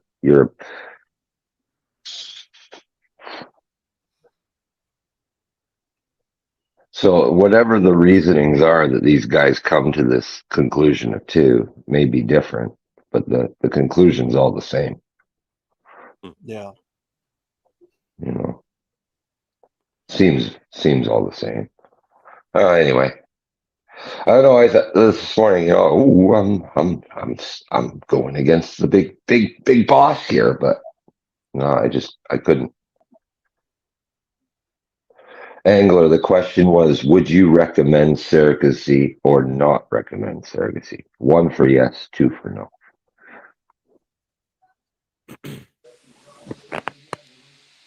Well, this is why I believe personally that the line between red pill, the line between MGTOW, and the line between MGTOW monk is so critical in understanding, because most men out here that I see personally are practicing this philosophy in the form of red pill. Uh, it's that they want to practice the tenets, but they want to still have all the fun of sex and that sort of thing. Debauchery. Like I said, men are going to do what they want to do regardless. It don't matter what you say. It don't matter what religion, what doctrine, what Of philosophy. course. Men will do what men want to do, and that's just the bottom line to it. the only way that I feel like I can affect is just give my opinion and hope people listen to it. It's Yeah. at the end of the day, all I'm doing is giving advice on how to live a better lifestyle, free from this governmental tyranny. You know, if I could help every man around the world, I would, but that is a choice they have to make on their own. Mm. I know some people that don't want kids at all, even women. Yeah. Yeah. I mean, those people exist. Yeah. Sure. And they've had their tubes tied, at a young age, which is, you got to think about it, and doctor asks you so many times before they even allow you to do it. Mm-hmm. But I mean, red pill's not red pill anymore. It's more purple pill now. It's all about trying to bang hot chicks. That's all it is for red pill. Mm-hmm. Well, I mean, that's my understanding of it now. Red pill is nothing anymore. It's garbage. Get rid of it. You might as well make up your own definitions now on the red pill MGTOW now. To me, it's all about trying to help men, but as far as I can see, it's all about trying to bang hot chicks and how alpha you are. Yeah, I mean, as MGTOW, we shouldn't be advocating for men banging women at all. Not in the current climate, anyway. It is way too risky to stick your dick in anything right now. That's living and breathing. You can't afford to do it, man. You do it, and all she's got to do. I'm not happy. Who's the law going to side with? Not going to be you. Or I'm taking the pill or whatever, and whoops, I forgot to take it. Or I'm pregnant now. Yeah. So wear a condom, but most guys don't want to wear a condom out here. So you pull that trigger, your fault. That's where I see it. If you don't want to have children or don't get pregnant by another woman, don't have sex. Wear a condom, but they don't want to do all that. So Yeah. I don't know. Stay home and watch adult content and play with Mrs. Palmer and the Five Hot Daughters. That's what I see. Yeah, I mean, but these guys want all their own way for some strange reason. Like either you pick the path that you want and take the consequences, or yeah. But I wouldn't be messing around with women and surrogacy and all that. It's just too dangerous. I mean, especially when the law is on their fucking side. Yeah. It is, Angler. It is a calculated risk. It very much is. It will cost you money one way or another. It will cost you your time, your health, your wealth, everything. It's going to cost you to play the game in this system, man. And it's a losing game. It's going to cost you. Well, even if you come up trumps and go, okay, I get to keep the baby and whatnot, it's still going to cost you your time, your effort, your money. Yes, it is going to cost you one way, shape, form, or another. Personally, I think. Go ahead. Sorry, I mean, your life will be less productive because you're looking after a child 24/7. You need two people to look after a child. Yes. Yep. Stable environment. Yeah. I mean, you won't be able to work. Your job looking after an infant or a baby or a toddler now, it's 24/7. You good luck. No, well, the solution was to subcontract that out, which in turn costs more money than the 60,000 originally to purchase said kid. It's an exponentially more expensive way to raise a child. Yeah. Welcome back, Brandon. Hey. Even if men somehow successfully win their children in custody battles, and you know, they have a clear shot opportunity to raise them how they see fit. It still costs. Ask Father Saunders how it cost him. It may not have cost him so much financially, but it did cost him time. It did cost him a lot of his health.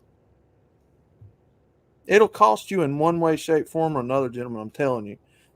Are you willing to pay that price? Are you willing to lose sanity, lose energy, lose your health, lose sleep, lose money? Personally, I'm not. I'm not playing the game. Not doing it. And my best So advice you, I could give anybody would be to follow the advice of men who have been there. Yeah, don't get married. so you Exactly. made a conscious Right. decision. You know, you're fine with your decision. Like you won't have any regrets when you're older or now saying, "I wish I, had children or whatnot." You've come to peace with it, basically. I am coming to peace with it. Yeah, it's the older I get, the more slower the reality it's becoming that it's not going to happen. But there are some times I still think, I could probably have children, but nah. I'm already 35, man. I probably got another what 5, 10 more years at if Dude, that. Robert Of De what? Niro just Of had a what? baby. Yeah, great. So you die on a kid that's not even a teenager. But Yeah. What do you mean you got the 5 more years of what? Well, Of living life? no. No, of Of getting to getting a have a kid child, and having a life with it. right, and getting to grow old with the child, and because by the time you're in your 40s and 50s, and if you have a child, that's a good 20 years. Mm. Yeah, you'll be retiring about the same time that your child graduates Right. college. Right. Right. We all know Larry King had a baby, right? But like we also know that Larry King had left that baby too, right? Like he can do it. Doesn't mean he should. Yeah. Chasing around a toddler when you're fucking 60. Come on, man. Jeez. I Chasing saw around what a toddler when you're 40. I saw what a That's hard woman enough. I can only imagine what 20 more years would be like. I saw what a woman was capable of when she took my niece and nephew from my brother. The psychological manipulation her and their grandmother and grandfather were capable of over them two kids. And I told myself I never wanted to go through that. Now my brother, the one who just turned 50 yesterday, on the surface he acts friendly. He's easygoing, cuts up with you. But gentlemen, it cost him. It cost him. Hey, It cost him a can lot you of guys, time. on a completely different subject, can you guys look up Betty's Truck Stop on I-70? Let's see. Looks like exit. It's coming. It's coming. It's coming.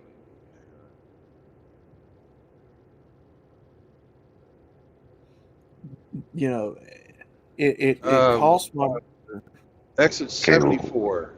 what are Exit we looking up 74. about it? Just is it any good? Exit 74. It's rated 4.0 out of 5 stars. 254 reviews. Dog friendly? It's rated 4 out of 5 stars with 254 reviews. no, that's pretty good. You're going to a resort. No.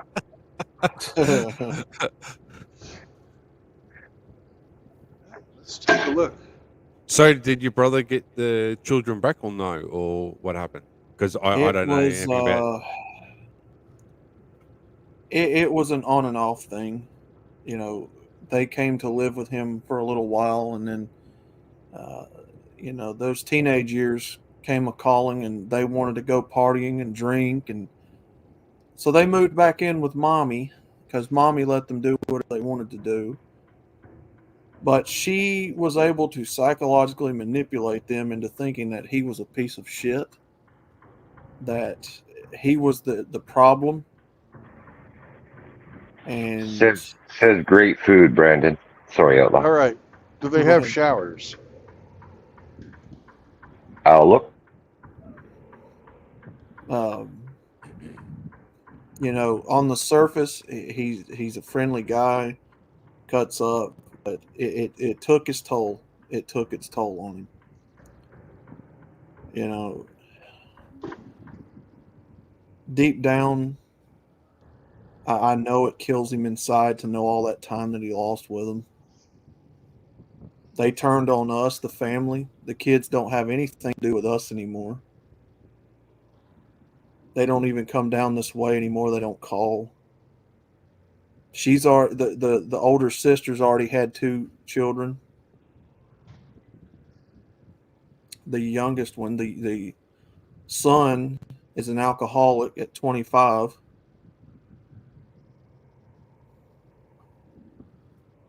Lives with his granddad.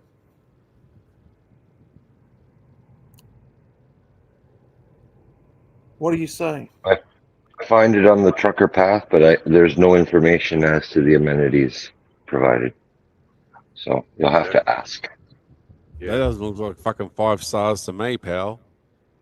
It Hey, looks like fucking... only the best.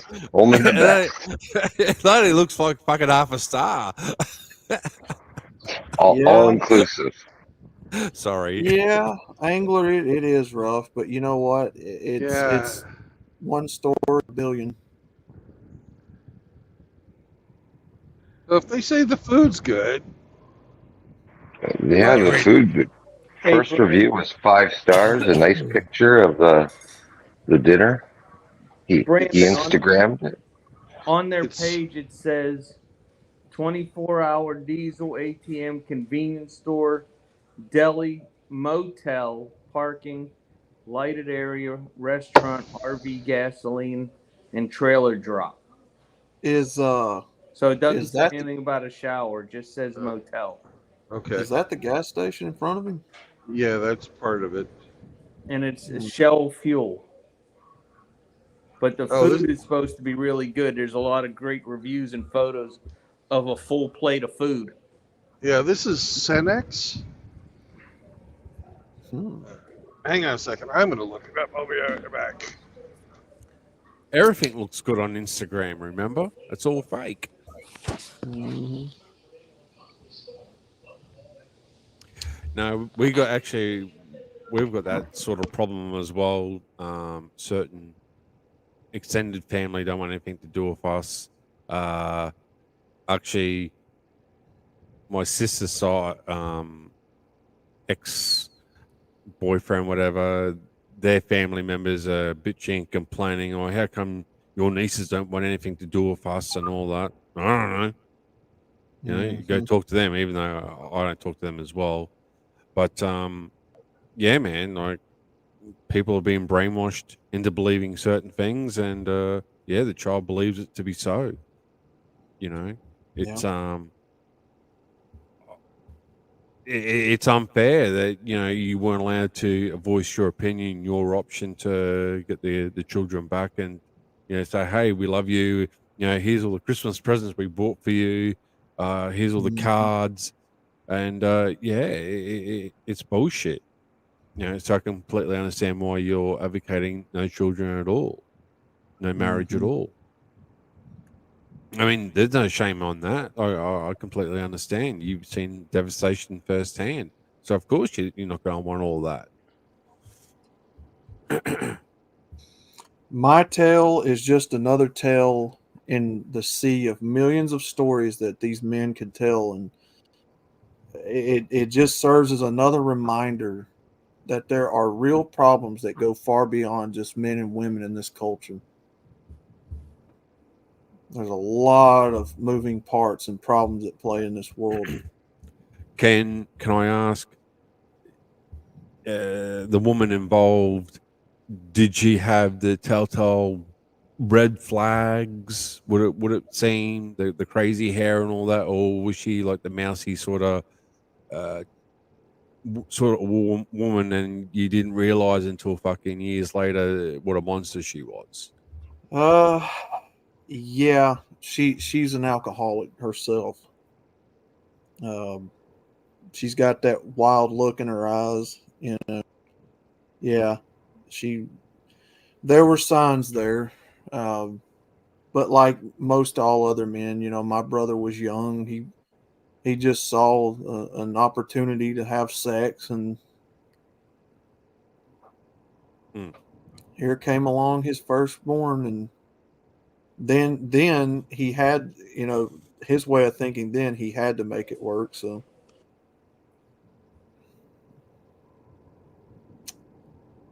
what do you say?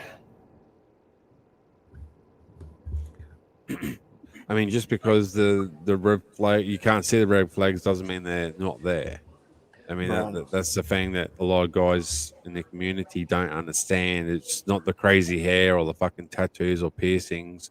Well, she doesn't have all that. Such a green light, right? There's more to it, and Right. you got to look deeper into these relationships before you plant that seed or whatever. Get married. Mm-hmm. But some of them are really good. They're real chameleons. They're really good. They're conniving at playing a part to trap Yeah. men. Yep.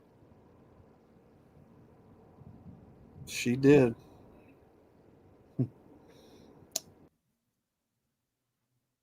She did. Yeah.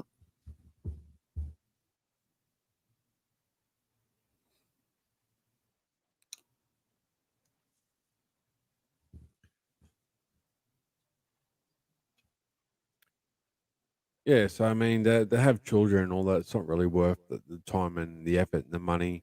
I mean, you got to find someone that's on your level, and I'm not talking about looks or whatever. That's conservative or, I guess, right wing to settle down with. Mm-hmm. Compared to if you the other way around, it just won't work because of the value structure. It won't compute. Yeah.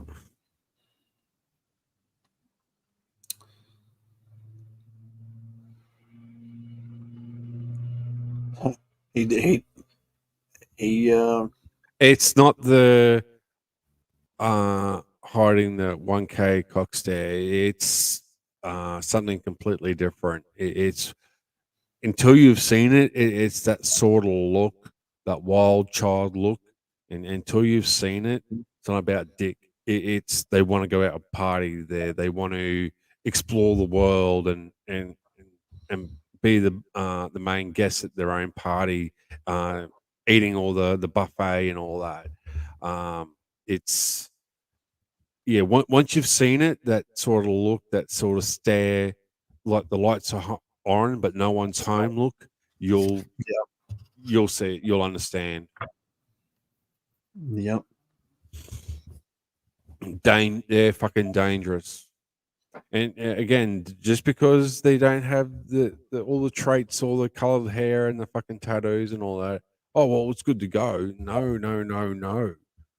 Um, it's all personality. That's what I'm about. And some of these women fucking hide it really well until years later you get in bed from you, they trap you, and all of a sudden, oh, you're not that nice and caring person as what I thought you were, and before you know, you got a monster in your fucking hands.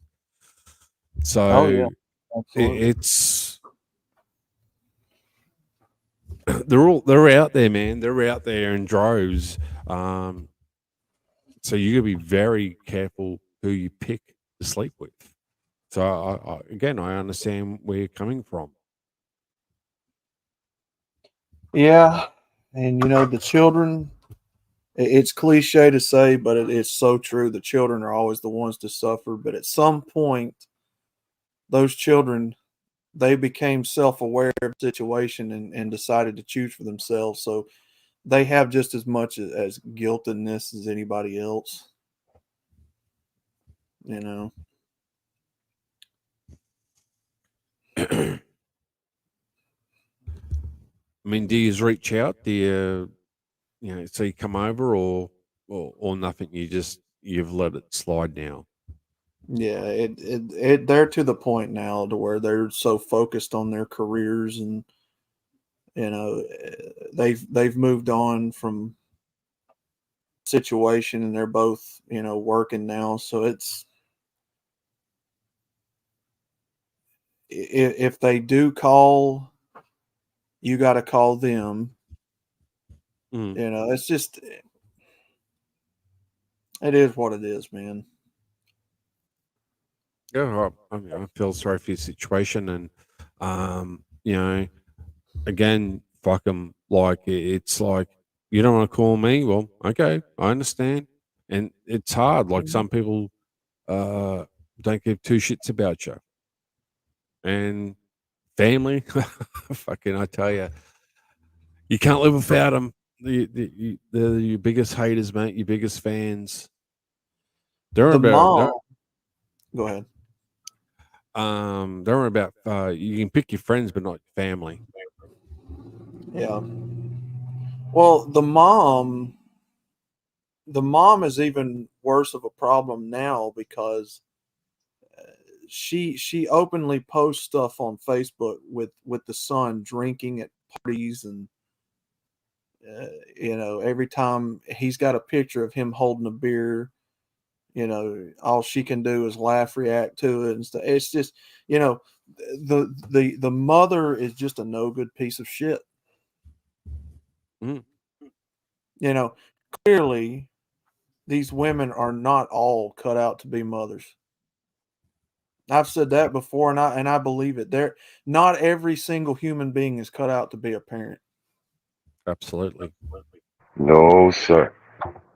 It should become like a test, like a draw. You go get your license. You got to over here, 100 points. And you got to do 100 hours and blah blah blah to get your fucking license. Well, I think it should be the same for marriage and the same for having children.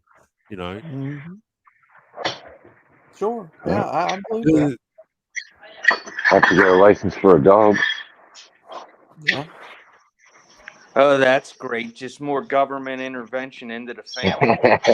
No, it's not about government. It's not about government. It's about stamping out some of this bullshit. You can have a child with no fucking rules, no whatever, but you got to go down to the local council to register your dog and all permits and all that, and you got to go to the transport department for your driver's license and marriage and all that. But having kids, well, there's no which is rules. huge.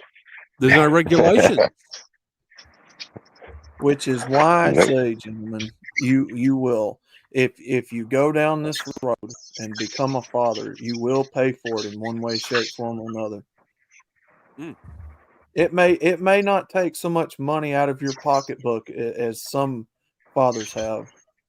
It's gonna take your health from you. It's gonna take your sanity. It's gonna take your time. My brother, I know every day that he lives and breathes, I know that he it's a regret of his, of all that time that was lost with them two kids. So I know, you're right.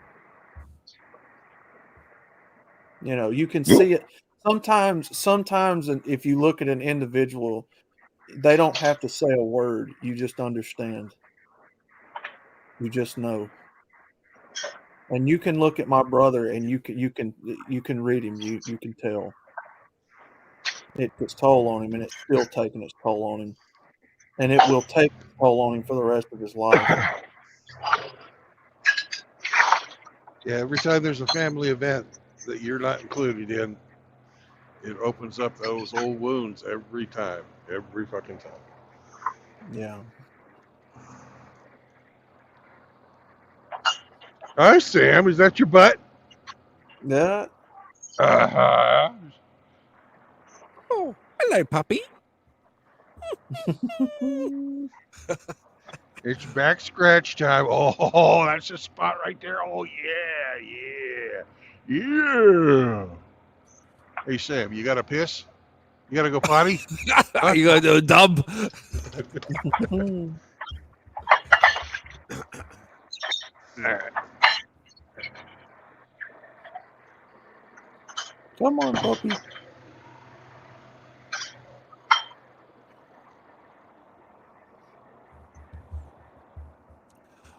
I can't sell you marriage and kids. I mean, you know, it's kind of like trying to sell you a house. Like, you know, No, I wouldn't even try. Nah, the juice ain't worth the squeeze, brothers. Stay away from them fucking evil bitches.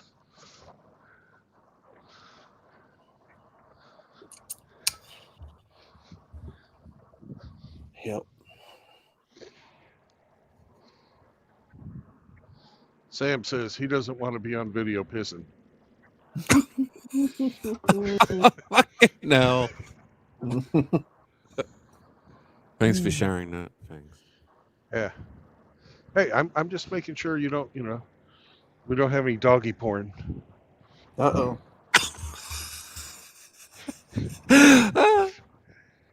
So we're gonna go for a little walk. Sweet.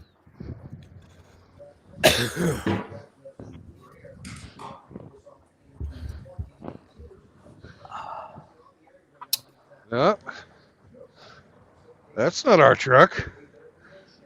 Hmm.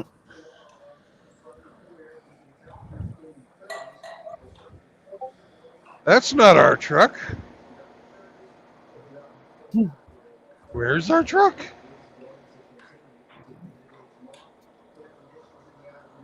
There it is. There's our truck. Sell you prison? Up. Yeah, I mean, if you like 3 hot, yeah, there you go. Mr. Hemis did it. There we go. There we go. Now we pee-peed. Yay.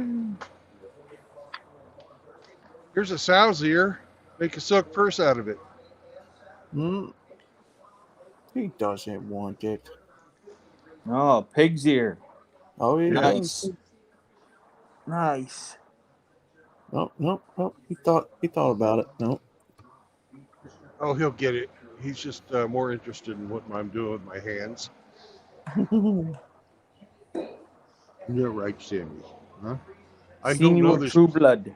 Make sure you rub my neck. It makes me feel good.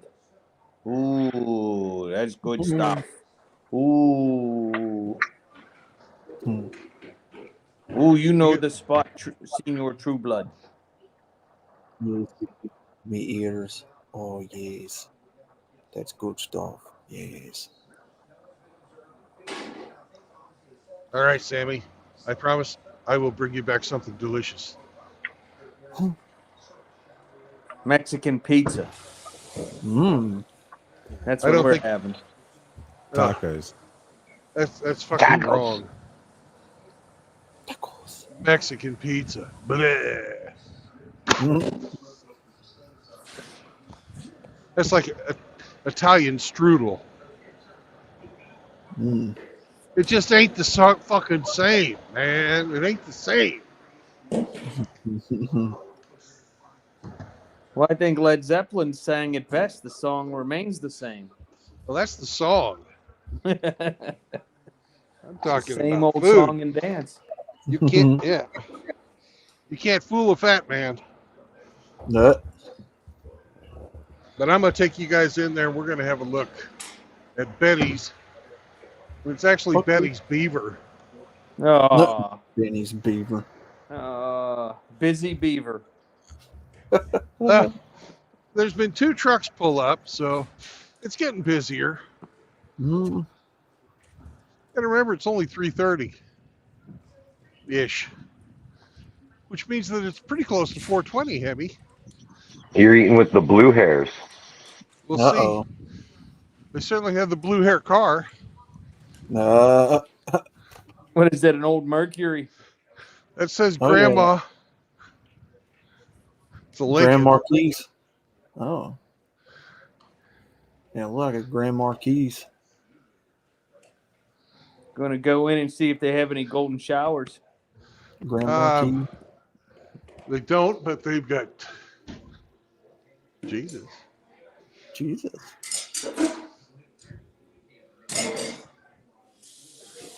I like it. Looks like a I nice, like a nice like it southern too. home.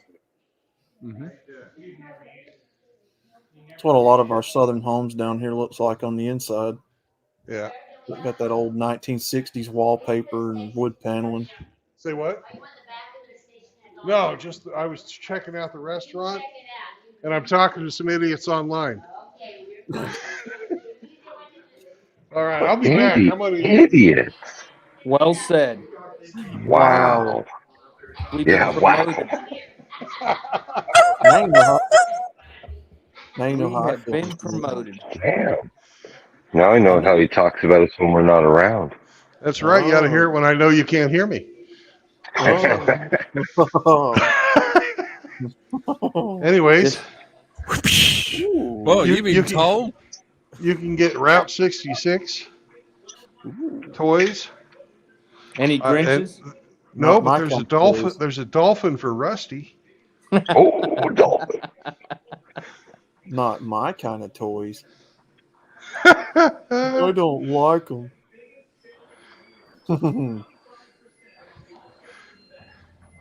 Anyways, gentlemen.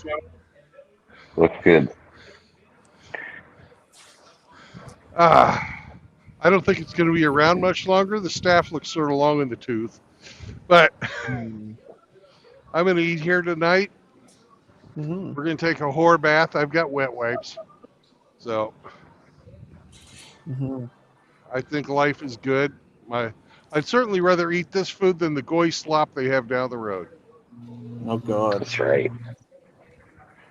So, peace out. Remember, no marriage, no cohabitation, and no new children. Good night. See you tomorrow. Because we certainly have not finished up this topic. We haven't gotten a definitive answer. You know, there's a lot of MGTOW thinking to do. So, of course, put on your thinking caps, and we'll be on the road again tomorrow. I have a delivery. I'm going to try to be there at 7. So I'm going to leave out of here about 5:30, which will be 6:30 Eastern time and whatever the fuck time it is where you live.